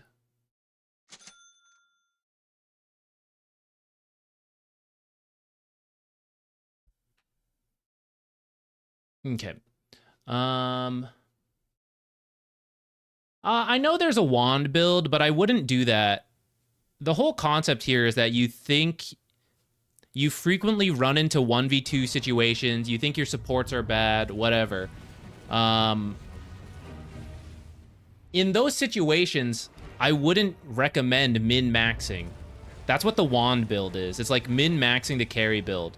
I think you should do something much more middle of the road if you're trying to adapt to these situations where you're getting griefed by people who are jungling and like all that, or like, this is the worst support in my life.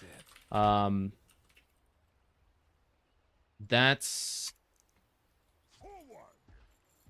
kind of what the goal is here.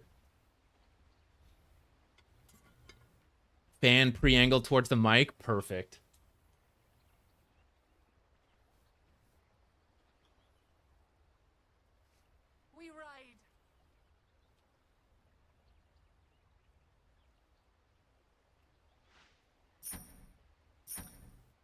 Do something like that into the power treads.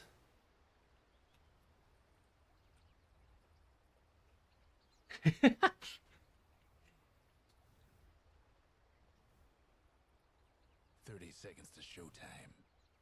I also think most situations you're not actually 1v2. I think it's like you have a bad support. And even with a bad support, they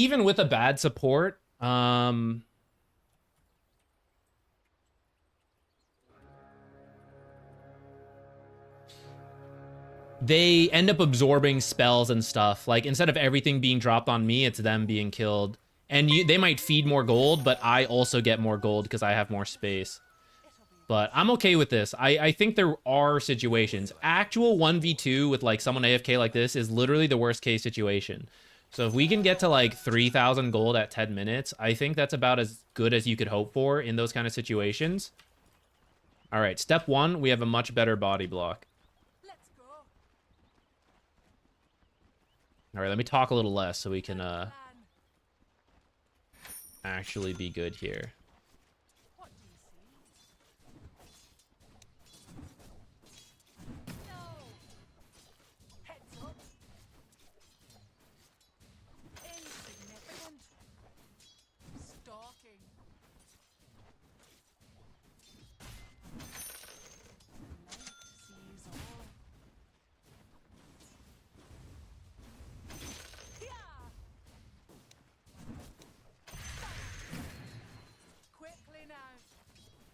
All right, this time they simulated Nature's being later to lane, which actually does happen quite a lot. We're going to creep aggro this one over. I missed it because I was trying to watch that range creep. I end up missing both. That's okay. That's going to happen.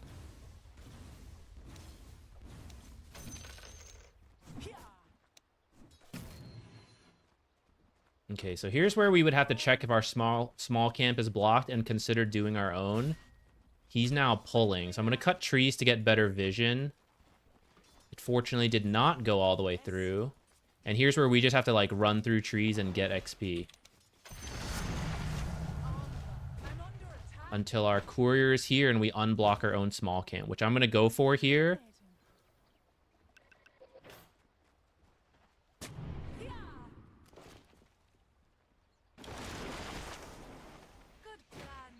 I didn't quite make it.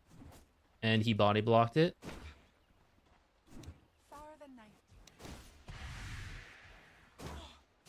Lane is pushing back though, because 2 range creeps. So we're again just gonna like sit in XP range. Here's where it's getting a little too scary to walk up and creep aggro. I'm just gonna let it come under the tower, and we're gonna shove this out as quickly as we can.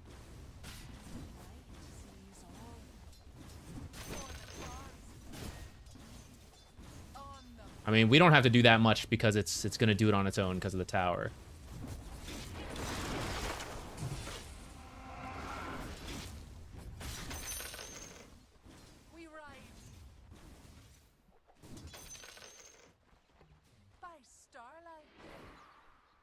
I'm gonna fight him because he accidentally aggroed creeps. This is where the lane's gonna get weird. He blocked it again. New sentry. Buy our Band of Elven skin. Because he did some weird stuff, lane pushed in. So we're just gonna try to adapt to this. Pudge is chasing us a bit here.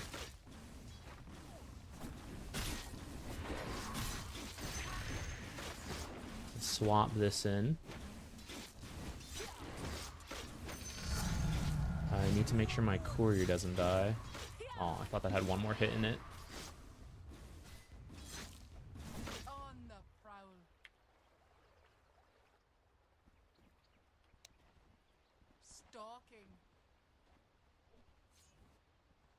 Okay, Axe might start creep cutting. I actually don't know where he is right now. I'm just going to do a little my own mini jungling if he's going to do that. See the next creep wave pushing in.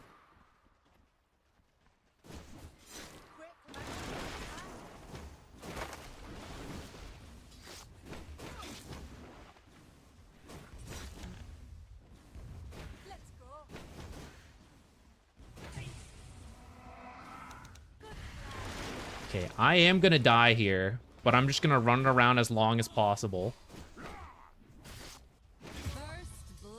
We're gonna get our Observer Ward so we can live. This is unfortunate because we're gonna miss some XP, but I think that's a good kill from them and what carry players would deal with.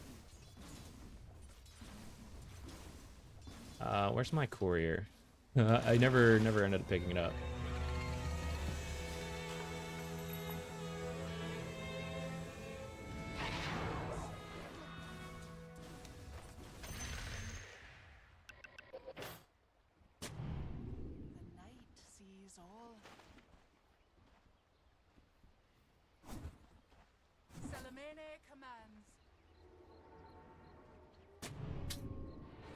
Oops. Alright. We're around the point where we would just start jungling, I would say. Should we do that? Should we just completely abandon the lane and jungle? I think I will try in a moment. Let's see if we can get the XP from this wave without being killed. Oh, missed that. Lol. And then the next wave should come under tower as well because of this. Uh-oh, we're gonna get dove.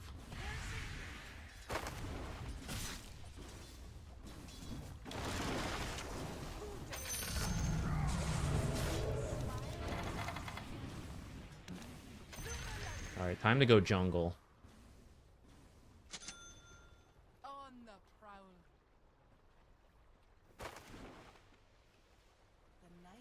Alright, so this time we're going to adapt. We're going to give up on the lane and just start jungling at 1500 net worth and level 4.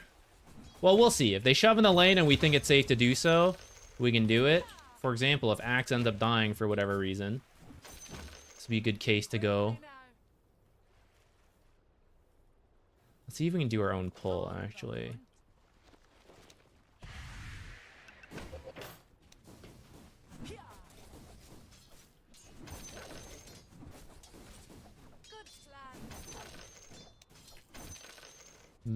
Okay, Axe is back. Not going to engage. We're just going to go over here.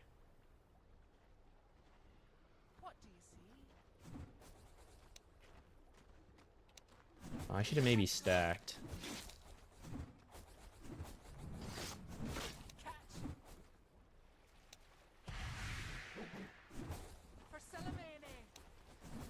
This is very rude.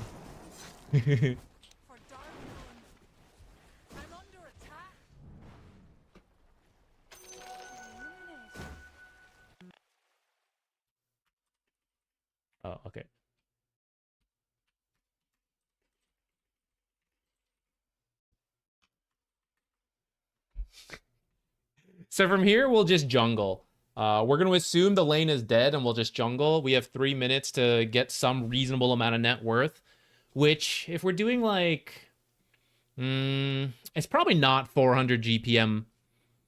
It's probably going to be more like 300, maybe.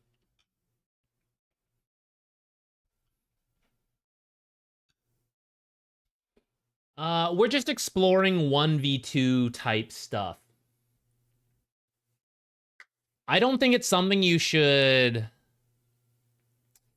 Like, it's something a lot of people bring up. What do you do with, like, the terrible supports, etc., etc.? So we're trying to delve into this. There's a lot of theory. I can't say I play it all that often. So that's kind of what this is. I think the 1v2 offlane went well. I know there were some critiques on like, oh, it wasn't whatever. I mean, we can do it again. We can see. 1v2 offlane, way more easy. I mean, that's why they're offlaners compared to being carries. But we're trying to at least do it with the carry facing a lot of pressure and see what we can get out of it. Maybe we can't. You know, maybe that'll be my learning experience. There's nothing to do. It sucks. It's over. But it's a common enough question that I at least want to explore what we can do here. Let me cue my next item. And I guess we'll get another observer as well.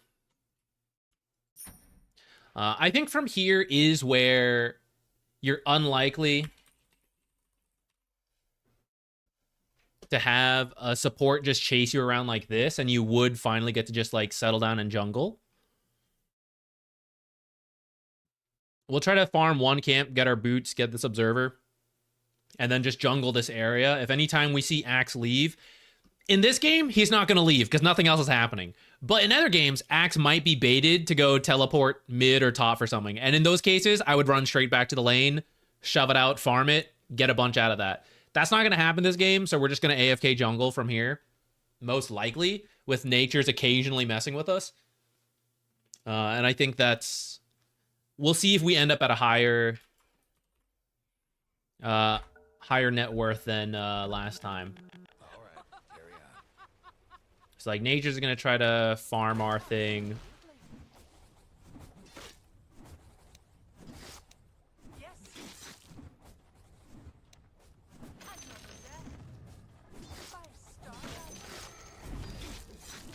Let's get our neutral item, which is what? Spark of Cards and attack speed will help a lot.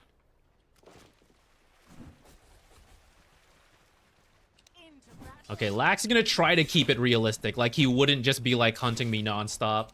Which I think some people would do that actually, so it's not like that unrealistic. But I do think it's not like you'd be 2v1 the full 10 minutes. Like other people would do stuff because there are 10 people in the game, so we'll go with it.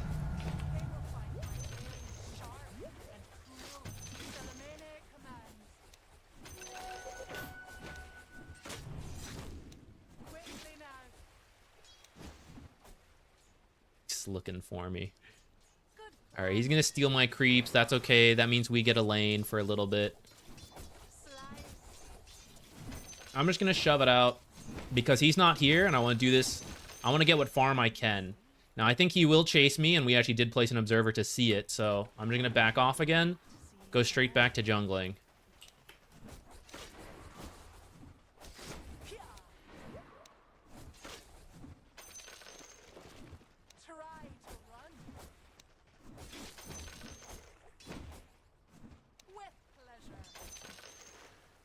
He really wants to kill me. Yes. I would say in many other situations, you could eventually make your way to the triangle. If someone is trying to do that to you. I'm gonna try to greed my way to the Morbid Mask rather than have to buy more regen.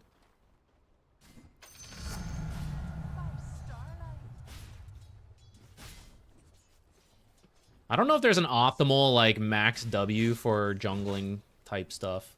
I think you'd probably just get more points in queue.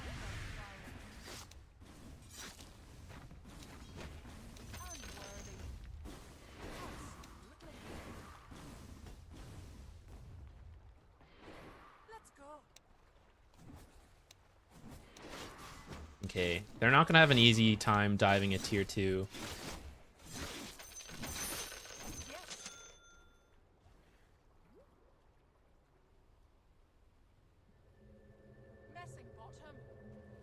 And in fact, I would just leave. So we did a little better this time. We have our Morbid Mask. It's on the way. We'd start jungling. I think it's pretty reasonable to hit 3k in a more normal game. Which still sucks, I know, but that's still like 500 GPM better than... Or not GPM. 500 gold more than a lot of losing lanes end up at. We have 50 last hits. I know a lot is like jungle. Put Pudge into feeding a couple times. That probably would be more accurate. Aren't you checking Axe items? I mean, I guess you would, right? You would like look at all that stuff.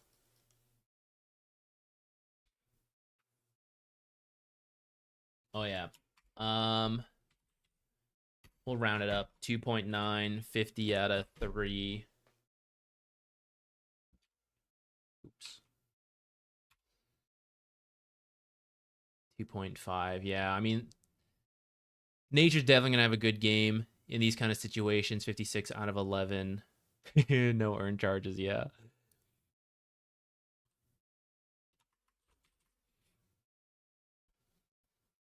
Yeah, I don't know. A better carry player probably would do better, but I still think this is like the goal. I don't know if that's like mad copium, but you know, you just like survive, you get what you can, and then you farm from here.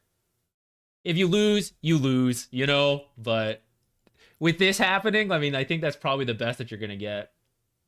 If you actually have a jungler, you're going to be faster level too. That would have been a lot easier for me with a actual jungler. I would have hit levels faster.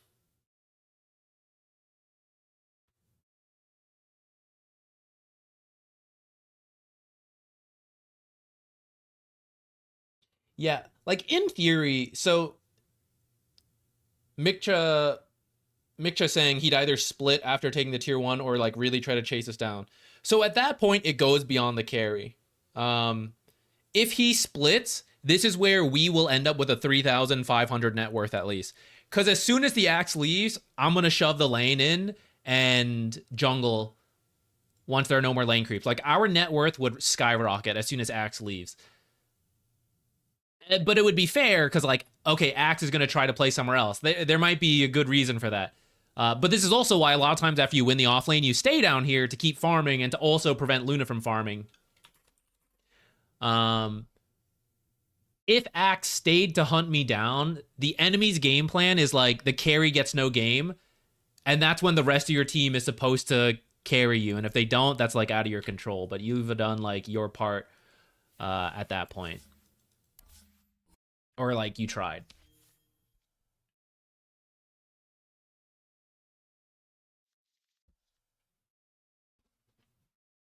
Yeah, I would say Mikcha. I think the right choice is to stay in my side of the jungle and keep farming there. Like, I think what you did was pretty good that game. That's why, like, I had no farm, you saw. It was rough.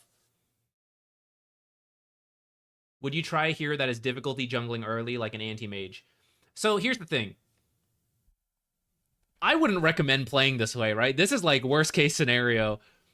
If you think you run into this situation a lot, like, it happens sometimes, and it sucks. The game, you know, it's over. GG. Part of the idea of this exploration is that I do get a lot of questions of, like, this is the worst support I've ever had. This guy's jungling, whatever. How do I deal with this? If you actually think you run into that situation enough times, it should affect your draft. And you should not be picking anti-mage. You should not be picking these, like, weak laners. You should be strong in the lane and jungle relatively quickly. I don't even know if Luna's like the best case of that. She's just someone I used to play. There's probably better carries for this. But like, that's what you would want more than you don't want a weak laner if you actually think you're going to run into these situations. We could do it, but I mean, it would suck. And it's supposed to suck. There's not supposed to be much recovery from, like, oh, I picked a super weak laner to win later, and my team couldn't help me whatsoever. Like, you're actually supposed to lose. If you chase the carry, don't you lose like 200 GPM yourself?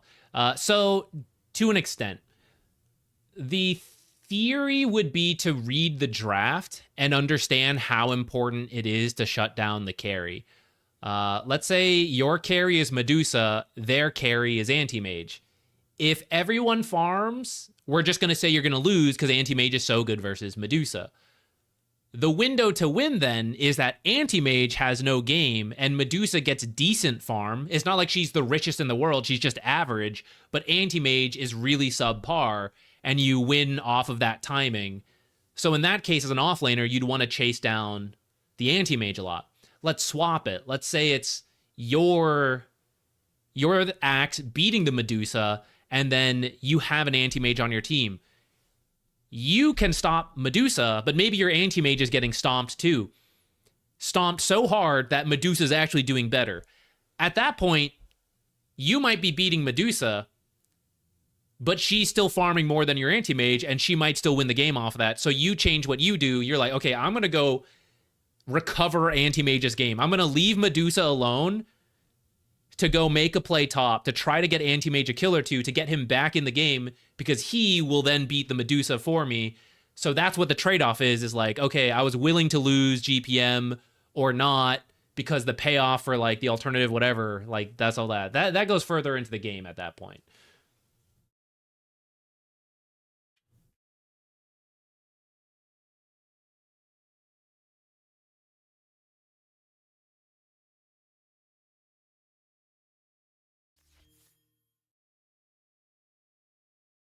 You quit it then. No, don't quit it, guys. Just keep doing your best in those games. Let's see. We can either run back the off-lane version again one more time. I think this was really good for me. I don't know if we'll even be able to pull something out of this quite yet. But just in terms of exploring the area, this has been helpful to me. So thank you very much to Lax and Mikcha for volunteering. I'm trying to think what else we can test here. Are there any scenarios where ditching the lane super early makes sense? So yes, Trino cells. What I recommend you try, go into a bot lobby and just literally jungle from level 1 with a carry. Let's say you're a carry player. Let's say you're an offlane player, whatever. See what GPM you can get. So let's say you just AFK jungle Luna from the very beginning. You end up at 3,000 net worth. So next time you go play a game and you're like, man, I got stomped. I kept going back to lane. I ended up at like 2.7. Then you have this moment where you go, wait a minute. When I AFK jungled, I ended up at 3K net worth. Like, that's more money than constantly going back to the lane. Now, usually you don't get stomped right away at level 1. And you saw, even 1v2, I was able to play the lane till about level 3. And then they started really pressuring me. So in the future, I kept trying to play the lane. And against worse players, maybe I could have gotten away with that. But they punished me for it. So in the future, it might have been better for me to hit that level 3-ish mark, have a couple small items and go, you know what? Now it's time to go AFK jungle. And I know my minimum is 3,000. I actually got a couple levels. I'm not jungling from level 1 with 600 gold. I'm jungling from level 3 with like 1,000 gold. Now I can actually hit like 3,200. This is the part that's hard, but the more you play a carry, the more you'll know. For example, one guy comes to mind. I don't know his name. He was an Ursa Grandmaster, and I remember running into him a couple times, and he just knew what he wanted because he was like an Ursa Grandmaster. So there's one time we were laning versus super shit lane. I can't remember what it was, but he told me at the start, he was like, get me level 3 and then I'm jungling, right? So he knew like, I don't want to jungle level 1, but I know I don't want to play this lane. I know I'll end up with more farm if I jungle and my support holds the lane. So the more you play, the more you can identify that quickly, and you'll know what to aim for. We can run the off lane. Why don't we try it? Why don't we do one more attempt at the off lane? Let's swap sides. Why not? Not that it matters that much, but if you guys want to try the off lane, we can do it one more time. I'll be Centaur again. And you guys draft for me. I would say, can you play Undying or Clockwork? I'd say those two would very much scare a solo offlaner to be like, have to hide, have to jungle, stuff like that. Okay, Undying sounds good. And in theory, Undying is strong enough that Mikcha could now be whoever he wants, though if you're also a strong carry, that could work.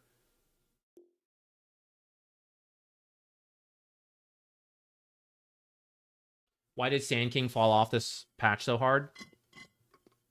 The old Sandstorm allowed you to just jungle 2 camps very easily, gave you a lot of space in fights, a lot of space in the lane. They shrunk that down. So if your lane goes well, it's not so noticeable. It's a nerfed a bit, but like, okay, I'm still Sand King. But when you do have to go speed up your farm, which you wanted to do when you were winning anyways, but especially if you were losing, you're like, ah, shit, now I can't reach 2 camps.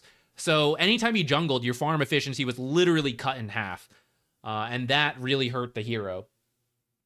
That was part of why he was so consistent. Because like whether you win the lane or not, you were going to hit a certain amount of farm from jungling and have impact.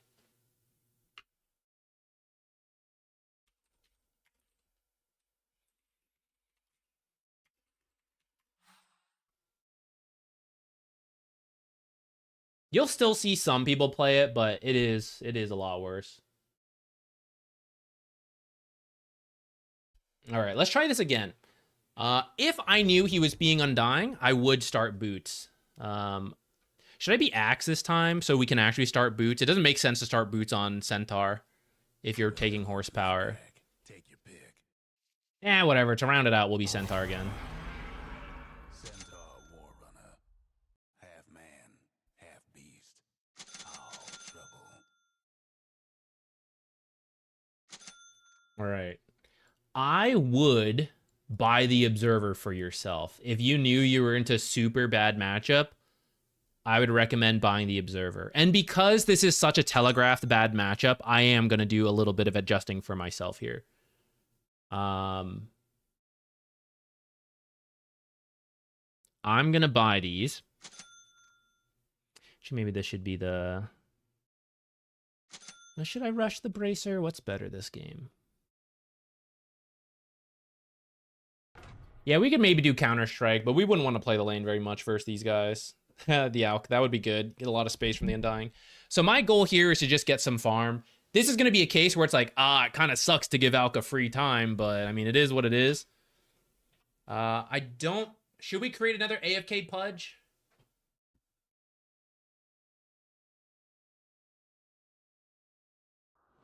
I guess why not? In theory, the level shouldn't matter that much. AFK Mirana? Oh, we can mix it up, sure.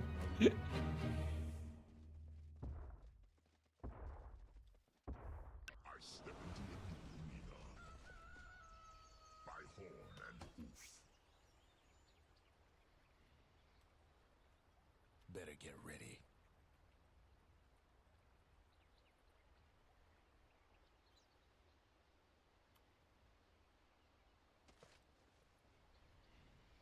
I fear no beast.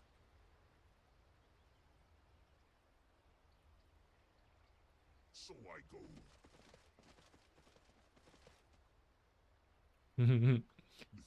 All right, so if I knew my lane sucked, I would do something like this. I'm going to go put the Observer here, so like even if they put a sentry in the corner, my Observer is going to be out of sight here-ish. Oh, Undying ran into me. I wonder if he was warding. He might have been. I'm not going to de-ward him. There's going to be cases you think they warded, and you're still going to be like, okay. Hey, this ain't the bot side.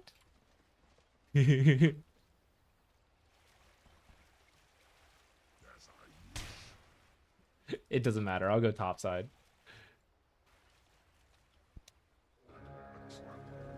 As long as I'm TPing to lane, that's all that really matters. And here we go. The tournament is mine. Let's pretend we had to come get this too.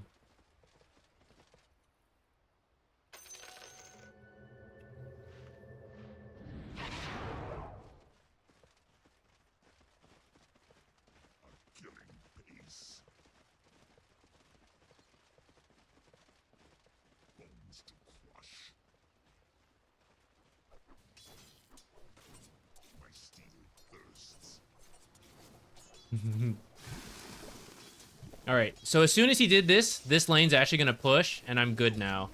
So I can just go for like a deny or two. From here, I'd be in a really good spot. They wouldn't be able to do much. I am gonna let this reset just so we can showcase a little bit more about what to do. So I am gonna shove this in more than I usually would. I'm gonna try to drag it like under tower. Aw, nuts. Here, I'll even miss some CS to make it a little more accurate. Okay, under tower, get over here.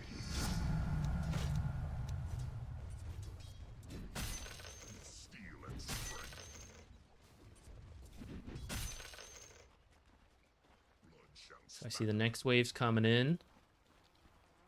Okay, he tried to do his own pull. I'm here laning. See the Undying. Gonna be scared a little.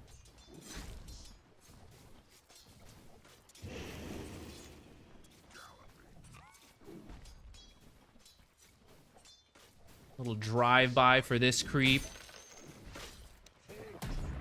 Go hide behind the trees. Little ring around the rosy. Jukes.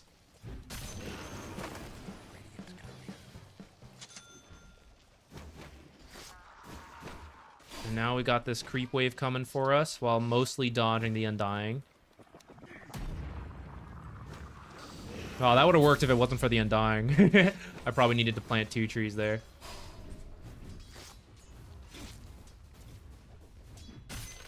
Offlane's just way easier to get this kind of situation.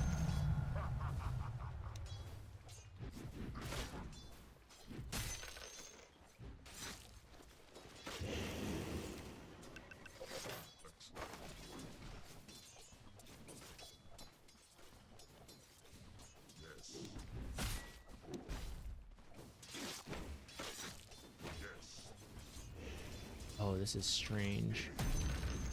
I should have gone that creep. All right, no more stuns for us.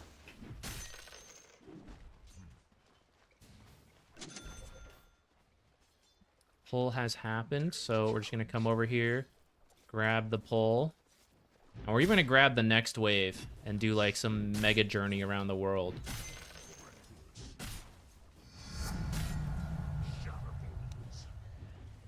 So we'll get this one.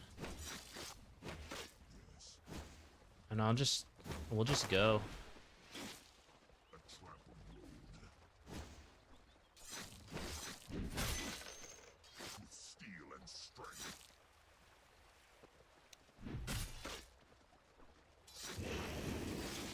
I actually don't have a teleport like I thought I did. I forgot we TP'd to the lane. It's okay, we'll just lose these creeps. If they chase us because of the Undying, that's also fine. We'll just keep going back to the lane. So we lost some of the creeps because I didn't actually aggro that next one. But we'll just bring this one here. And we're back. Back in front of the tower. Back to farming. We could hold it longer. This ended up under the wave.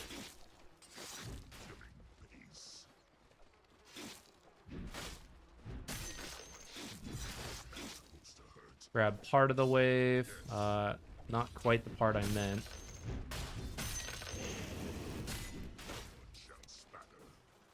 Not below 50.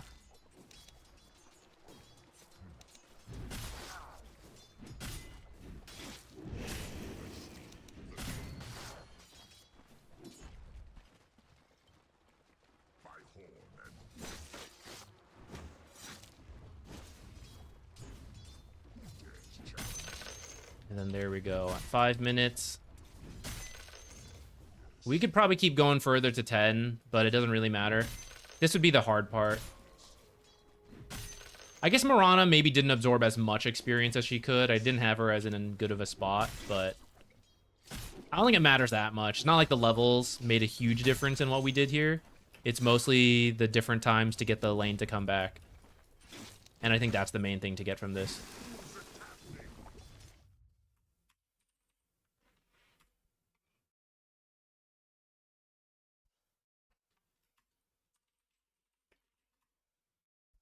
We ended up at a very similar spot, 23-3. We could continue to like mix and match different players, different roles, but the tech is the same. I think this was a good exploration into this.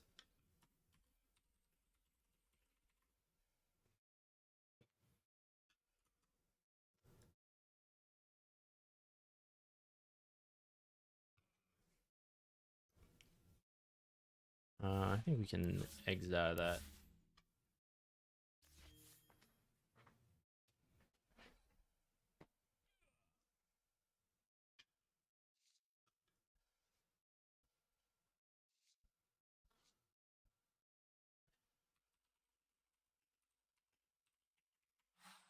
What should we do now?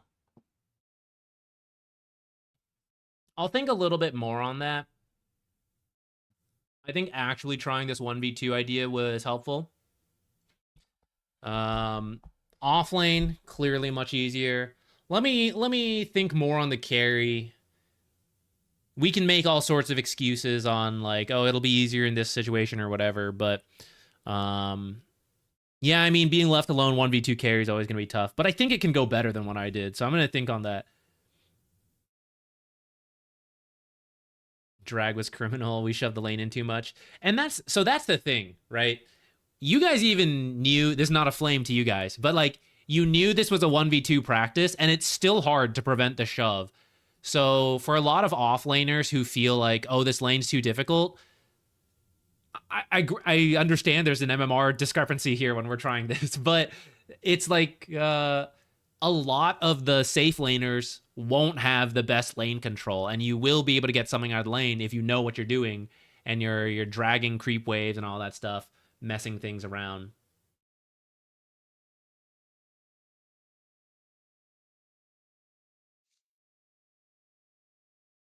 We can make it even harder, grab a more mobile range carry. I think that was hard enough.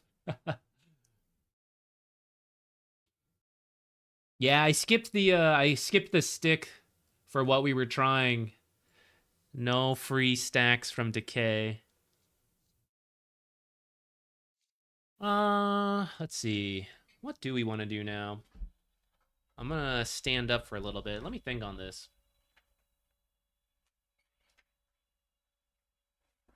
Is it good for enemy carry to pull your wave to a camp if his wave is away? It sort of depends on what's happening. In terms of speeding up your own farm, that will generally be good because you're farming not only the creep wave, but also a jungle camp.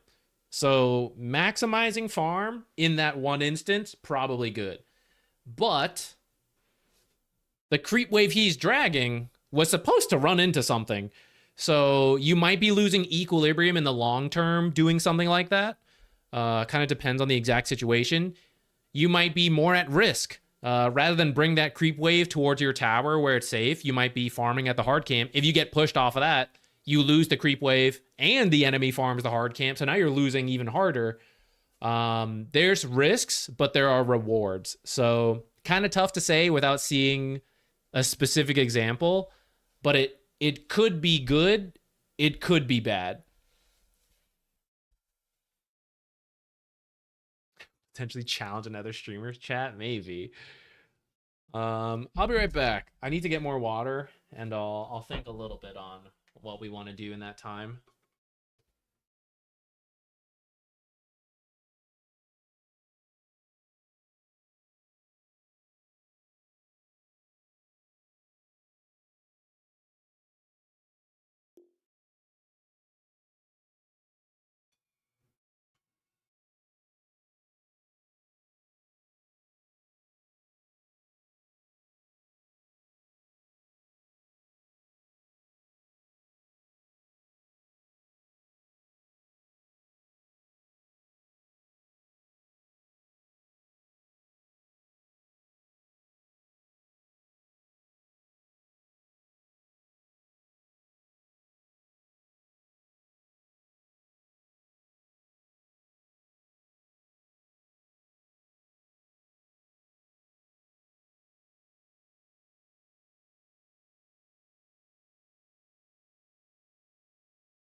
Hmm.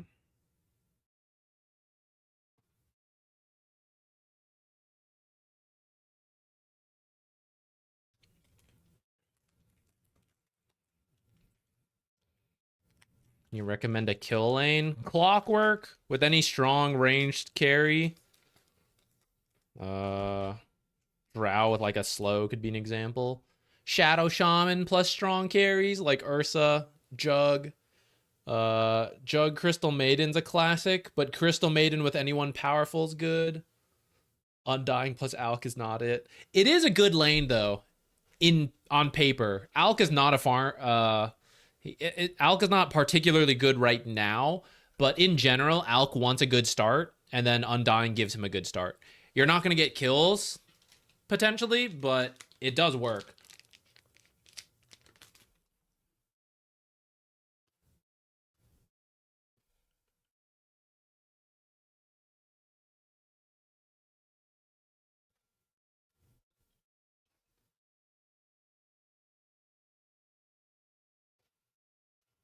Yeah. What you were actually doing, Lax, would have been is fine. I was getting farm, but so was Alchemist. That's actually pretty good for that theoretical matchup. It's still good for me to get something though, is the point, right? Whereas I could have nothing, just like, wah, I can't play this lane. And Alk is free farming. At least I also got some farm. And Alk probably still free farmed for a lot of it. That would be how that goes at like a pro level.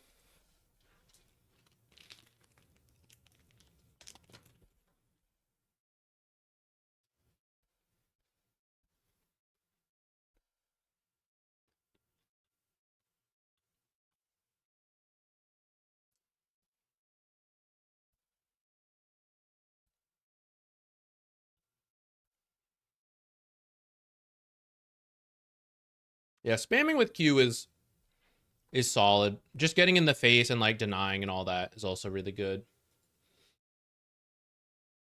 Um hmm.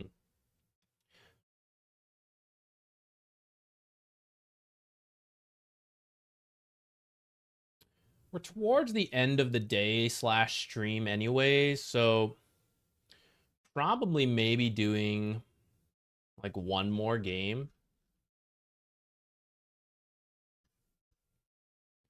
Just deciding what to do for that. We can end up back at ranked. I was debating trying to get, I don't know, do we have 2 more people? And or if Mikcha and Lax even want to play a game, we could do an unranked party or ability draft. I was thinking, I haven't seen the new ability draft. I kind of want to see it.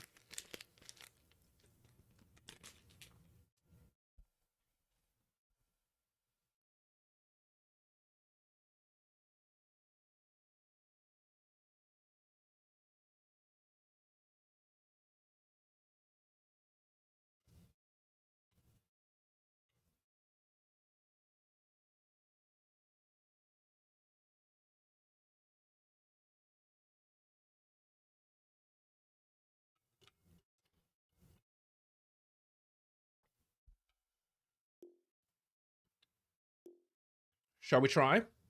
This is NA servers, so I don't know if that matters. Farkast, Ninja Man, if you guys are able to play.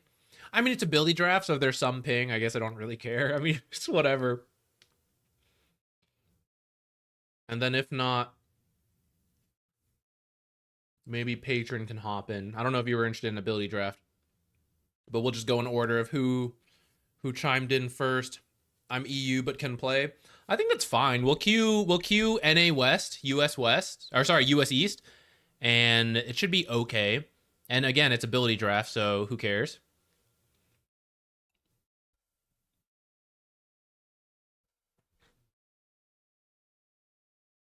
Nah, we don't need smurfing. Forget that.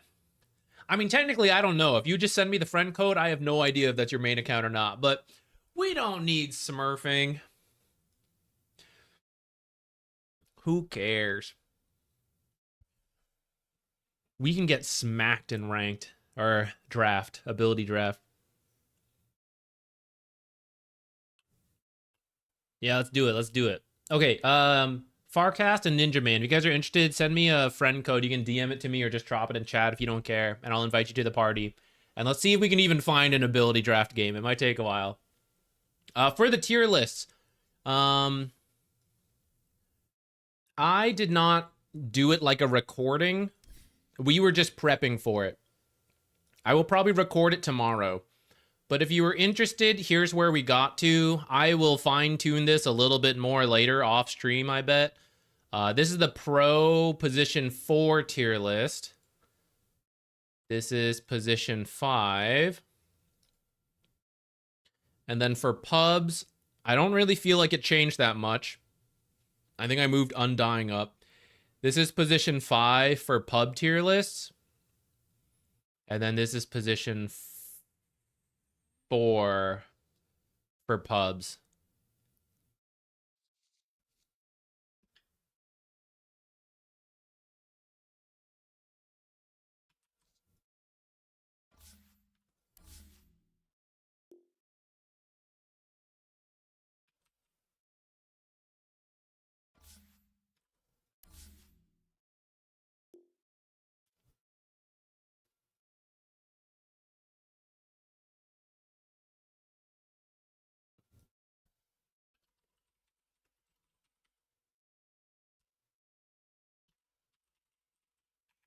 Let me change, just so we don't bait anyone else in. Let me change the title. We are done working on tier lists. We are doing a community ability draft game. Let's see how this goes. You're gonna get wrecked. Nah, we're gonna wreck people, I'm sure.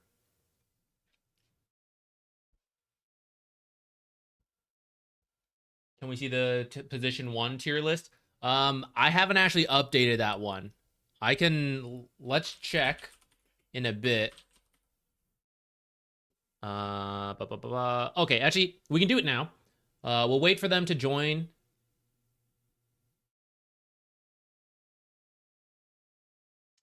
There's enough of us. Could we do a 10-person lobby?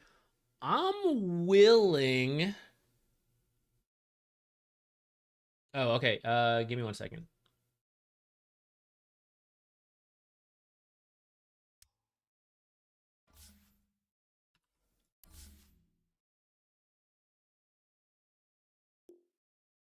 I'm willing to do it.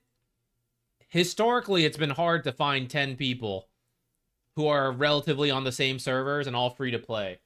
But I am up for it. If we actually do have 10 people, we could. Otherwise, we'll just attempt this ability draft versus randoms.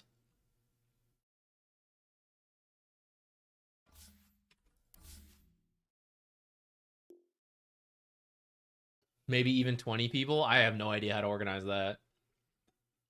I think that breaks ability draft.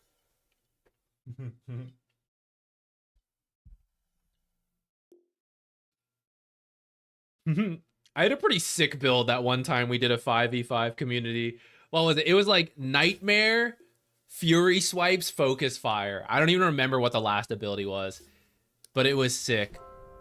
It was like insta-kill as soon as we got there. All right. Oh, wait. Let me change the servers. All right, let's do, yeah, we'll do US East, which is hopefully the best ping for all parties involved.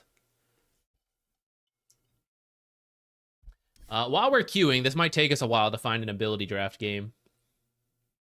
Let's update our position 1 tier list. I probably won't make a video on this.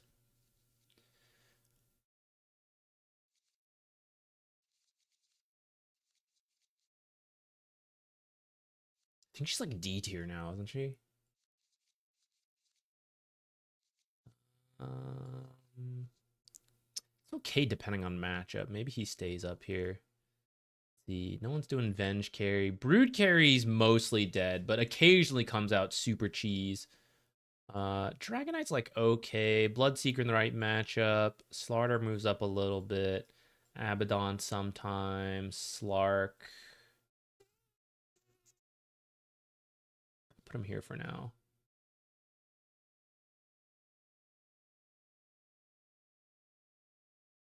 Better than these guys, surely, right? Anti-Mage in the right game. Razor in the right game. Maybe Wraith King should go higher. Okay, where do we... Bristleback carry is not as good as it used to be, but he's also maybe B tier. SF carry isn't really a thing. I've seen it, though. It's not the worst.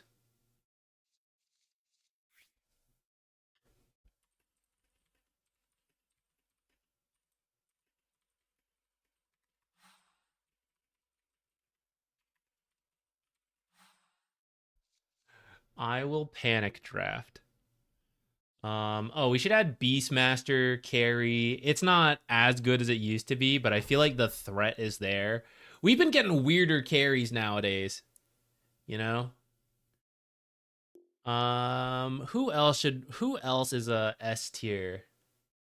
Wait, where's Terrorblade? Oh, here he is. Terrorblade is maybe one of the other top tier carries, but part of that is the flex he brings. I actually don't know if I really feel he's all that. Nature's carry is better than some of these guys. We should move him up. Muerta carry also is kind of a thing, I feel. Maybe not quite B tier.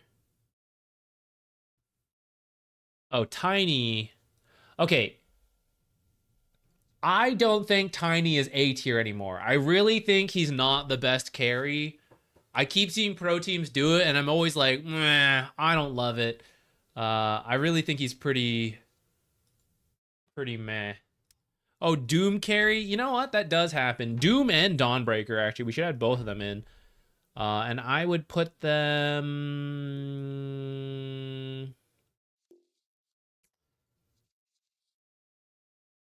Here, let's put the more common ones here. Let's see. Actually, I don't even know if... I feel like with the nerfs, he's maybe not that good. What do you guys think? Where's Weaver? Is Weaver on this list? I have him in here.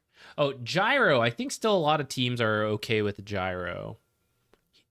I think he's just like your standard pick. He's maybe like top of B tier. Like once you lose a lot of these get banned out and you're kind of like, who's left? You know, Gyro. I also think Monkey King carry on his own is not strictly A tier. You need a good matchup for him. But like his draft value at the pro level is good because of that. Like mid and carry. So I don't know. I guess that does make him A tier.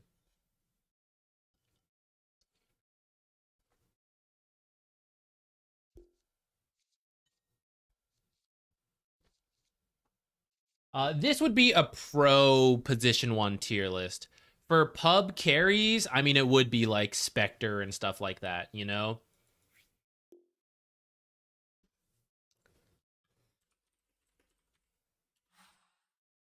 I haven't even read anything else they said. I'm just going to say Stuns is good. Faceless Void is not. Faceless Void should go down. What else? Pudge carry isn't really a thing right now. Sven's decent. Sven should maybe go higher. I feel like there's kind of a split in this B tier. More of these C tier should probably be D tier. And then many of these C tier, these later C tier, should go into C tier. Or these later B tiers. Shall we do that? Let's see. Arc Warden carry? Who's doing that shit? Who's doing that shit? Who's doing this shit?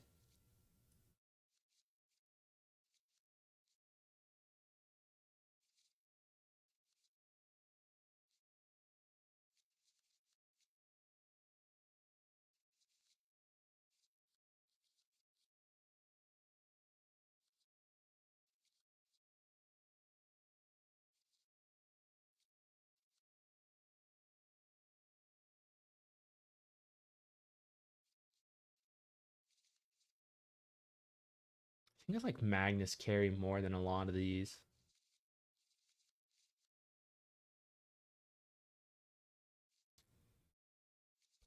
Why is PA Despair? She got changed here, so this new thing that you have to level for evasion, kind of meh.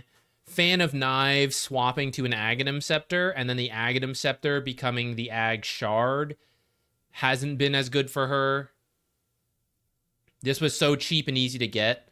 If you think about her timing, it was like Power Treads, Battle Fury, maybe Deso, maybe BKB.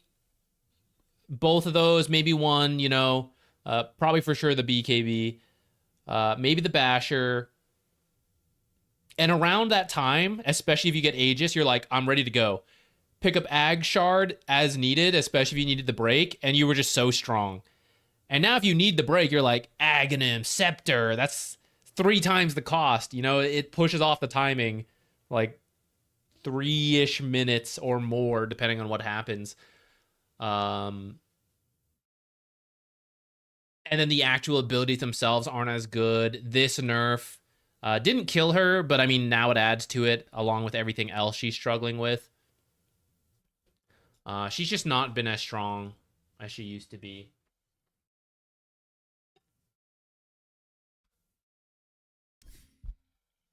Abaddon maybe goes up.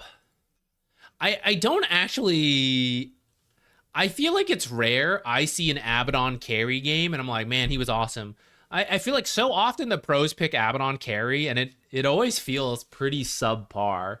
Which I know he's not meant to be the full carry, like, oh, he's TA destroying everyone, you know? He's actually meant to just be this stable carry, does enough, and opens up the rest of your draft.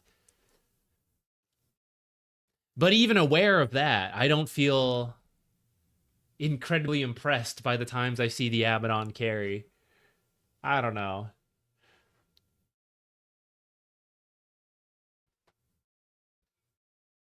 Anti-mage only versus Medusa. I guess that does bring us to the question of when to put him here, right? If he is the S tier versus Medusa, who's pretty common to see, or is he D tier when no one else picks him besides that? I guess you're right. I guess I'll just mention that you only pick him versus the Medusa. We'll put him in C tier.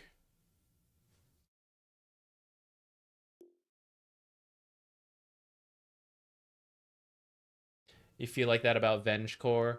Yeah, I get that. Ability draft is always quite long, to be honest. If we make it to... Well, if anyone ever gets bored and doesn't want to do it anymore, I mean, that's totally fine as well. They can hop out. We can maybe get someone else. If it never ends up finding a game, that's also kind of okay. We'll pivot. Right now, we're just like chit-chatting on tier lists. I don't mind if the queue takes a while, but if you guys do and you don't want to be in here anymore, I understand.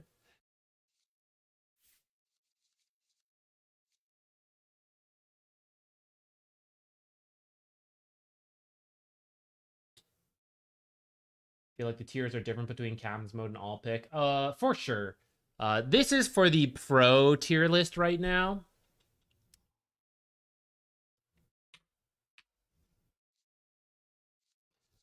Which is going to be pretty different from pubs. Pubs is a lot like Spectre. Juggernaut actually has a pretty decent win rate in a lot of pubs. Wraith King, godly win rate. I forget what, but his is absurd.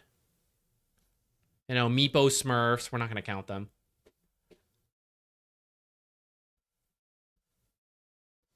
Did I miss any carries?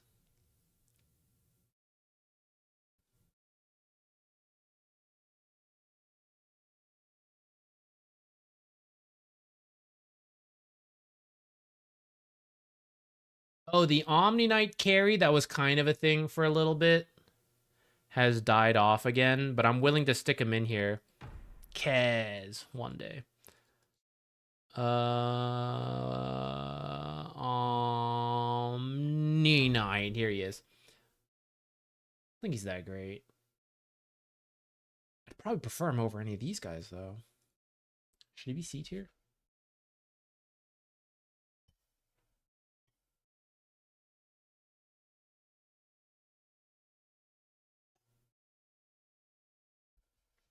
Carry Abaddon with Blink offer something no one else can.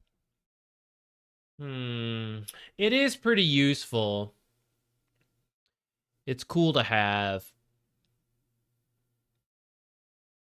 It can definitely work. I just see a lot of games where it falls kind of flat, I guess. And maybe that's just unluckiness. You know, I just don't see the super pop-off Abaddon games. Could be.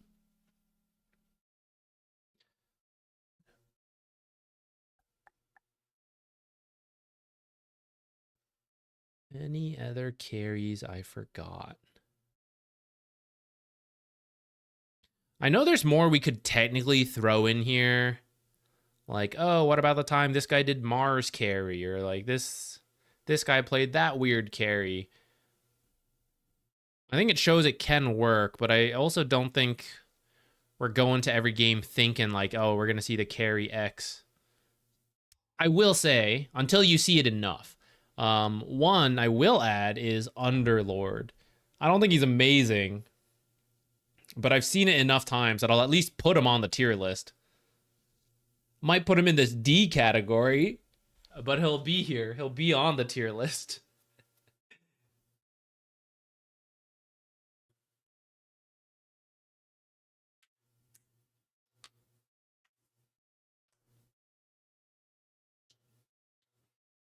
Marcy support with the pick-me-up seems good. Marcy as a carry, I think with Io is still kind of a cool cheese pick, but then Io's not in the greatest spot. I think together it does work if you have a clear draft in mind, and I think pros occasionally do it. Without the IO, Marcy carry looks a lot less impressive, and only Marcy players like it. Like the pro players who really love Marcy. And I think a hero is S tier, A tier, when everyone has to learn that carry, you know? It's not like, oh, that guy can make it work, so like good on him, but I don't think it's good enough that I need to do it. You know? That's a B tier or lower carry. But when it's holy shit, this is the greatest carry I've ever seen in my life. Every one of us needs to be able to draft that carry. That's an S tier carry.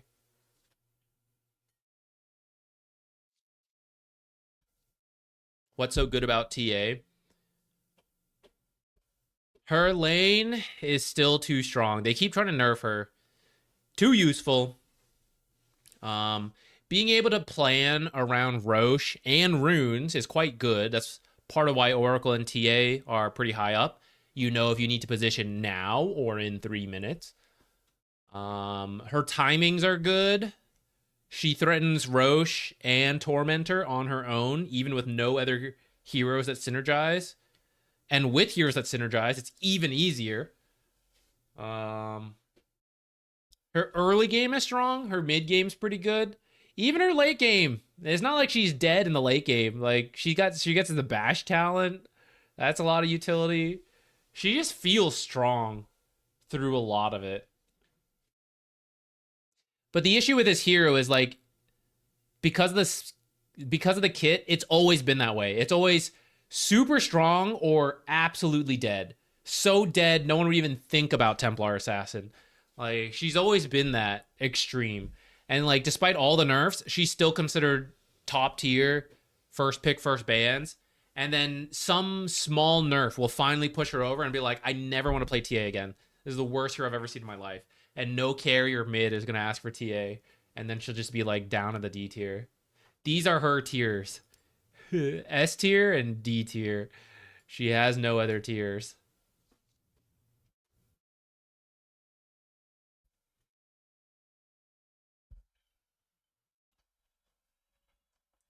Yeah, if we get to 20 minutes on this queue, maybe it's not meant to be.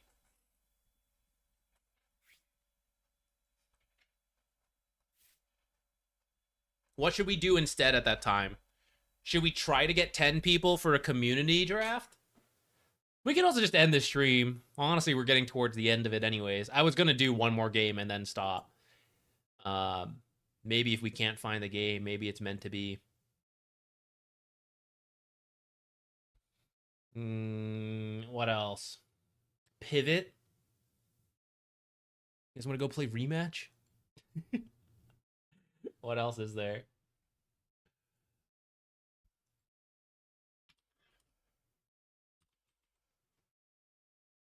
Troll Warlord and A tier. You know, maybe he shouldn't be actually. I'm glad you called that out.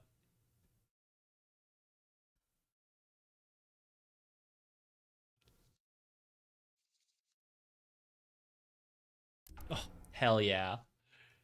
Troll is maybe B tier. It's like in the right games he's quite good. But it needs to be that. Okay, what's happening here?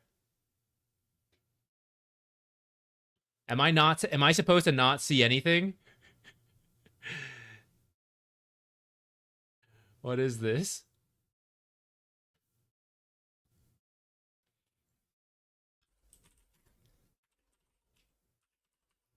Ah.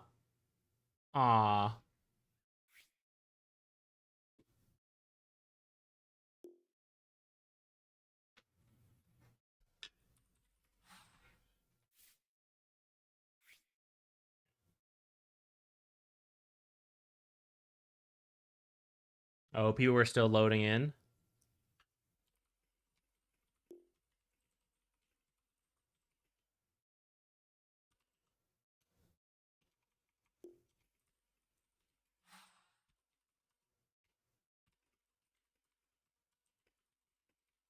Okay, how many more people would be interested in playing? This is an in-house, so if there's lag, I mean, if you're willing to put up with it, then that's fine by me. We would need at least 5 more people. Joy K's up for it. We got 1.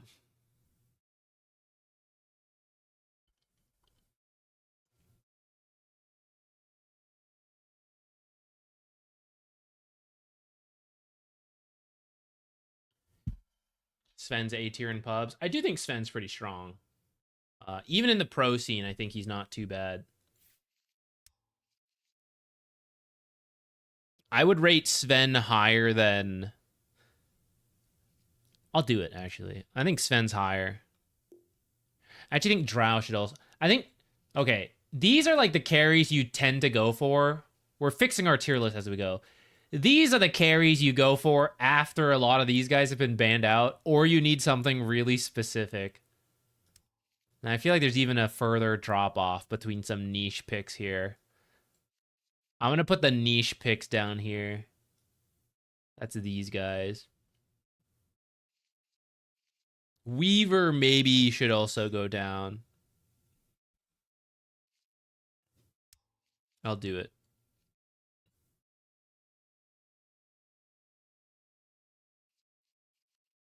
We are potentially attempting...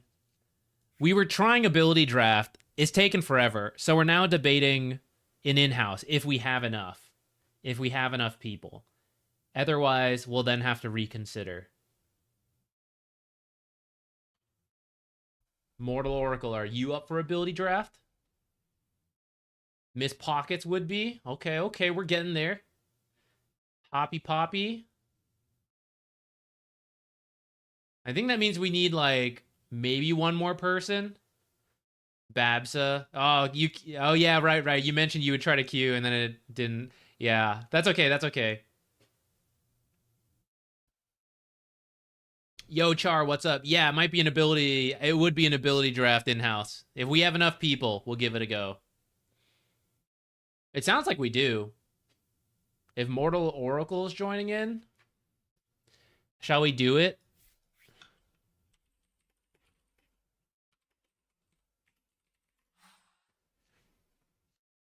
I think we'll have enough people.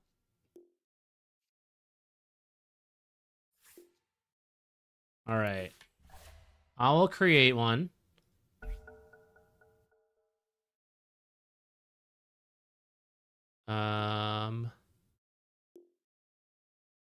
No cheats. What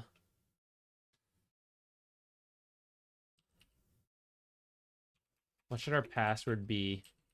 Let's just have it be ability draft. No need to think hard.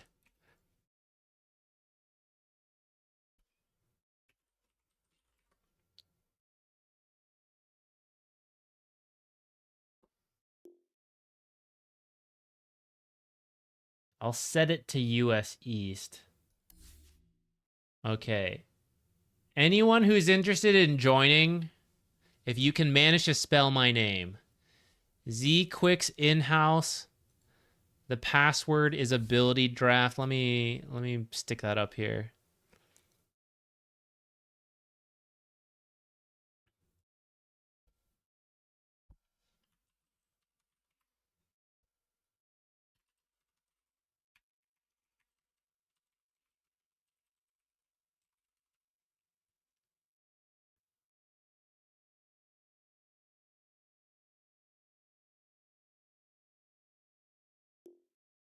Where can I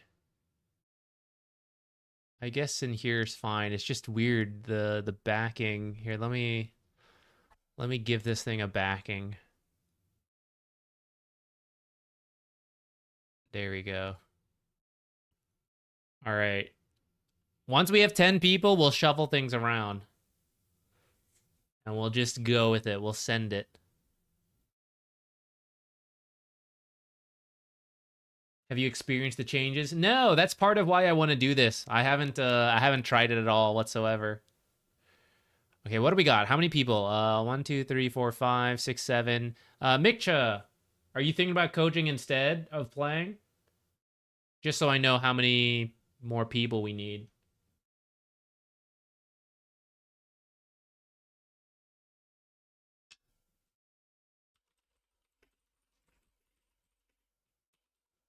Oh, he said you might have to deal with kids. Got it. Okay. All right. In that case, we might need 3 more people, guys. Anyone who wants to join in on this ability draft, just search for ZQuixotix in-house. Password is ability draft.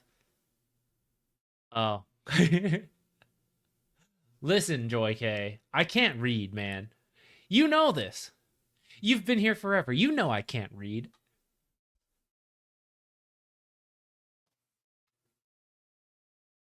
I'm in Guardian.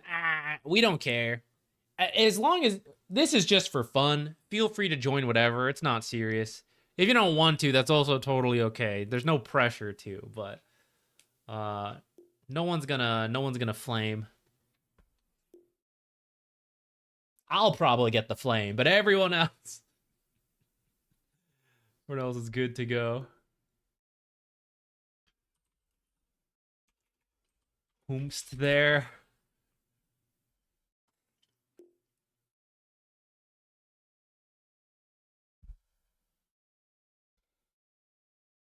I'm bad, but I just joined. Perfect. Look, we're rounding it out.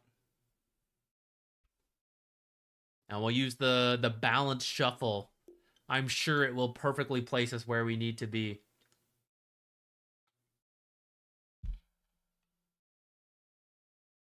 Yeah, once we have enough people, if you've never done ability draft, they just changed it, so I don't even know fully how it works. But if you're not sure what to go for, stuns are always good.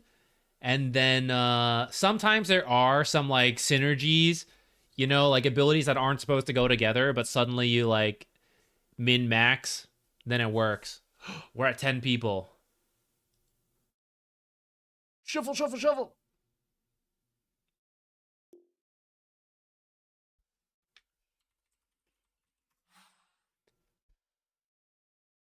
All right, apologies if anyone was still in the process of joining.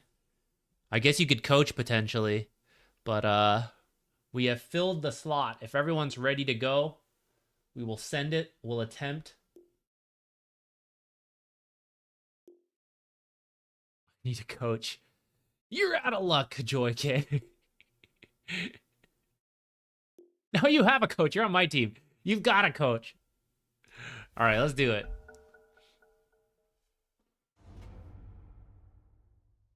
I haven't played Ability Draft in a long time either, especially since these changes, which just came out in whatever. I guess you can now draft heroes. You can now draft heroes as well as abilities.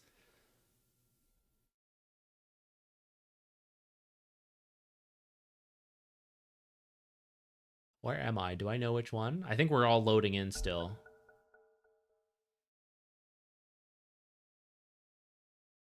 Oh. We'll just try again.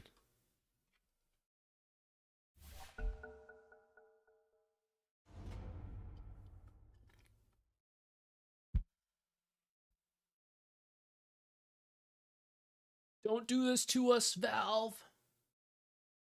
We finally organized enough people. Okay, nice. Here we go. What do we got? So you got ultimates and heroes. And the hero will affect, I mean, it's all the stats and stuff, but also then the facets. Oh shit, Kez is in here? Do you have like 50 million different abilities? Oh god. What's the most broken thing here? You can get Invoker? That seems bad.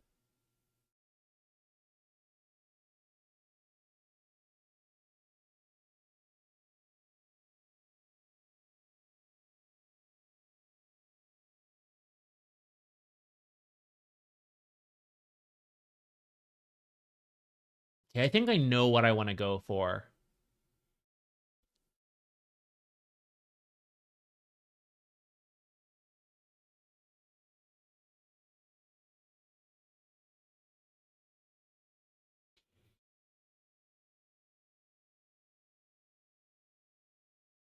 Four, three, two, one.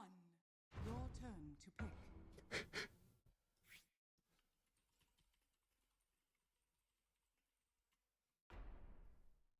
All right, we're gonna grab people and stun them, guys.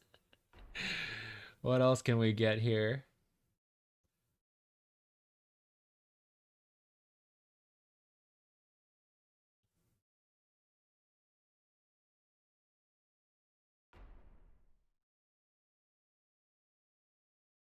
So we hook them in.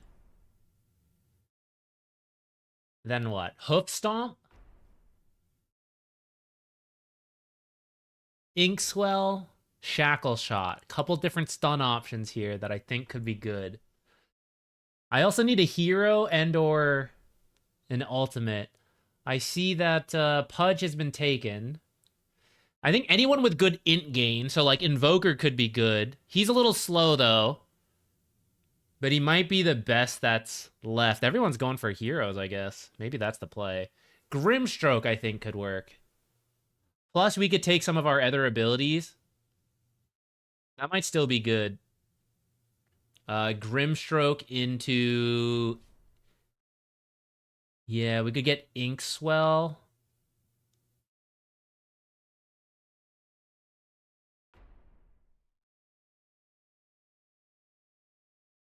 And then we might need some utility, not like all stuns. Heartstopper or to get mana back? Question mark.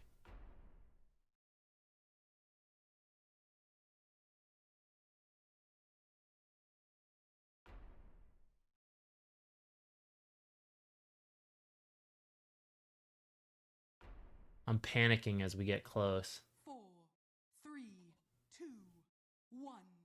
Your turn to pick.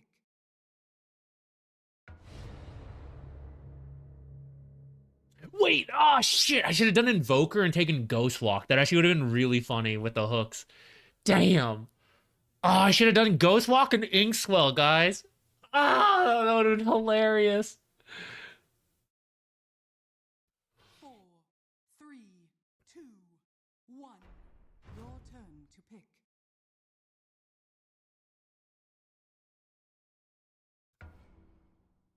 Skill shot city here. We hook, we shackle. Okay, let's get like one regular thing next.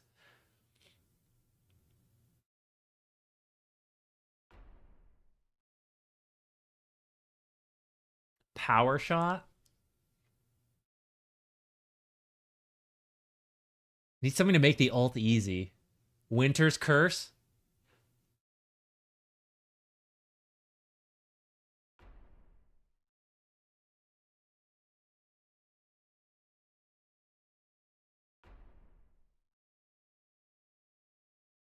Where do I want this? Maybe Shackle Shot and Q makes more sense. I could maybe take Tombstone. Counter synergy with my own Meat Hook, but if I Meat Hook and then Tombstone, that could be good. We're speeding up here. Ooh, wait. Mystic Snake to get our mana back. Wait, that could work, actually. Or Phantom's Embrace. I should have actually taken Inkswell. I was thinking about Inkswell, and then I ended up taking Shackle Shot, but I actually should have taken Inkswell because of Is there a good Phantom's Embrace? Ooh, 65 DPS. Actually, that could be funny too. Mystic Snake got taken as well. Okay, this will be our default if we need to. I have absolutely no farming ability.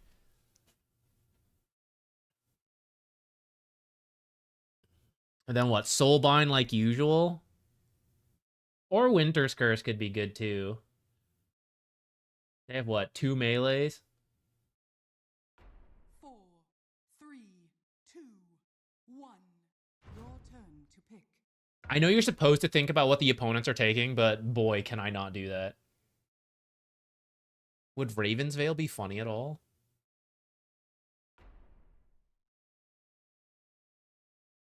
No, I can't. Hook's gotta be Q. I can't. I was trying to mentally process. 4, 3, Do we even have good single targets? 1. Your turn to pick. Okay on single targets. I'll do Soulbind for the team.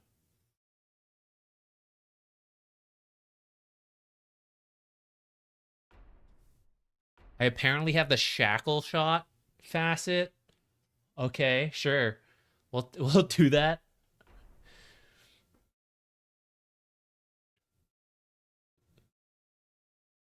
I think I'm a support, is this build.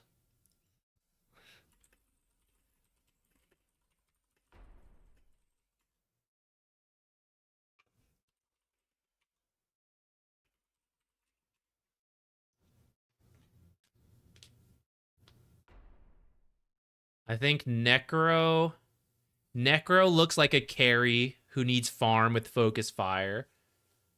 Medusa. Maybe. I guess I could be a playmaking mid potentially, but I don't think I have to.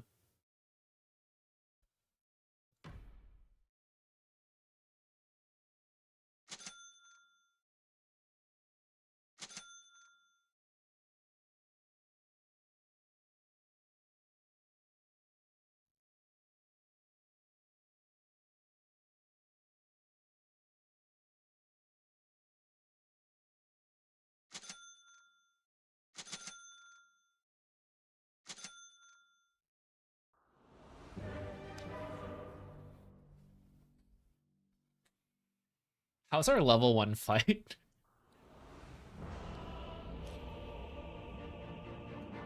You guys ready to see me miss hooks? What dark mural comes to life today? I think they have spells. Honestly, I don't even know. Everybody get set. Meant to be.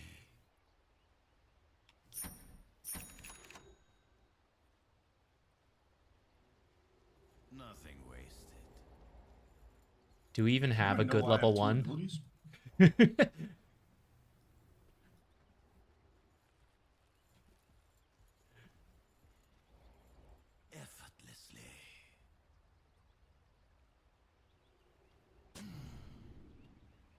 As if they could stop me.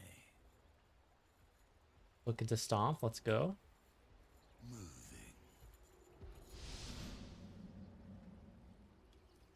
Before the ink sets. 30 seconds to go. I see where this goes. This way now. They must be stream sniping. And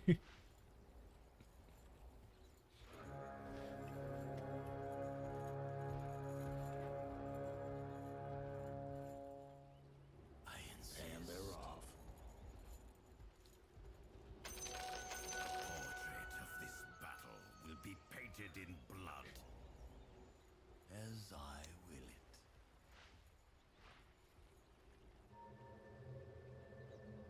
As expected.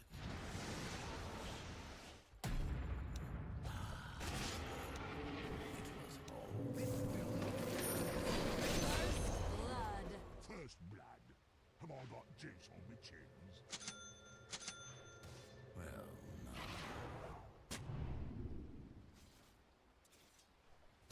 At last.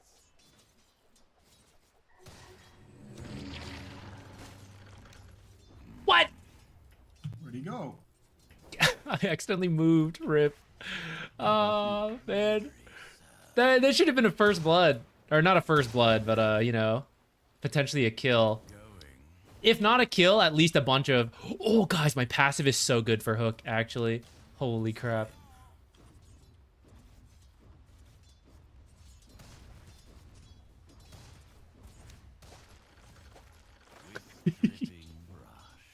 Oh shoot, I never called over my stuff.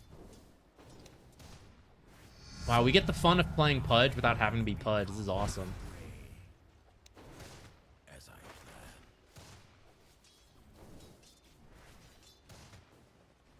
Forward. Unburden.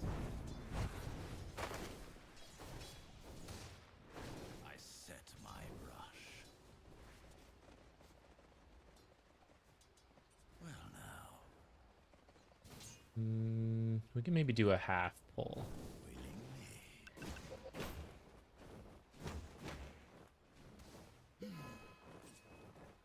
all right.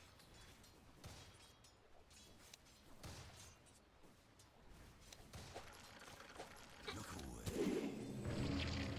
Absolute disaster. I should have done the shackle shot.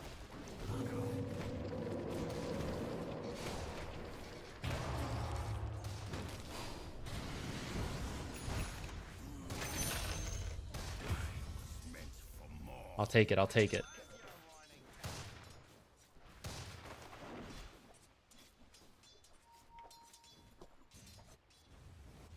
TP somewhere for the hook. True Pudge gameplay. We just grab the sniper.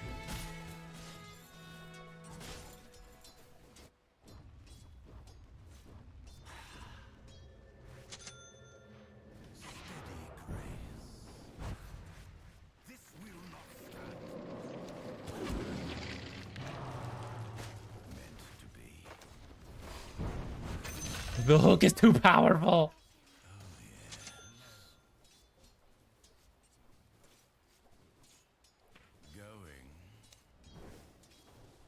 Oh yeah, lotuses.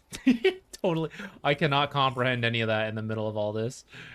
An ability draft. As expected. Death throes. The incline flow. Effortlessly.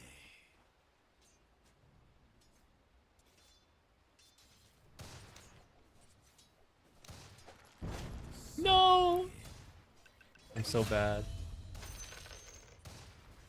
Unburdened. Okay, I'm gonna max Phantom's Embrace now. Well now.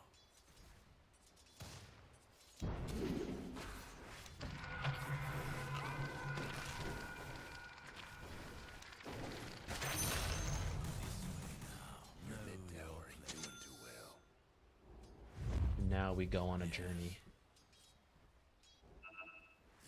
Coming through the twin gate. The ink spreads.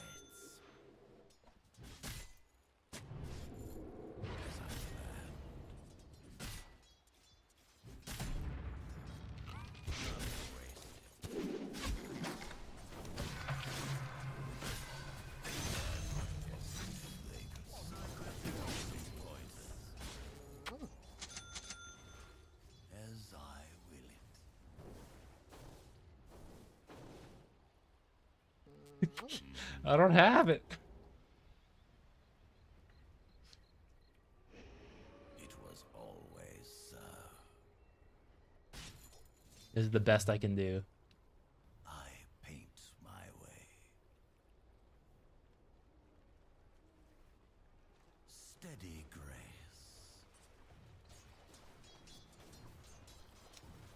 I set my brush. This will not stand.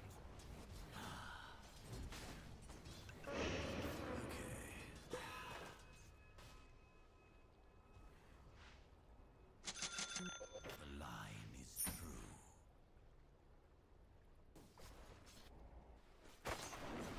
Before the ink sets.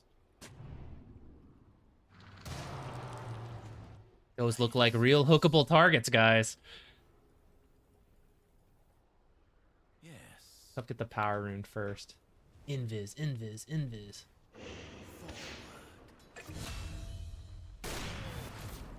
Hit assassinate undying.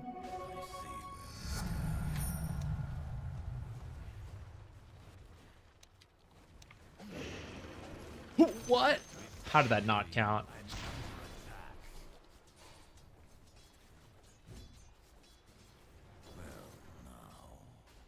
Your top tower's getting all banged up. Hell.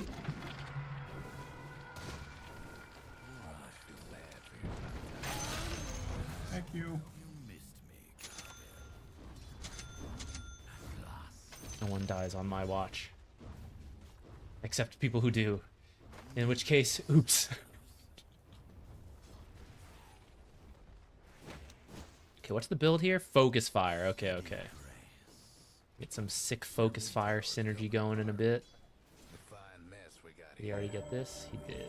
Okay.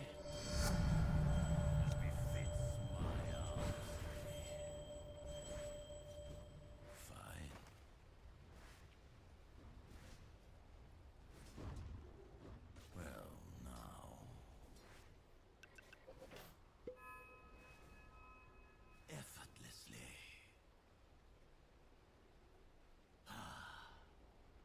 Your bottom tower ain't long for this world.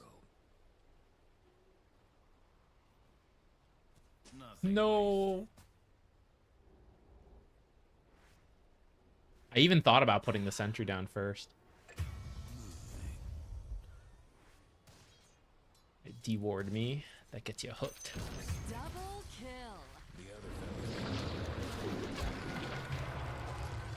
Three.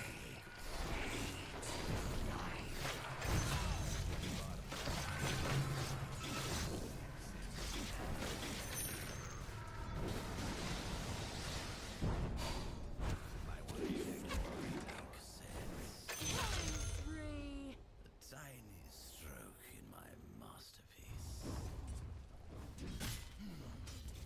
Wait, I don't even have enough mana for this. Always so. 180. Okay, we can just do this.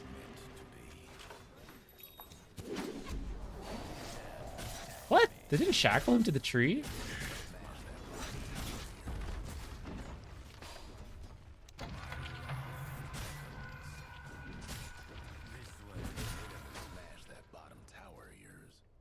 All right, we whiffed. We whiffed there a little bit. Let's get raindrops. As long as we have mana, we have kill threat. We just need to solve all our mana issues. I think Aether Lens also looks good this game, so we can hook from even further away.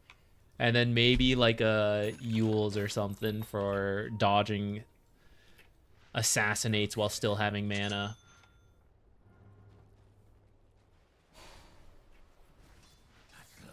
We just gotta like slowly walk out here. All right, let's do a quick check. So we got...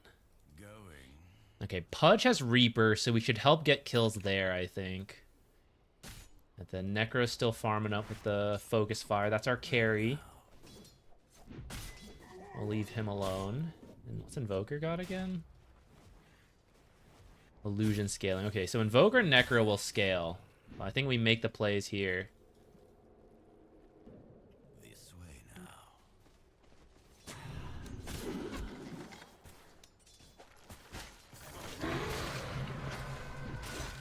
I'm actually gonna be killed.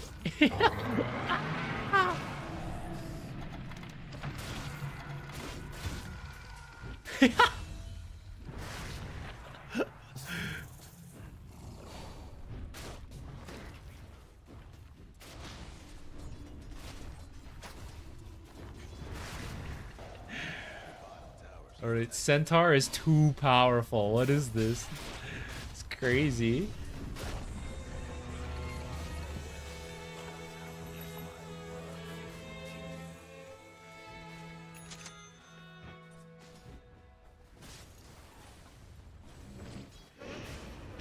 Oh my god, decay range?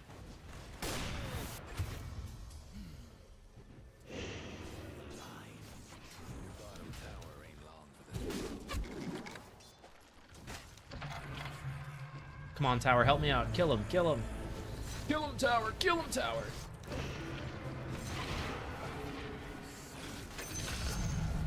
Nice.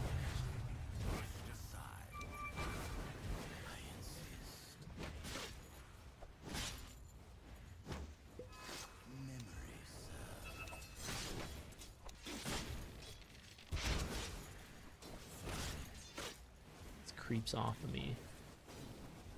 I should probably be using Hook to farm a little bit. I haven't really been doing that.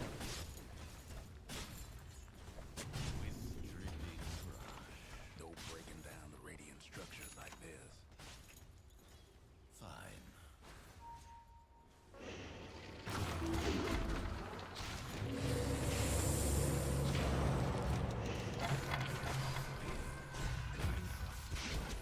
Rip. Should not have walked through there.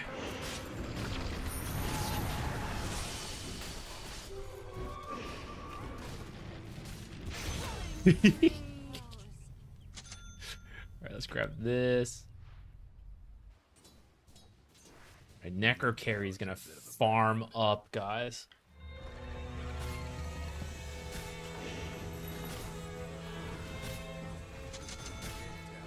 Good thing we didn't ward. I was going to. Alright, learned my lesson last time. Hooking Centaur, not the play. Hook Wyvern? Question mark?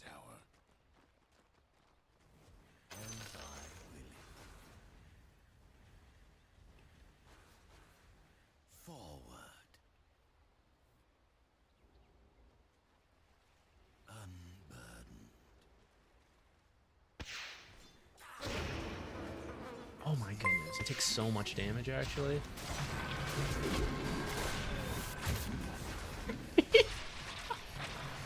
Holy crap. I didn't realize how squishy we were. Is my strength gain really that bad? 2.4? Guess it is. Alright, we might have to, how about we finish the wand, maybe by a couple blood grenades. Is this really how squishy Grimstroke is at level whatever?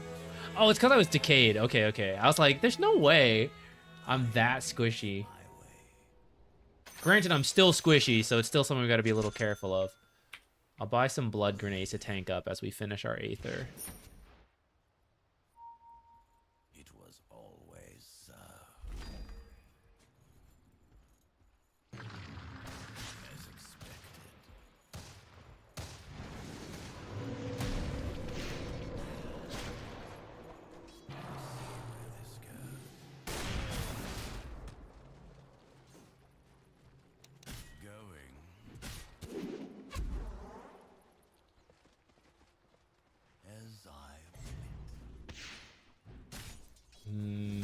Polywog for healing and mana, I guess.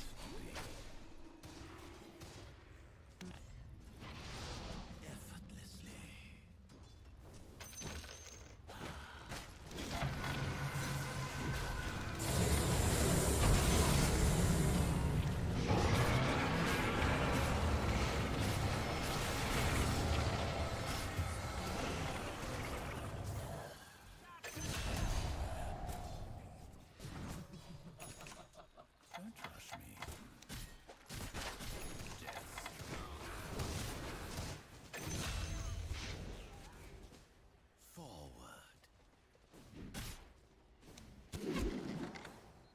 Centaur will actually just kill me.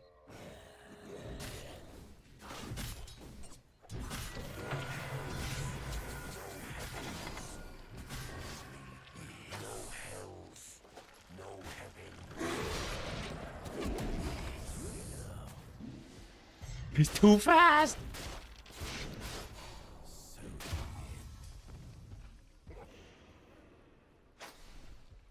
With dripping brush.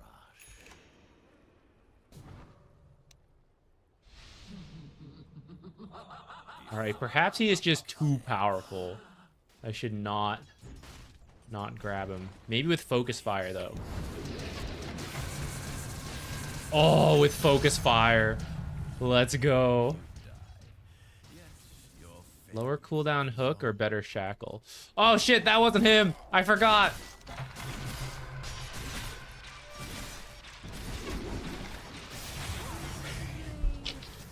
I forgot Undying was not Undying. Or Flesh Golem was not Undying. Alright, okay, we got the Reaper side. Let's go. Let's go send that there. That top tower of yours ain't doing so. We probably need to get some towers.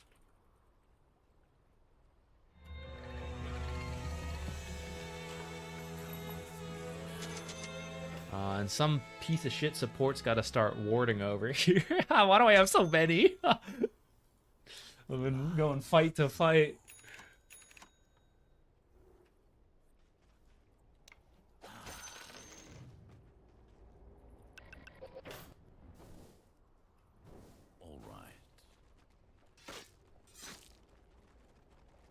I don't think I got either.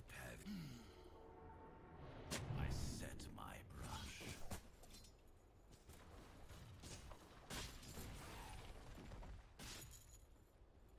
Memory serves. Bottom is missing. Where are these nerds? Well, now. Way to disown your top tower. Serve an audience.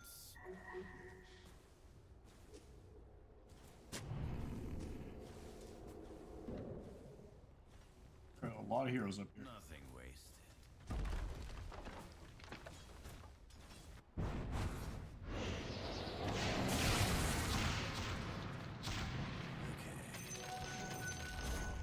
The other fella's bottom tower's gone for good.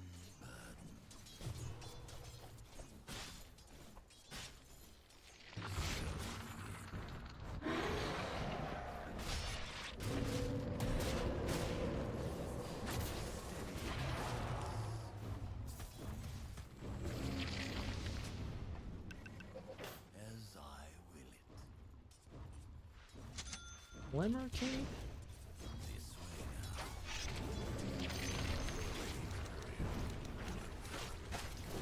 now. Ah! Zombie spawned in front of me. This guy's bullying the streamer. Dude, this is so powerful. Actually, Falcon Rush, Flesh Golem on Centaur is so strong. It's crazy. My team's getting him. Paying off. Let's go. Let's go.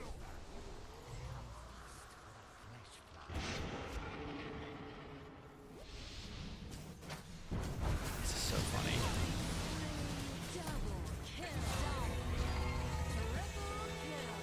Nice, nice.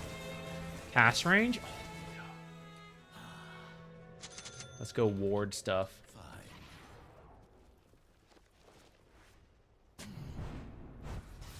As expected. As I planned. Meant to be. As if they could Let's go stack. Wait. The other fella's lost a mid tower. A trifling sum. It was always so.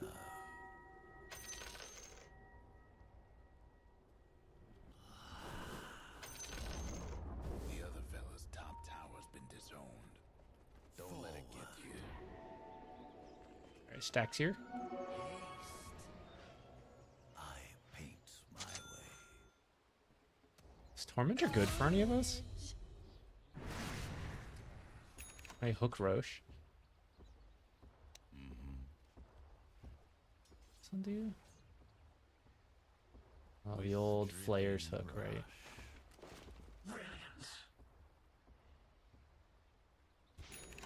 Before the ink sets.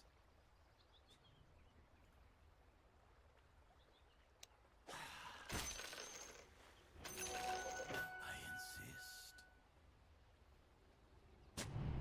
I like to see what I'm working on.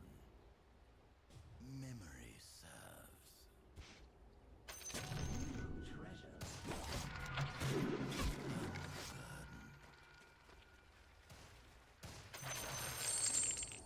Yes.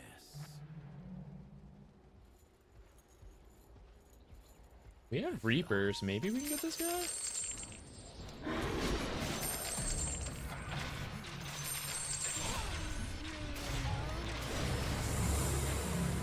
No, no, the bad thing.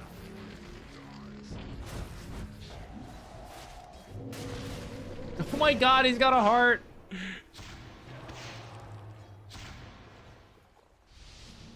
Dude, Falcon Rush with Flesh Golem's crazy.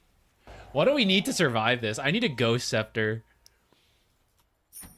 This way I can't just get right-clicked to death all the time. I think I saw an Observer in here.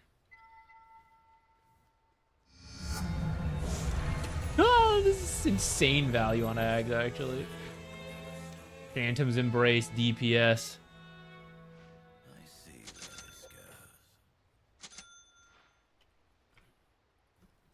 goes. I set my brush. Can also maybe go Twin Gate into Tormentor, and then smoke from there.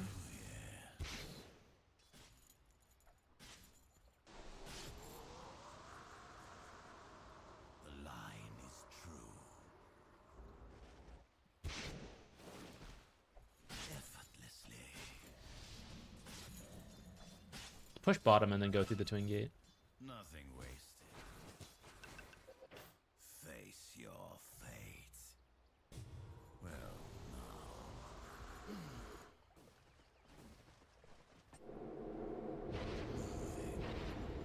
I don't have a good gauge on our damage. Can the I think the three of us can do this?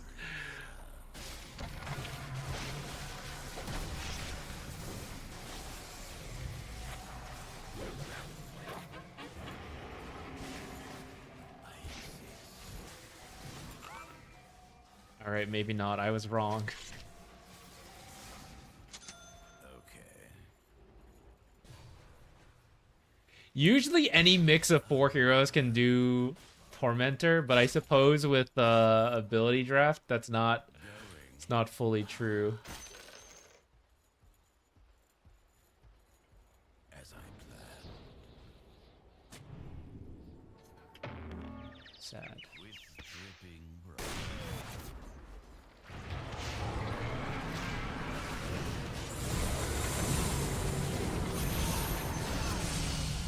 Double kill. Amazing.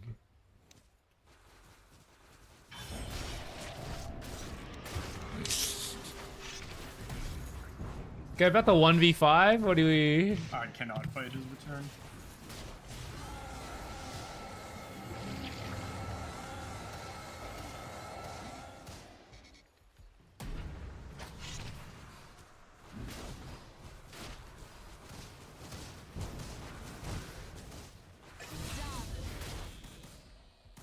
We just have to keep avoiding Centaur, I guess.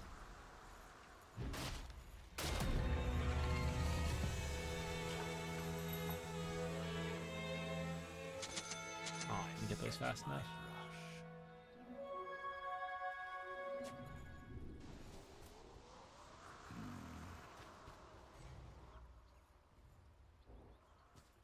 As expected. All right.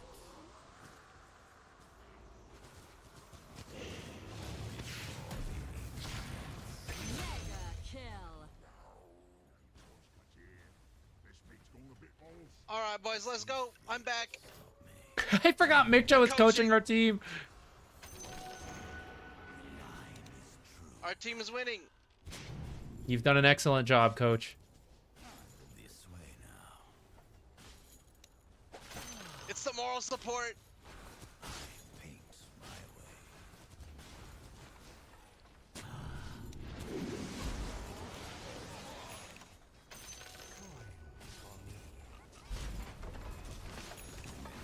I think everyone should rotate mid and get sniper. He's by himself. Look at him.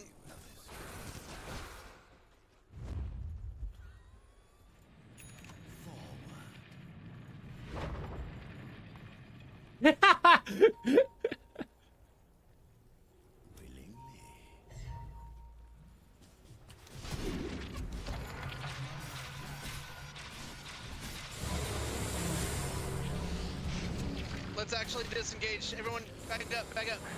I changed my mind. Reset. Get Wyvern.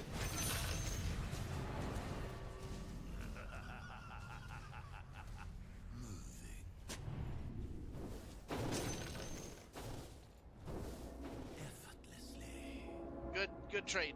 We're winning. Yes. Save Pudge. Use the Sables. Oh yeah.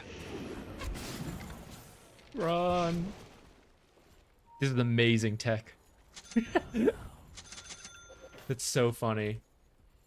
Yeah, Centaur is like the strongest one, I think. If it's not him, I think we're good. Ah! Trench, get Undying, get Undying. Ignore Centaur. Actually, transition to Sniper. Get Sniper, get Sniper. Keep ignoring Centaur. Go for Undying.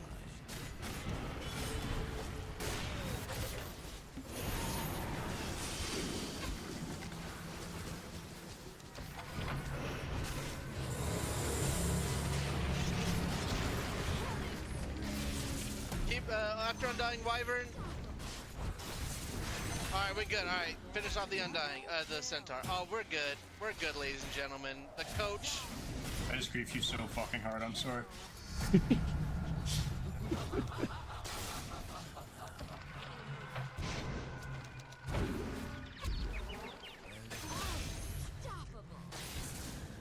That's crazy, bro. Do it again. Do it again. Great work. Windrunner's over in their What do we even get next? wisdom area, so you guys Oh, they can, have a gem. transition, maybe push mid. I didn't notice they had a gem. Who has a gem and ability drop? Roshan's up. You guys might actually be able to take advantage. Centaur's gonna be dead for 40 seconds. If they try and take contest the Roshan, we can just. All right, I got you. We can actually kill that guy in less than an hour. At last. So my wave clear is so bad. I'm literally all single target. All I do is set stuff up. I have no actual wave clear. It's so bad.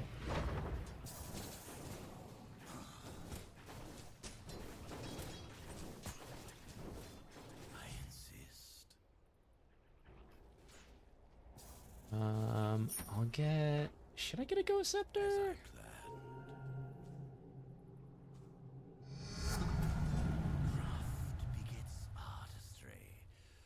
Should I try to disarm him? Lotus is maybe not bad. There's a couple things we can reflect.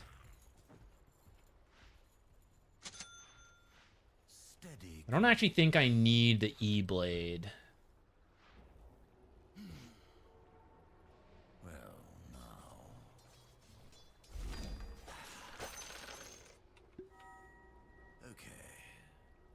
GD Pollen Bag is going to do so much damage versus the Centaur. If we can actually apply it. Is Spirit Vessel? I mean, Spirit Vessel might actually be worth it. There's so many fights going on. They're probably all top. Careful.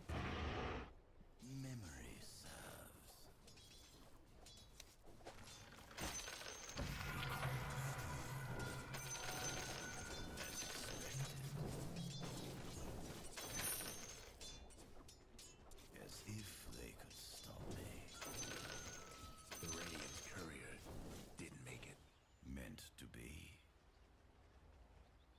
Wait, guys, is my Ags good? If I use Ags on... What's his name? Centaur. Is that the play? Wait a minute. How do I do this?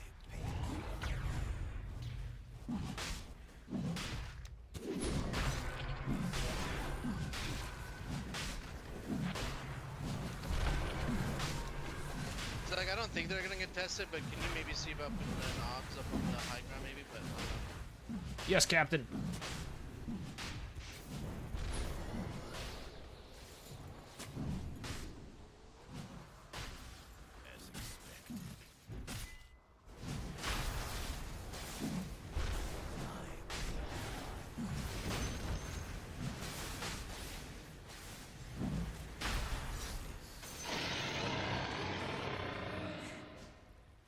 yeah, I think we use that to push top lane. Maybe push top lane out, take off the tier 2 top. Willingly. Or yeah, actually no, push mid. Mid's see better. where this Probably.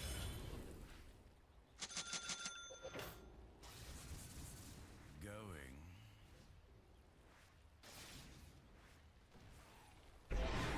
Dripping rush. It's so funny.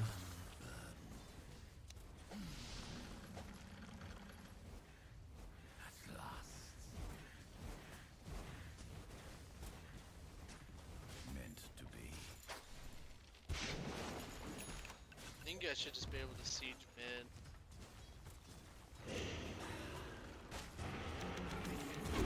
Kill the Undying real fast. I'm stuck in there? From illusions, I guess? Keep sieging, keep sieging. Not Centaur.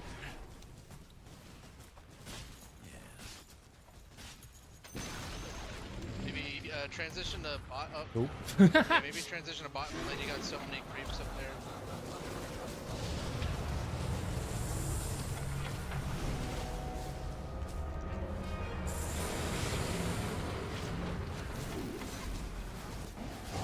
Windrunner, Windrunner.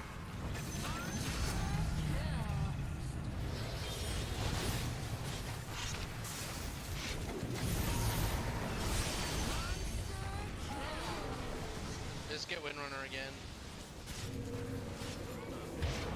The gem.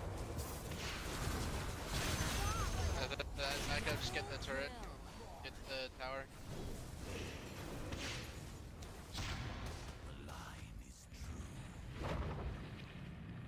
Is it fountain farming time?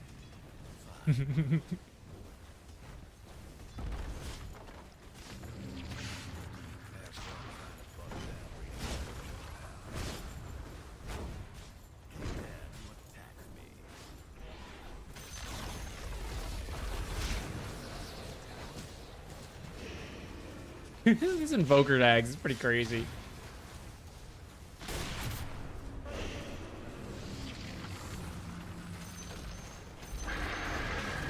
No!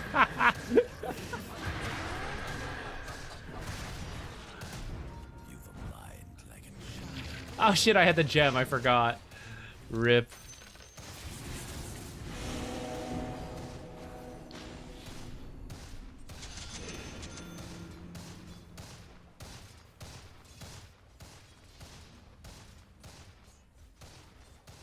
Alright, we're gonna get our Ags. I'm gonna commit to it. Especially because we broke high ground.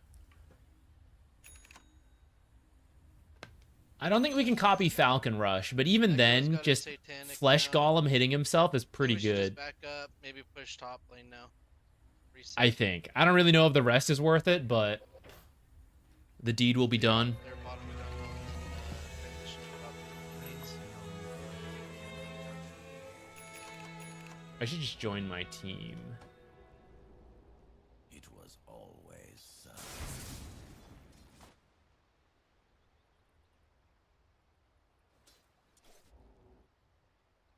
As I will it. Effortlessly.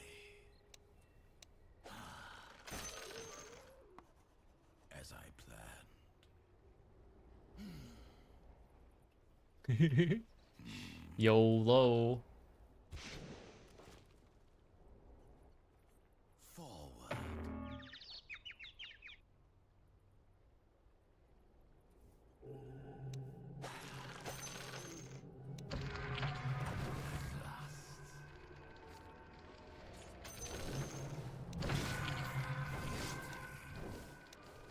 As expected.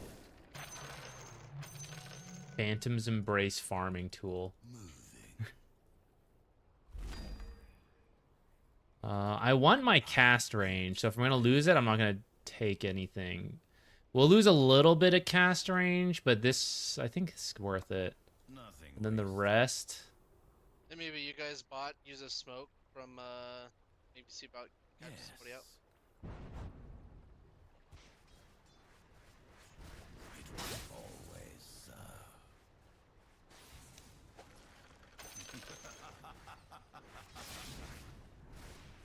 I insist. So you guys got a TP top.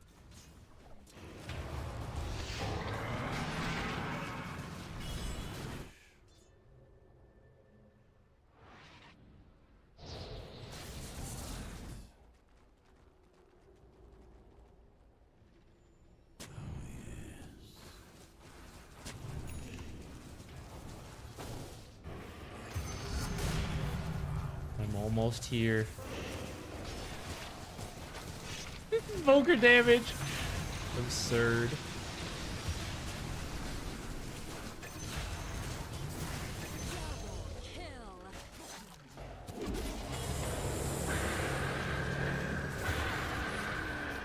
I have a nullifier? Wait, how did I die? Wasn't I ghost sceptered? Is this a dispel?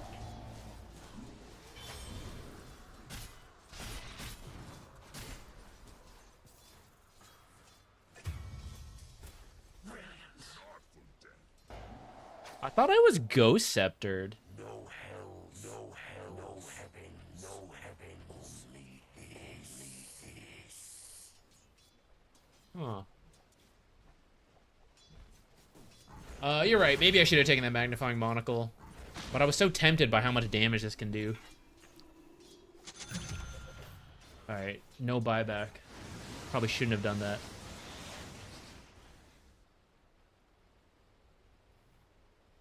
But I couldn't help myself.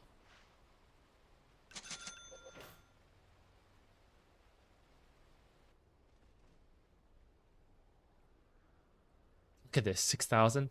Someone do the math. Total max damage, 12%. We're doing like 800. Before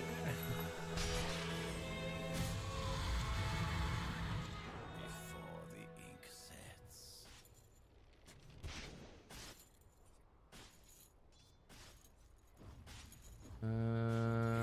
Mid-tower right about now. Probably get ready for Roche.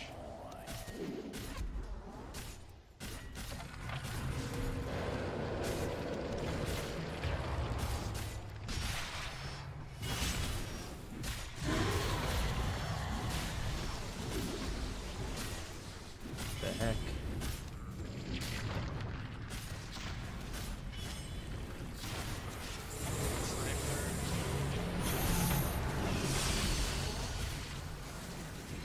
Undying.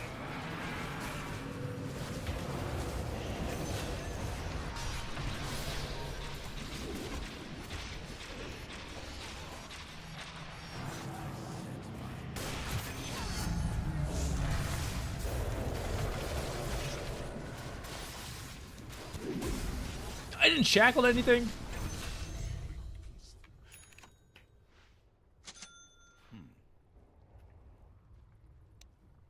Almost feel See if bad Roche for is your up. top tower. Get that Aegis on that Divine Rapier. Can't do nothing about dire structures right now.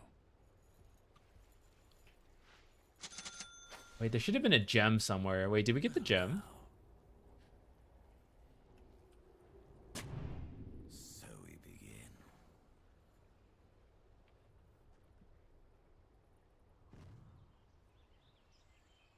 Effortlessly.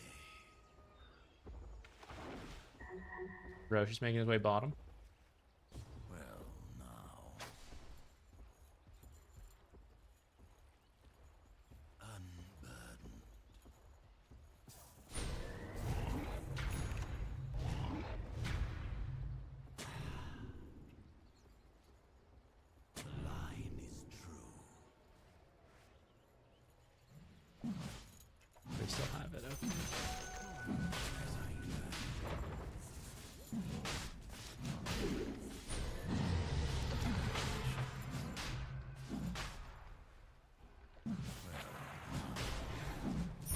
Might need to do the E-Blade just to have space.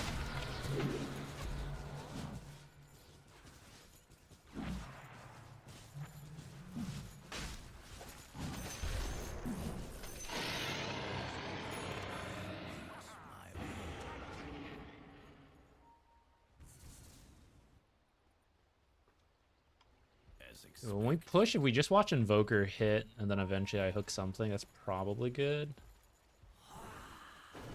Be careful with this Wyvern ult.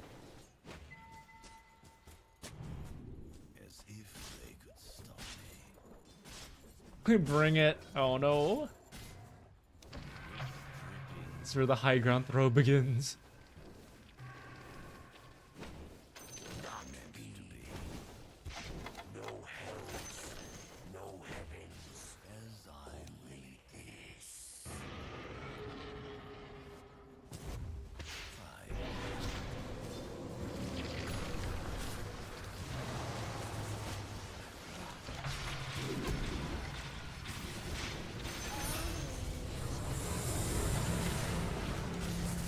Holy shit, Dark Portrait's cast range is so long? I didn't realize. Haha, no! How have I let this happen again? Blink too strong. The damage.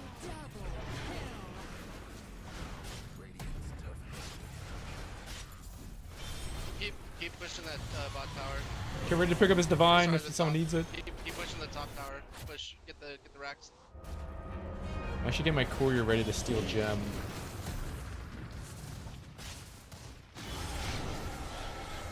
Oh no. Centaur with divine. Go, Necro, go!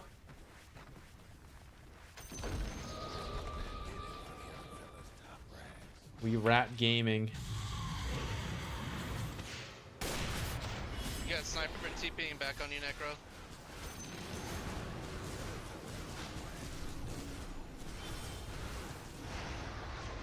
Centaur's TPing back.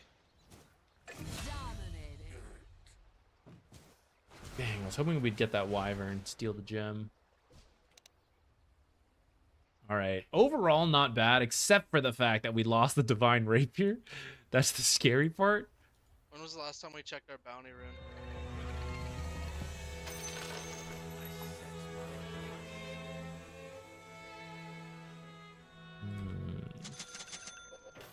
I'm gonna go ahead and buy it out.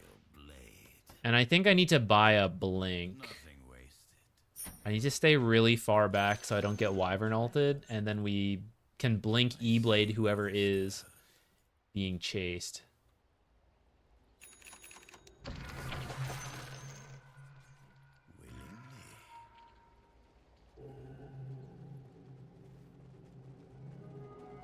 It's my 25. Money. Alright, sick.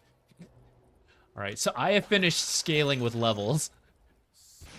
I have no more talents coming in.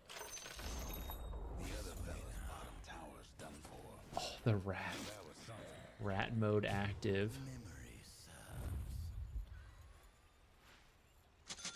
I don't know why I sold my wand when I have the slots, actually. Silly. It's in preparation of picking up a Divine Rapier, I guess. Do we know if we get the Tormentor, is it gonna go to Butch? He's the only one who doesn't have a shard. I don't have mine either. It might go to me. Okay, because maybe we want to do that so Invoker can get his.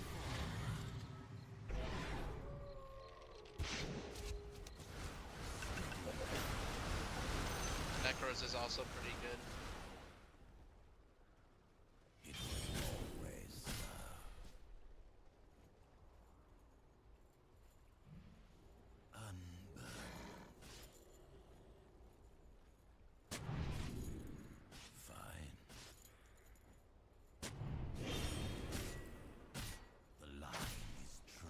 Alright. Usually I wouldn't put so many here, but I mean, it's the one thing we have to do with this bottom racks left.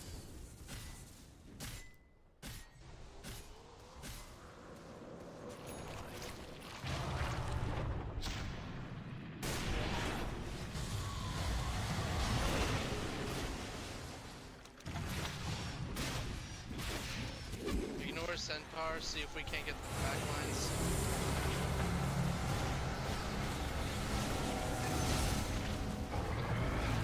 Switch to sniper.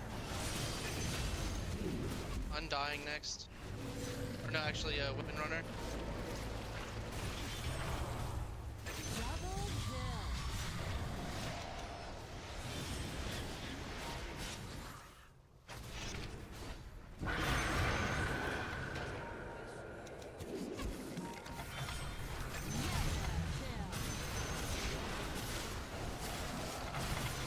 Oh no! The Falcon rush into just running at me. Why is that so hard to deal with?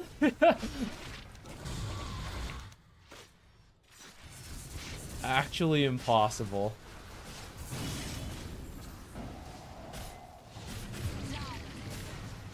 Ah!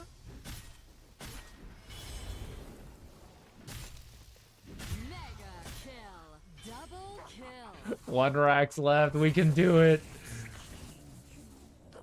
We're almost there. Alright, with the blink, I'll live more in the fight. Haha! I've already got it!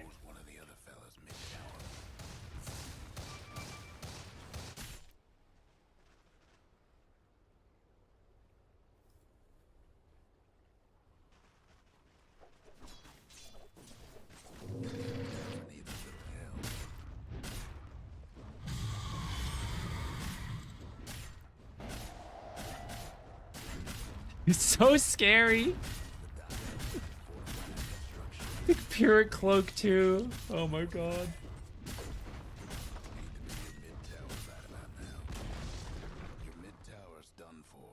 I don't have a good voice line for that. This is a good opportunity to learn. Our tower.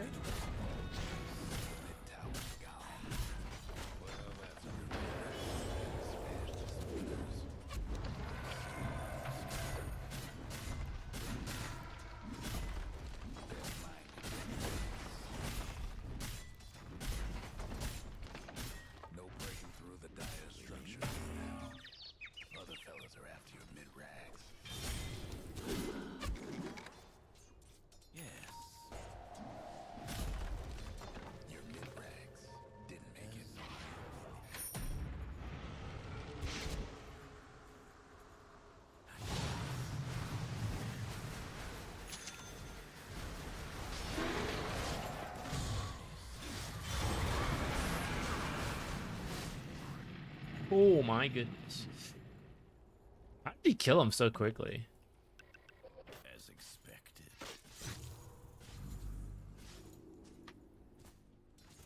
Steady grace. Centaur's got a Pyrrhic cloak now. So we begin. For me. Is that all you have? Nothing. Should I even be taking these? I can't even wrap back around for another talent.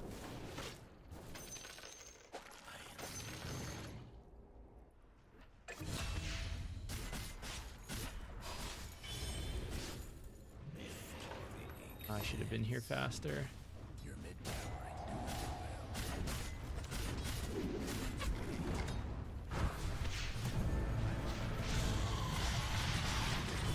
I canceled my blink.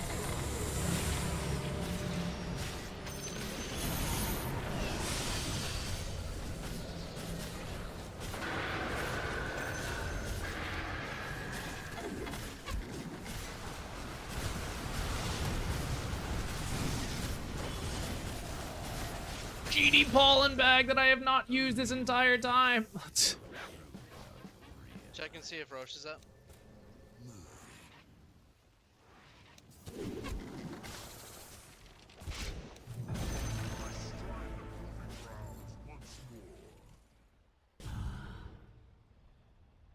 Okay.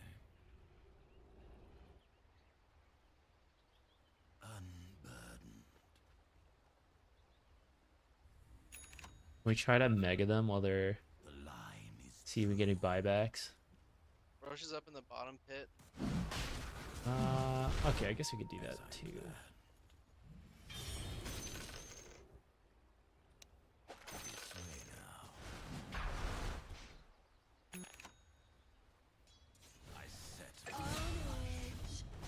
Good pick off. You guys can just.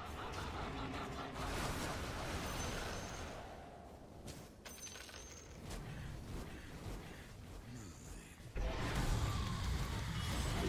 guys can just kill Centaur. Undying's up.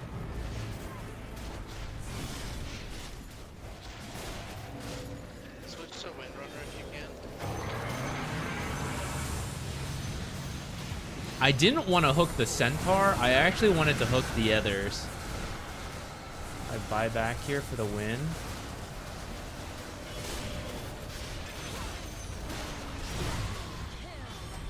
Gem, I forgot.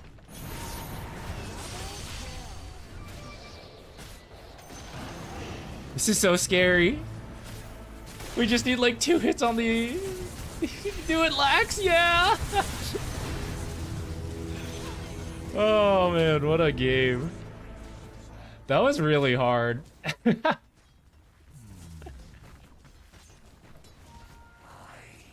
It's back, baby! Dude,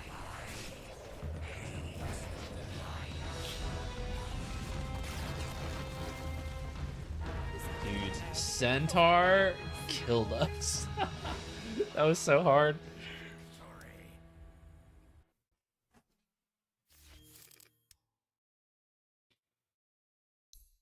Can I what stats can we even see in this?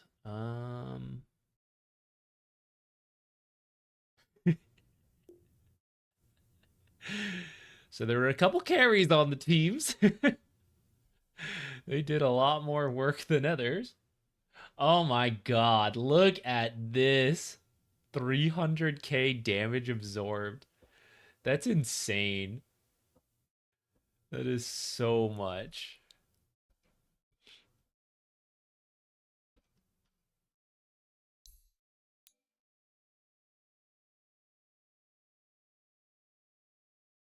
We were rich the whole time as a team, but the end was tough.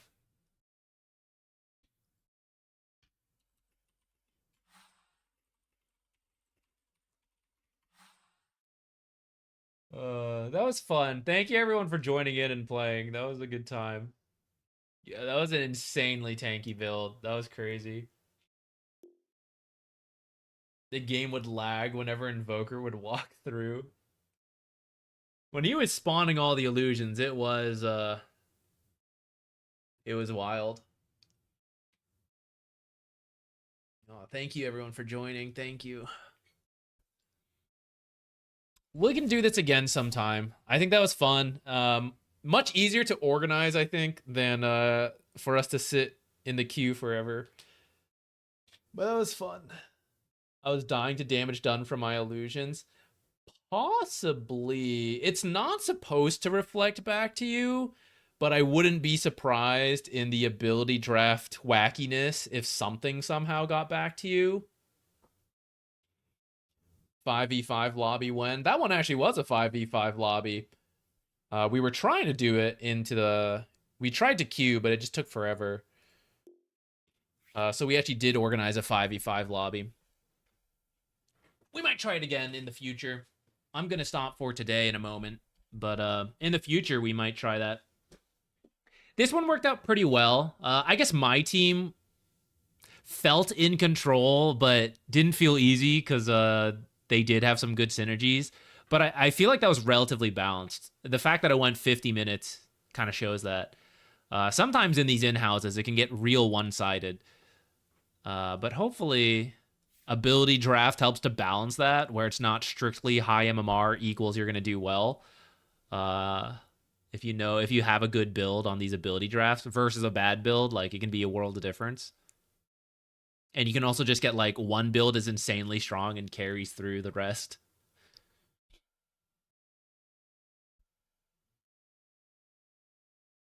Yeah, the Invoker build ended up being pretty solid. So was the Centaur build. Joy K's build was so funny on the Medusa, just jumping around, grabbing people with the Ags. Pretty funny. Yeah, we had some good coaching as well. That was the unfair part. We had the 11th man on our side.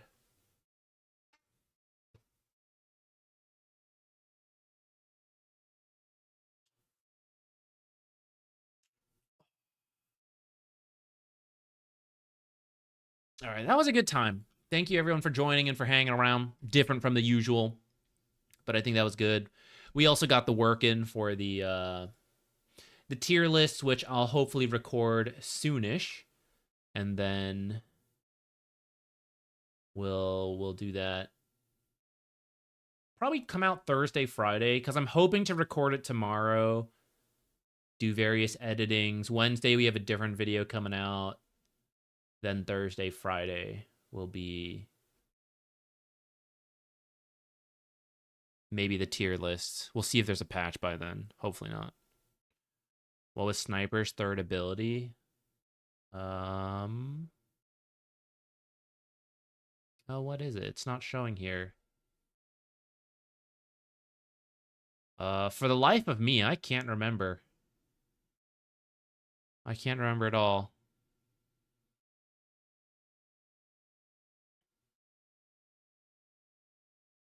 I wish I had taken, because I was Grimstroke, I should have taken Inkswell. It was available when I was drafting, I think. I should have grabbed it sooner. Inkswell with what, like, we could have hooked people into Inkswell and then taken Inkswell talents, and I think that would have been a lot stronger. And if I had taken Inkswell with the Invoker Ghostwalk plus the Shard, I don't know if that's an option for us, but if we could have done that, that would have been really funny. Just like walk next to people invis with like 200 DPS. Just shred through people. We'll have to go for a build like that in the future. Rot too, you know, Rot plus Ghostwalk could have been really funny. We'll try that. All right.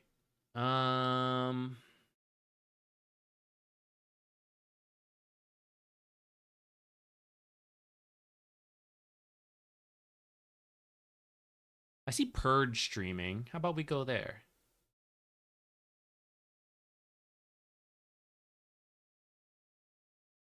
I know this one, I think. The knock knock joke from earlier. Knock knock, who's there? Ladies. Ladies who?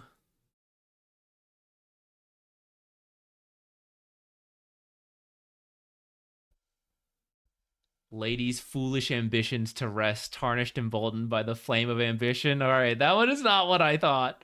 That's a good one.